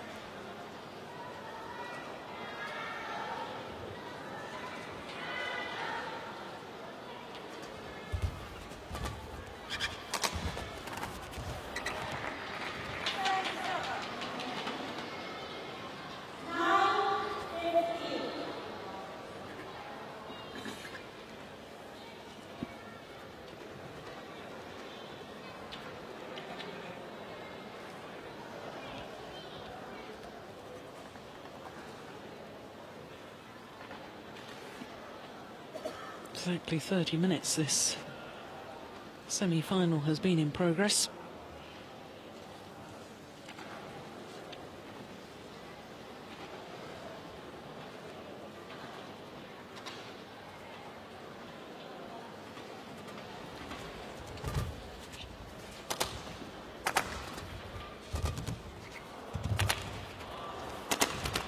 How did he get that back?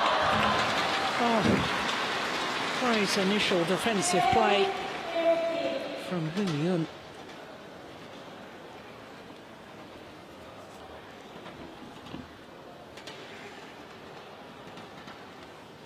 But he couldn't get the second one.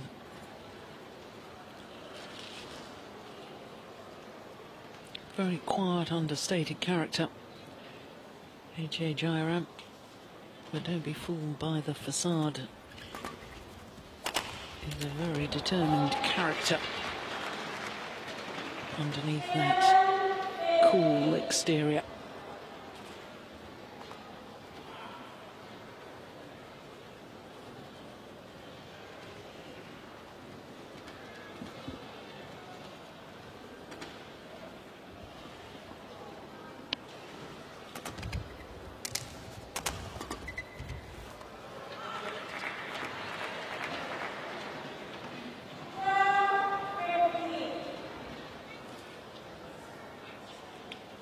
Five of the last 6 points have gone in favour of AJ Jayaram.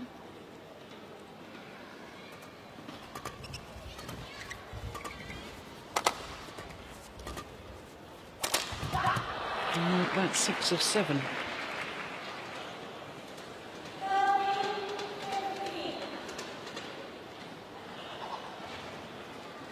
Well, I said a moment ago he needed to react. 7-14 down, remember. and reacted to the situation. He's done in great style.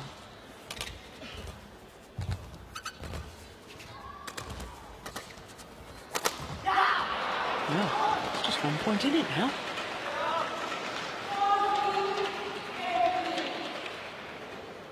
Seven of the last 8 points in favour of the Indian player.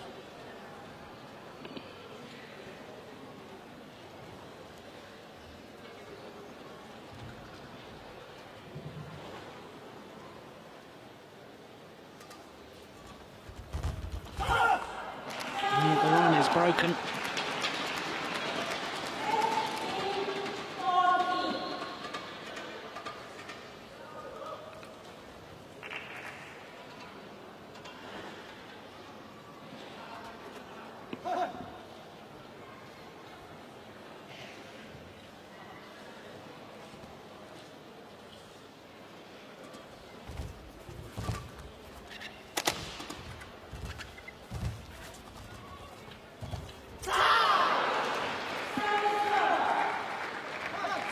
All of a sudden, we've got a real match on our hands.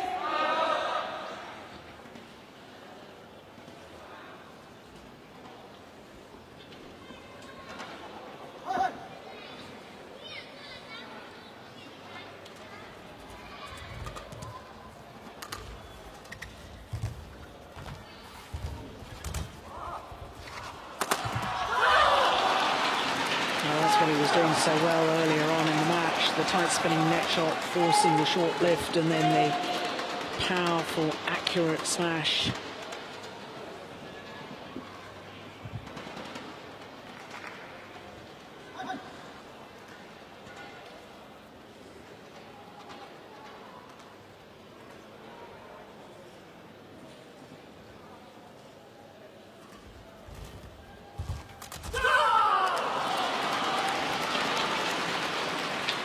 Well, he went for it, did Jayaram.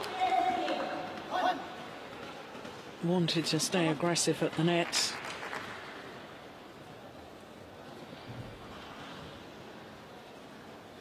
Fine line between success and failure at this level.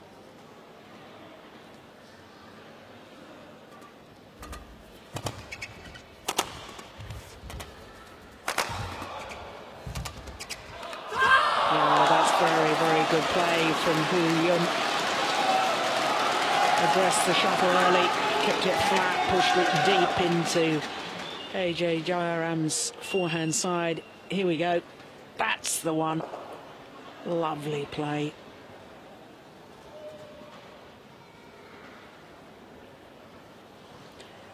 Two points away from his first ever Super Series tournament final.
Another one hits the top of the tape and goes over.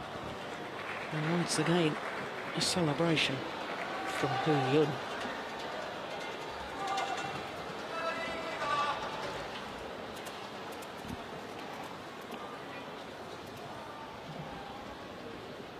Well, did it go over or not?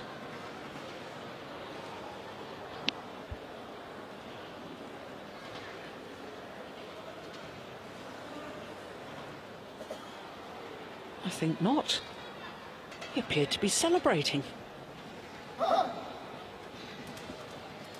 it must have stayed Hu Yun's side of the court, because in fact the score is now 17-19.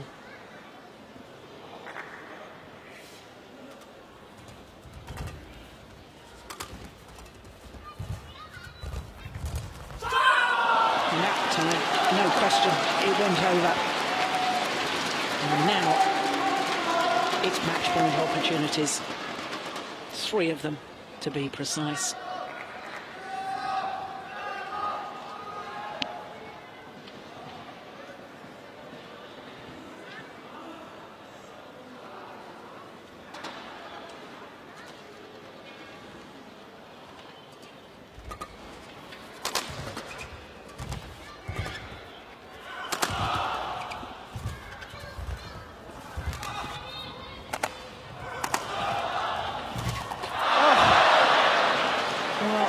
Count of the number of times he's lost his footing in today's semi-final.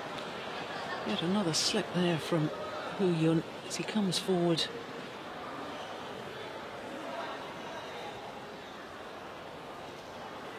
Well, if he clinches one of the next 2 points and secures his place in tomorrow's final, I highly recommend he gets a new pair of shoes.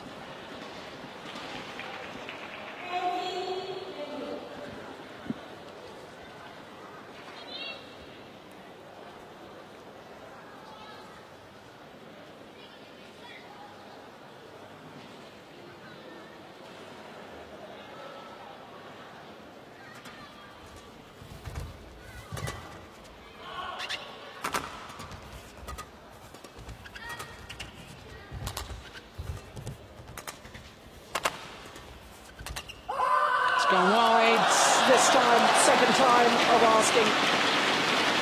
And Hu Yun of Hong Kong secures his place in tomorrow's final. In his first ever Super Series final.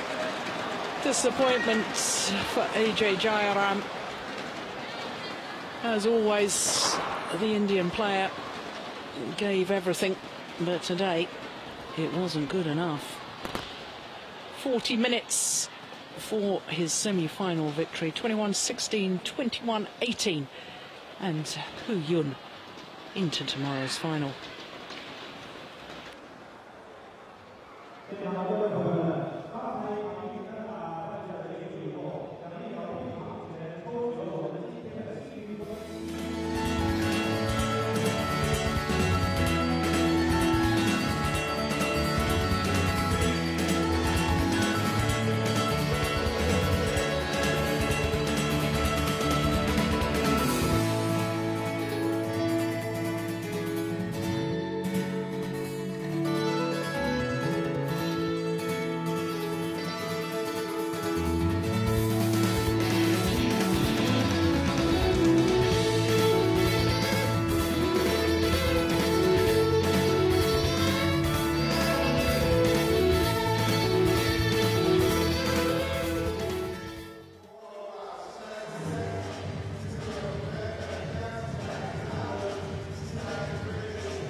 So the unseeded combination of Zhang Nan and Chai Biao.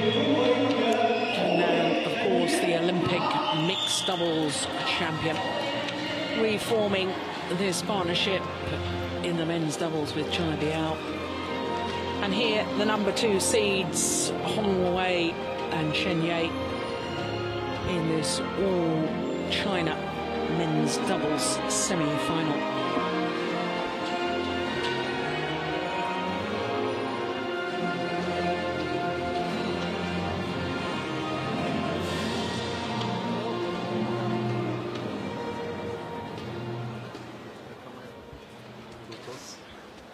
So the toss of the coin, the umpire judging, our umpire from China, Shen Ye, says that he will serve first.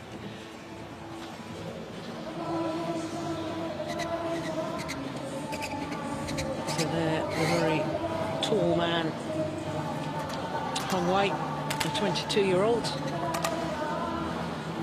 from Fujian province. His partner, 25 years of age. Shen Ye, Hong Wei and Shen Ye together, currently number 11 in the world ranking, but they did spend 10 weeks at number 10 on the world ranking. Their opponents having played together for about 18 months. Prior to Zhang Nan concentrating his efforts on mixed doubles with Zhao Yunlei, culminating, of course, in the Olympic gold medal in London. Zhang Nan and Chai Biao were number 11 in the world rankings. And there is Shen Ye.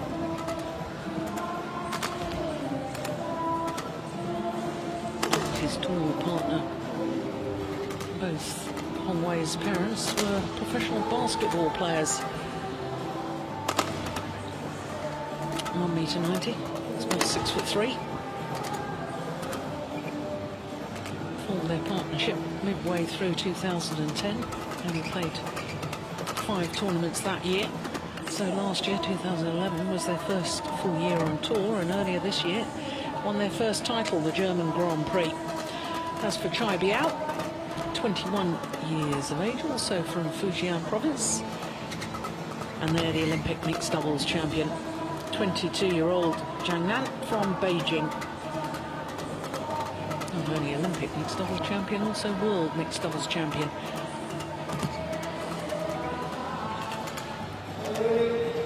And he does enjoy his men's doubles.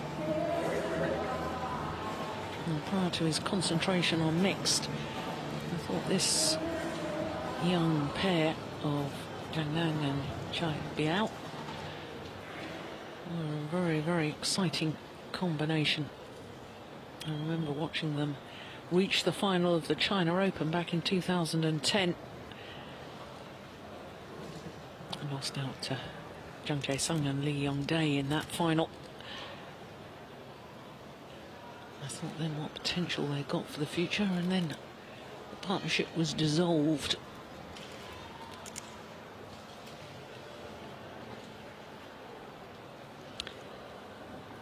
Played this China Masters twice previously, Chai Biao and Zhang Nan as a partnership, 2009 and 2010, both occasions lost in the second round.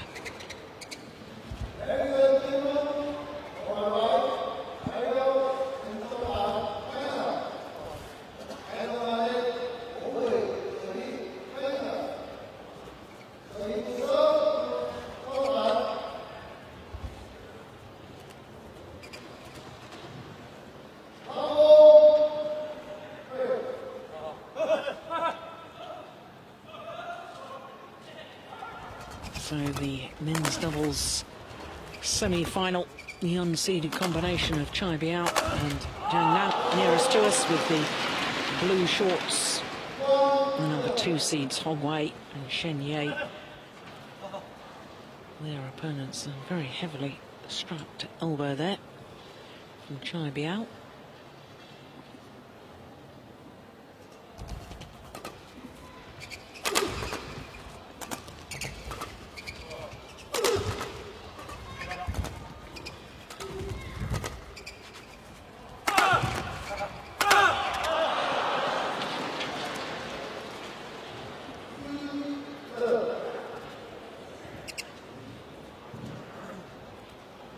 Well, he's a tall man to start with, and when he leaps in the air like that, I wonder what height that smash is coming down from.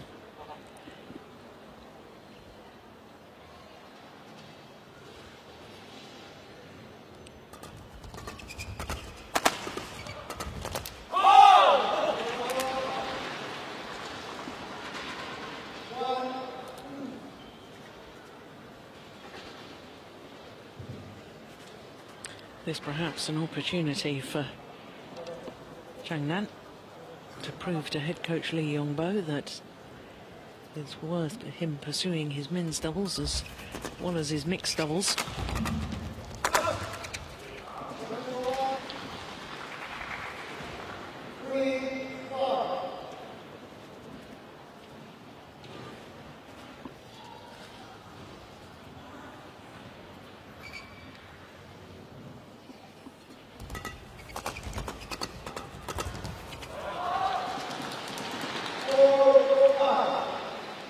Just showing in that rally why he's got gold medals at World Championships and Olympic Games.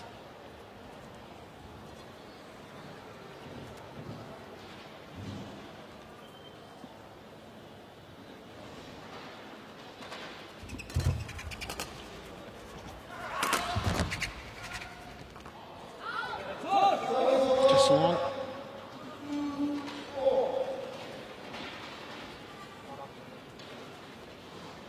Oof, it was just long. Fraction.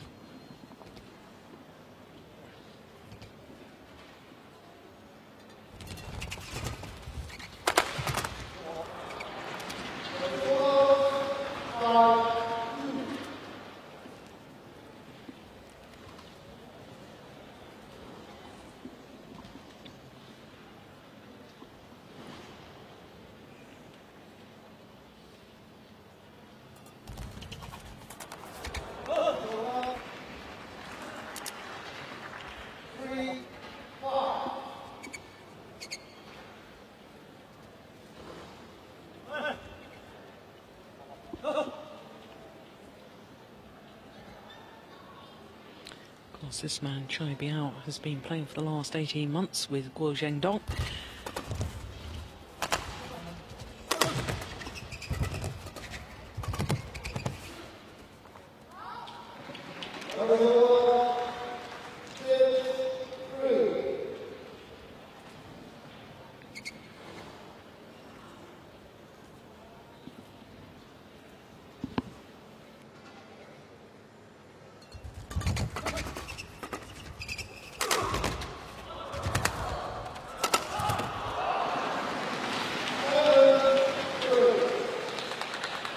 Well, I recall when I watched them a couple of years ago, thinking what a very aggressive attacking pair they were.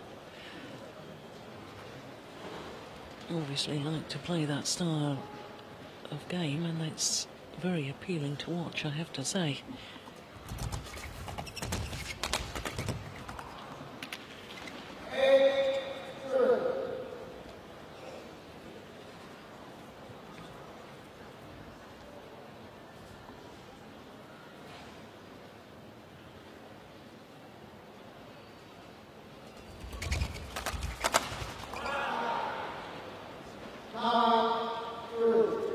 Well, number 2 seeds at the moment, struggling to settle.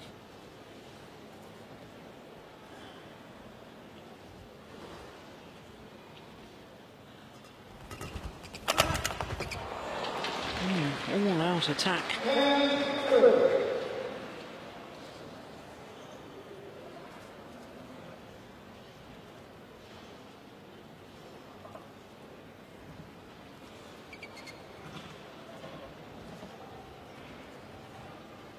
Key to that, taking it early leaping from that base position to play the round the head smash.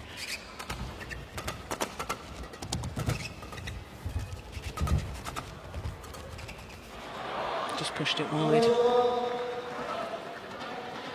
that was a run of 5 straight points.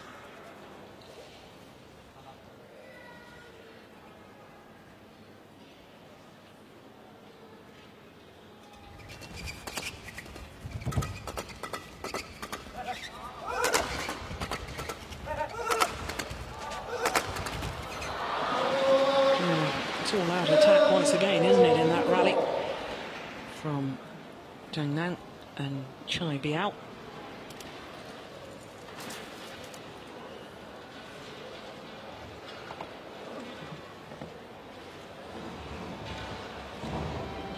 Seven-point advantage. And of course, no coaching staff involved. At the game interval, all in between games, because all 4 players on court from China. Chinese doubles coaches will just leave the players to their own devices. Can't be showing favouritism.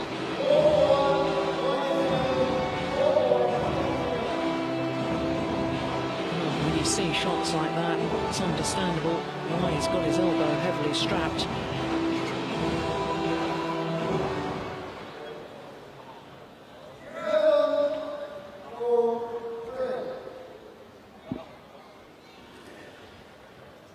So 11-4, opening game.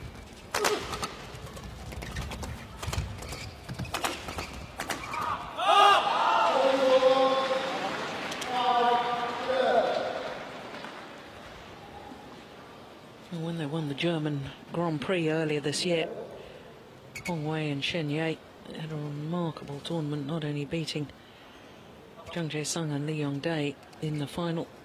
In the last 16, beat Mohammad Hassan and Bona Septano. Quarter-final, they beat the then Olympic champions Marcus Kido and Indra Satyawan. The semi-final, for good measure, beat Ko Sang-hyun and Yu Young-sung. Most remarkable run of big wins within the same tournament.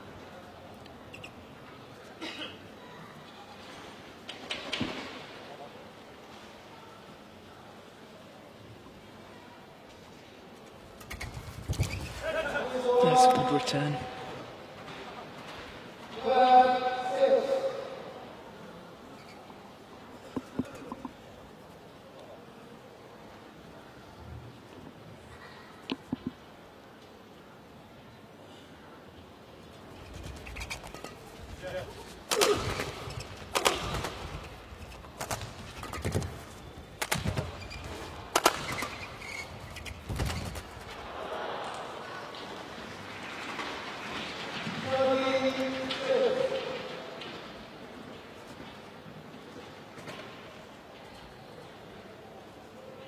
Well, you wouldn't guess from their performance so far that they haven't played together for 18 months, would you?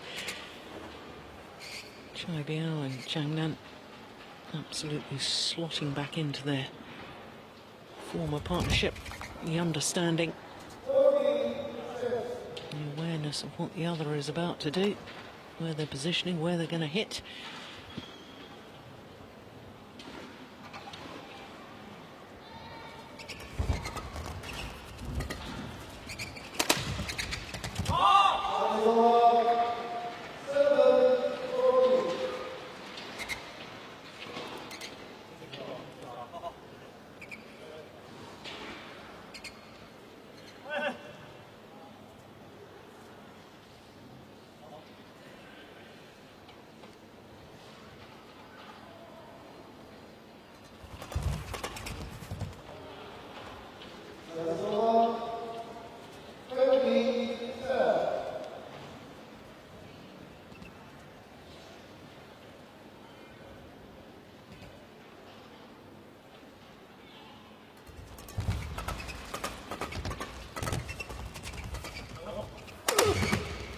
Short.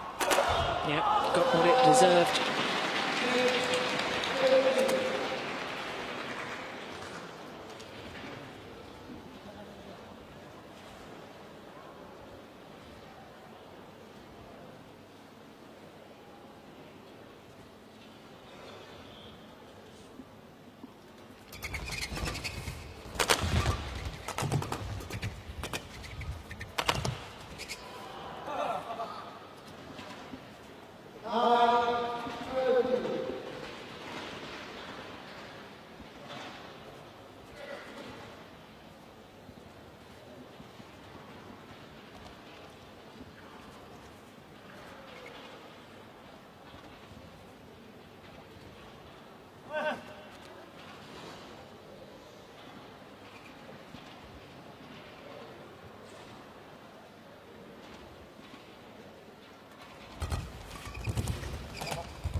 the understanding.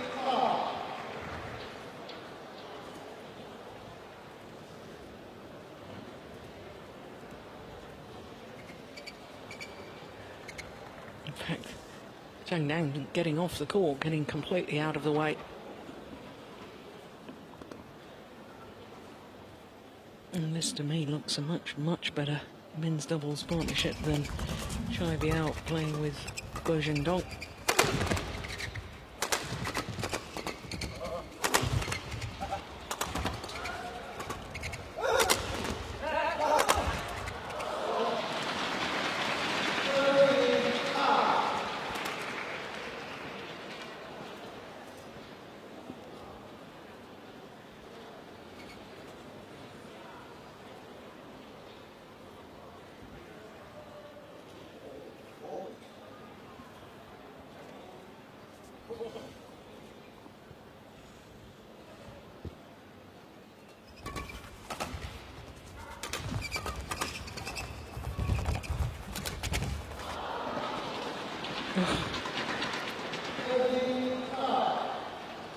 Can't afford to miss shots like that when you're at the net. Got to make those count.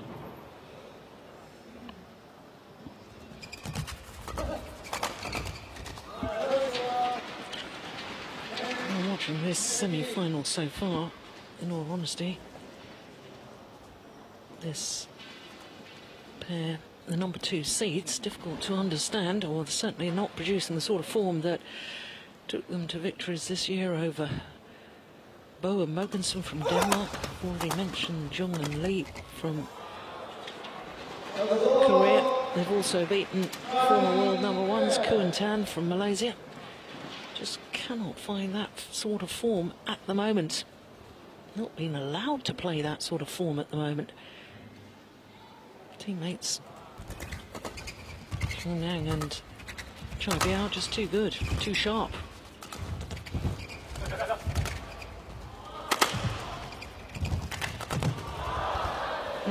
And again.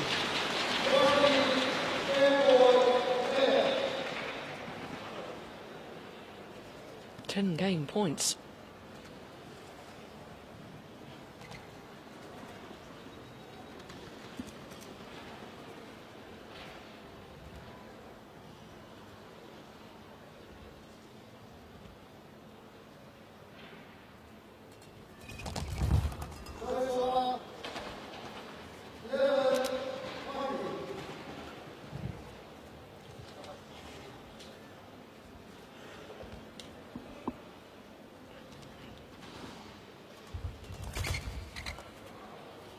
That's nicely taken. And that's the sort of thing we expect from Hong Wei.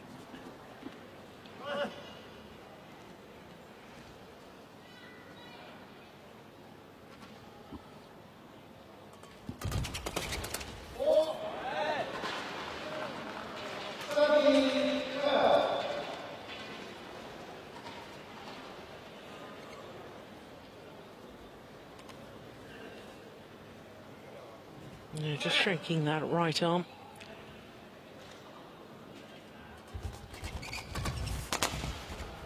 This time. Chai Biao and Zhang Man converts and take the opening game. 21-13. Just 14 minutes of play. Really very dominant in that opening game against the number 2 seeds. And Hong Wei and Shen Ye are in trouble here.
So the players ready to start the second game.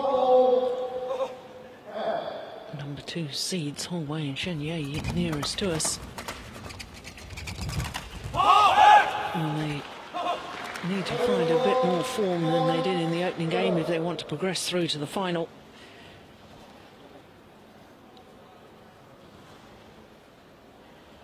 Weren't really given many opportunities to use their attacking play because their opponents, Chai Biao and Zhang Nan, were the more aggressive of the two pairs in that opening game, as indeed they were in that rally.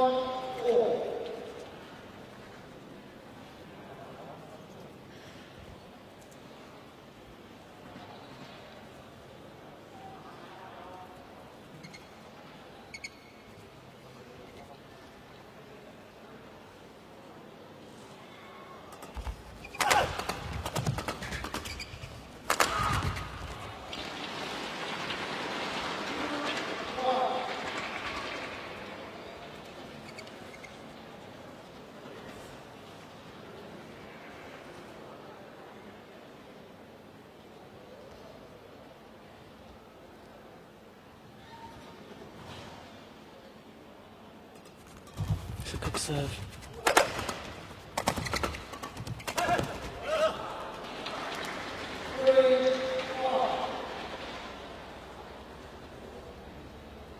Well, they absolutely stand their ground, don't they, Chai Biao and Zhang Nan? Because Hong Wei was trying to make his way forward to the net. Well, they weren't intimidated at all.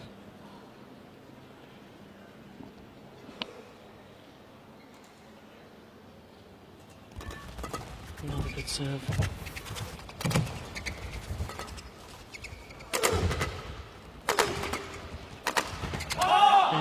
One of the rare opportunities to use their attacking play themselves, the number 2 seeds.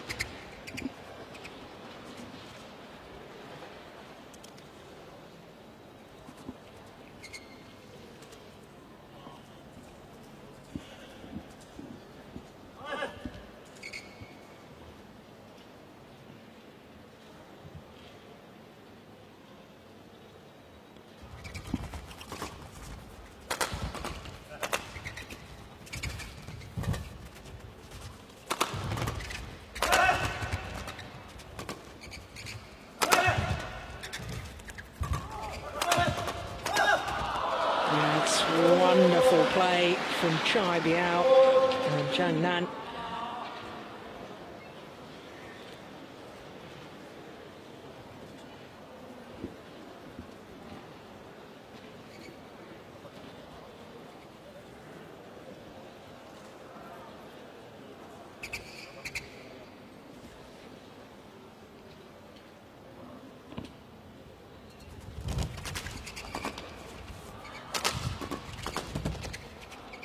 Yep, inside the back line.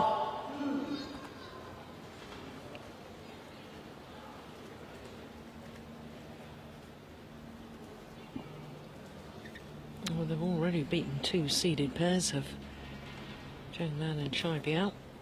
Number 3 seeds Liu Xiaolong and Chu Sihan in the second round.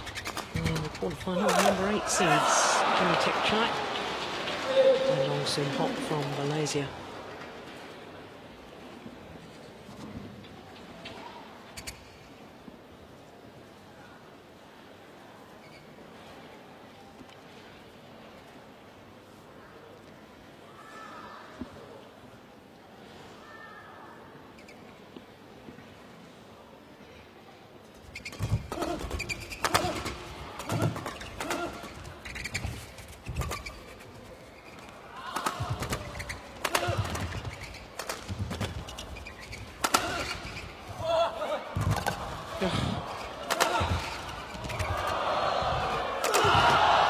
Good rally. Oh my goodness. Zhang Nan stepped into the defensive shot. This is the one. Look at him. Turned the whole momentum of the rally. Well, that is a Moment of magic. How many players in world badminton would have had the nerve and the courage to do that? Not many, I can assure you.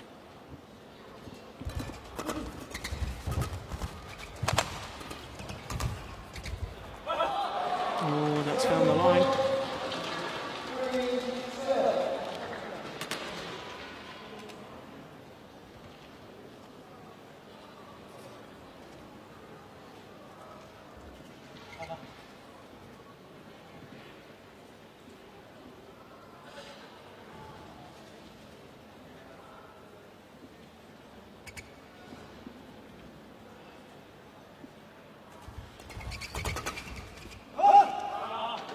He's missed one. He's human after all.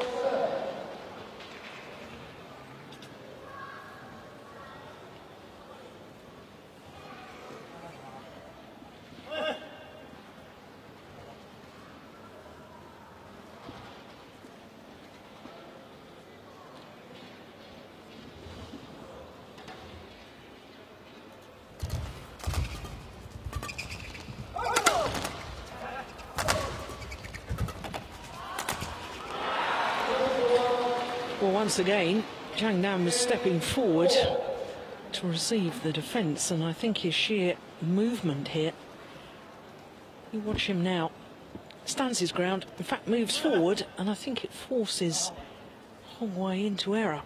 Just saw out of the corner of his eye what his opponent was doing. And sheer threat of that.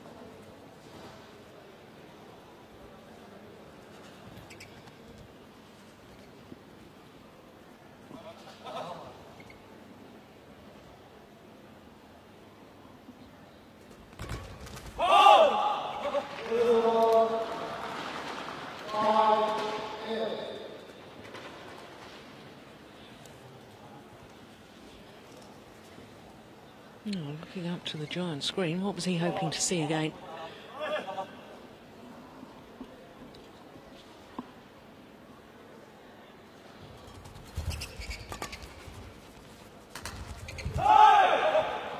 I just sense that there's a real opportunity to turn the tide here in favour of the number 2 seeds.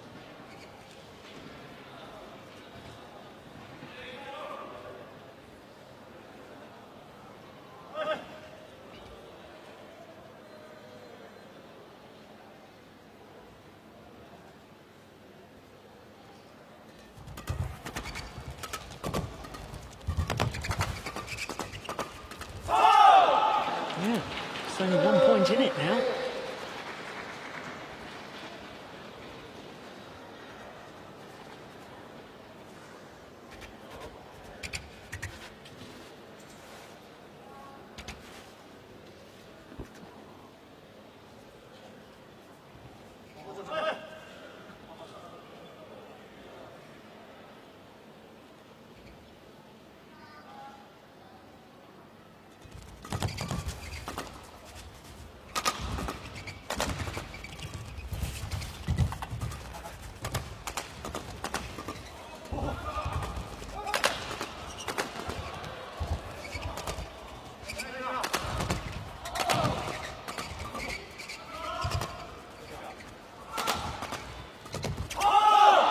Rally, and indeed Hong Wei and Chen Ye are back level.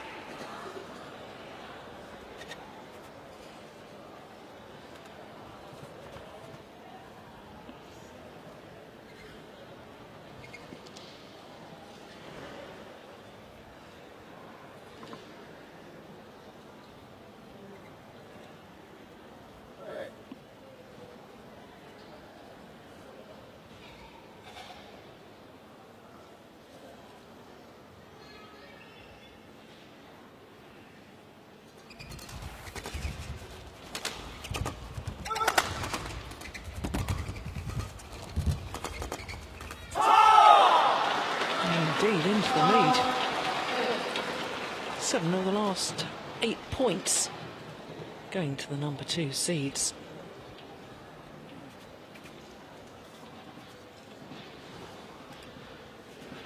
2-7 adrift they were.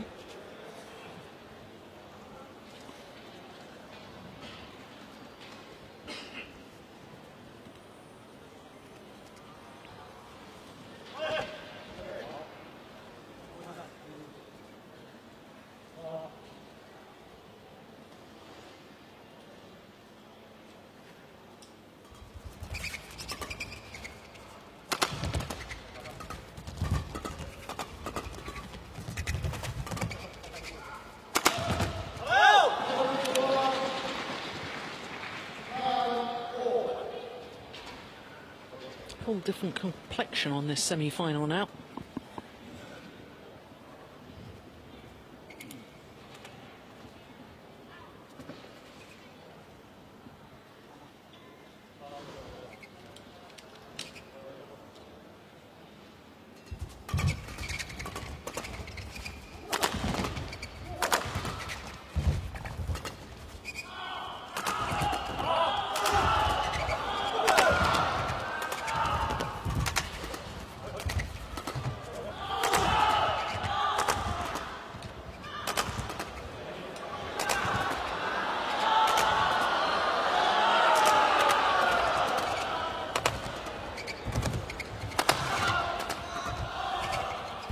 Good rally.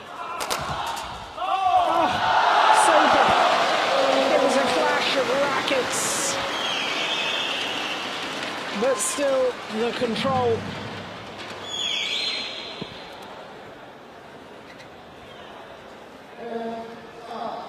Well, I said in the opening game that the number 2 seeds haven't really got on the attack at all. They've certainly changed it around in that rally. JBL being forced to defend after defend after defend.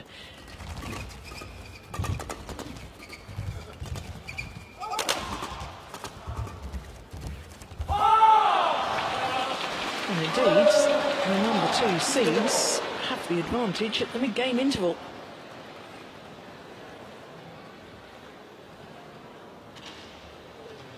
What a transformation.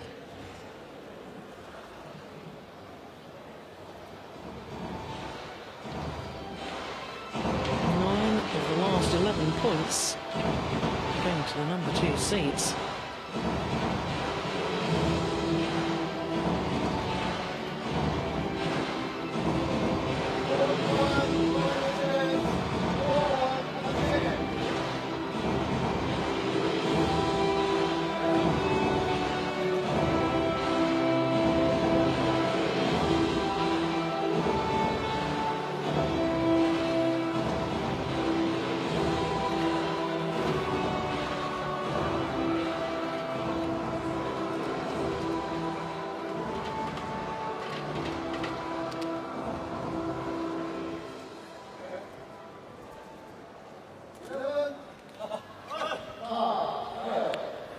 Well, we're now seeing the sort of form from Hong Wei and Chen Ye that took them to victories over Zhang and Li, Kido and Setyewan, Bo and Wilkinson.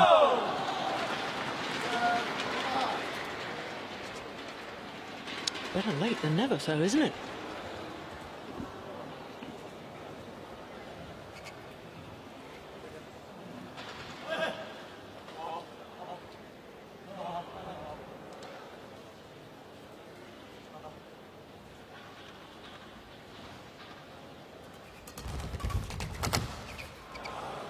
Yeah, it's nicely done.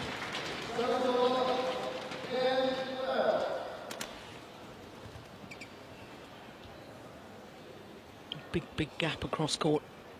Well found by Zhang Nan.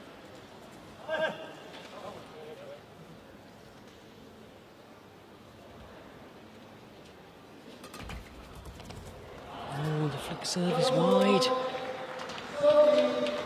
Just suddenly seems to have lost all confidence.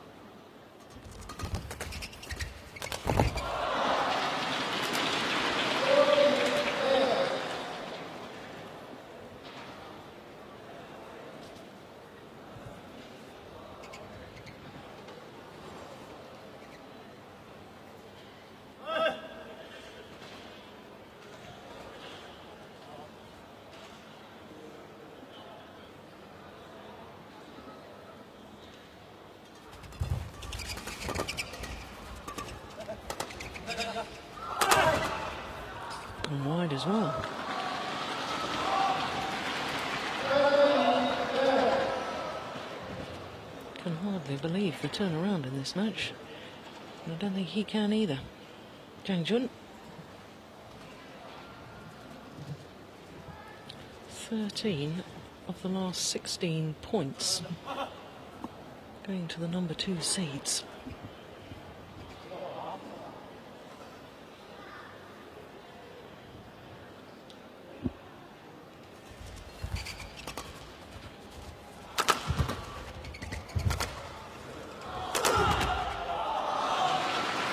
And they're really pressurising Chaibi out. And his form is crumbling.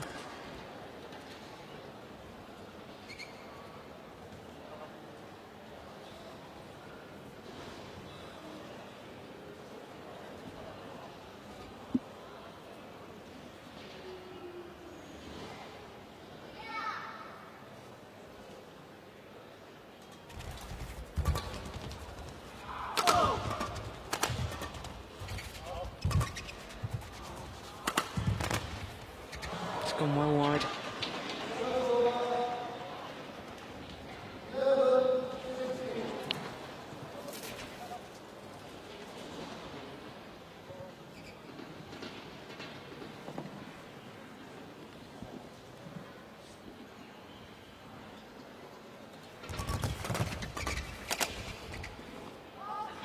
Another error from Chaibi out.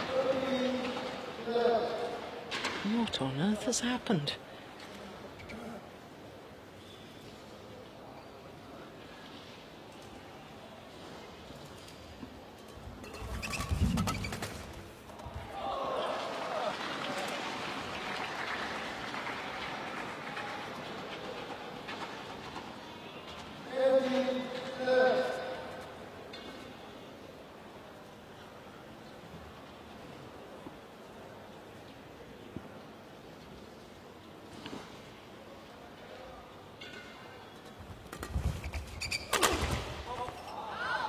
Well, he was mighty close to touching that shuttle before it landed out.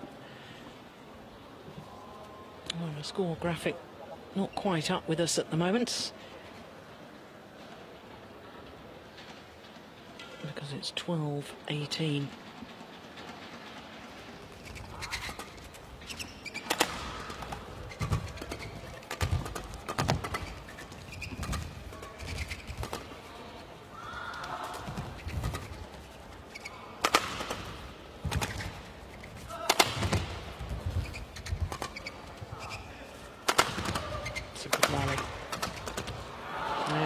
Getting Jiangnan involved at the front of the court.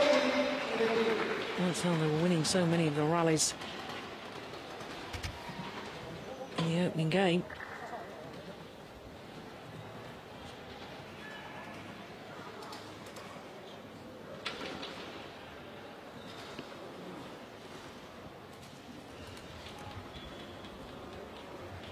Well, just to confirm that it's 13-18 now.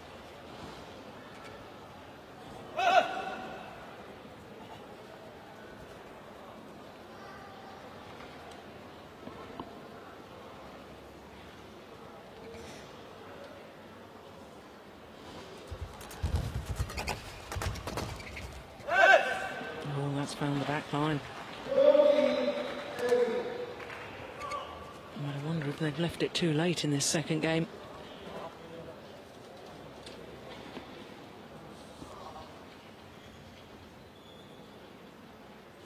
14-18.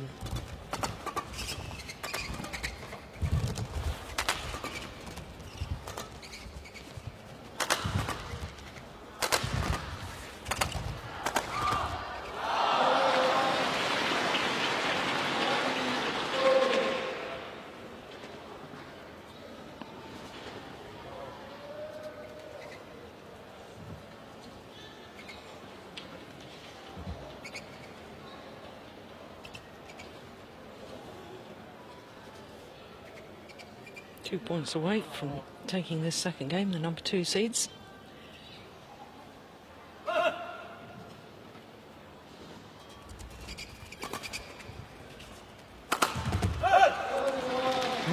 Oh, goodness me, no sign of a injured arm. And that power smash from Chai Biao.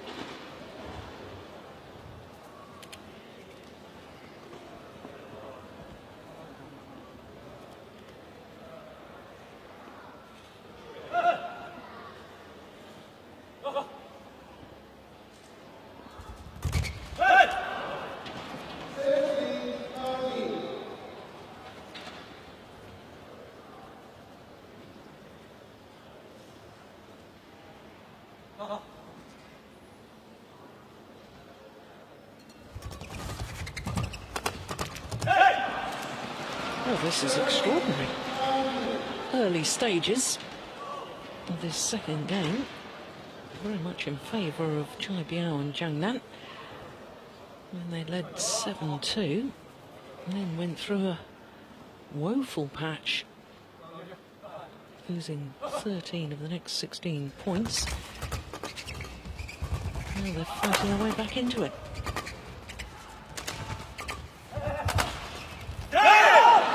They're only 1 point adrift.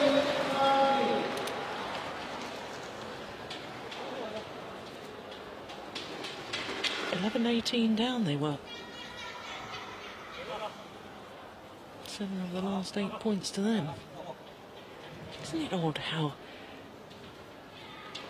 this second game runs of dominance from one pair then to the other, and then the momentum switching back yet again.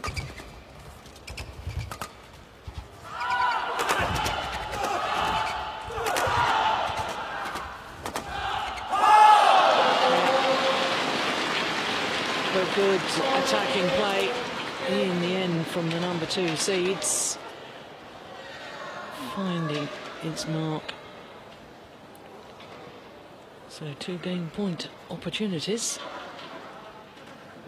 to level this semi-final at 1 game apiece.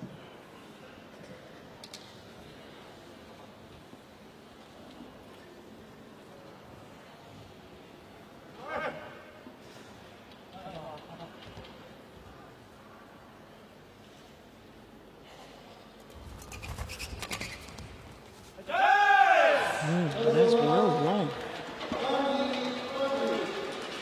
1 game point opportunity is squandered.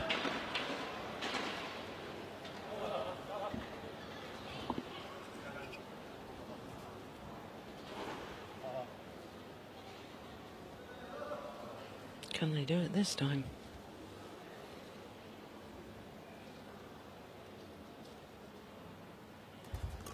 Good serve.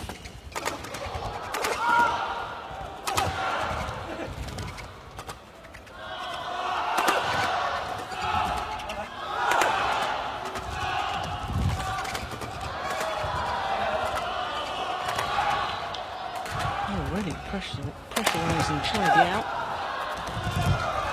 What a rally. Brilliant. I think Zhang Nan only hit 2 shots in that rally.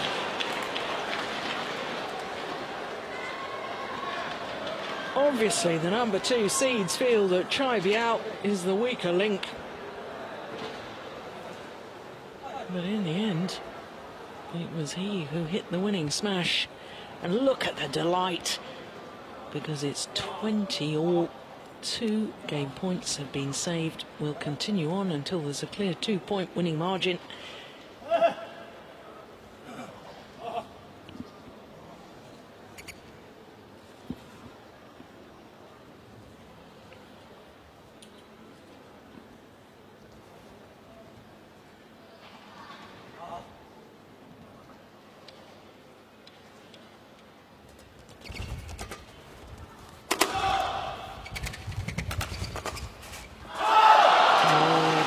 Inside the back line.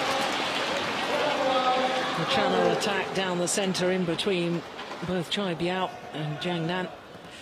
And that's the problem when you haven't played together for a while. There's that slight hesitation.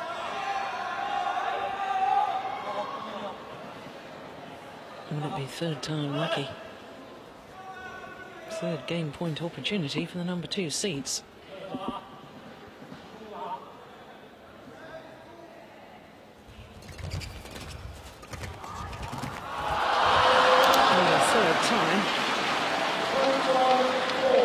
But it's come and gone.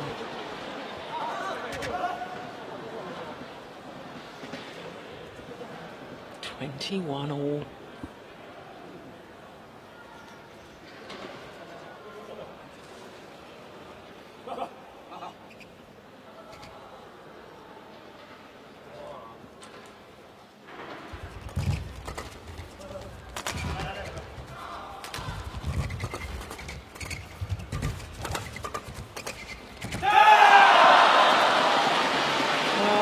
Survived 3 game points and having come back from 11-18 down in this second game, now Chai Biao and Zhang Nan on the verge of victory. It's match point.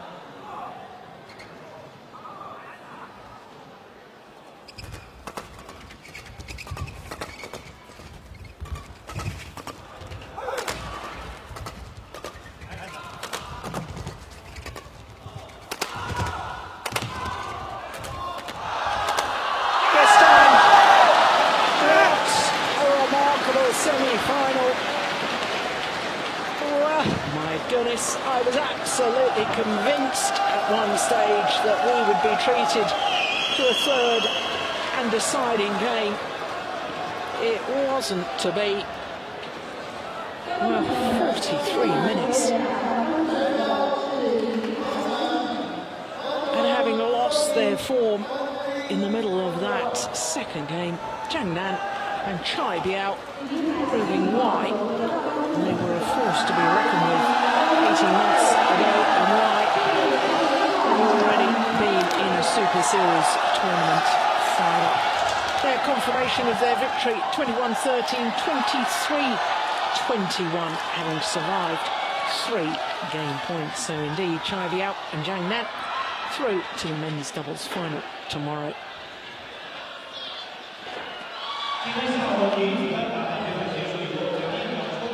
Well, what a thrilling day it's been on semi-finals day. There you can see confirmation of all 5 of our semi-finals. Well, it all started with a bit of a disappointment in the opening game of the women's doubles with the Malaysians totally outclassed, but Bao Yi-sin and Chong Xian-sin coming through very strongly, having been 7-11 down at the start of that second game.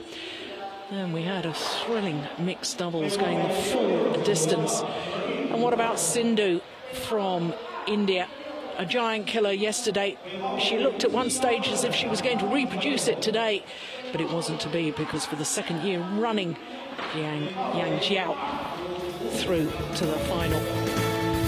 Well, it has been a great day's play. Of course, Hu Yun also through to the final, beating AJ Jayaram. But this is how it all started with the women's doubles.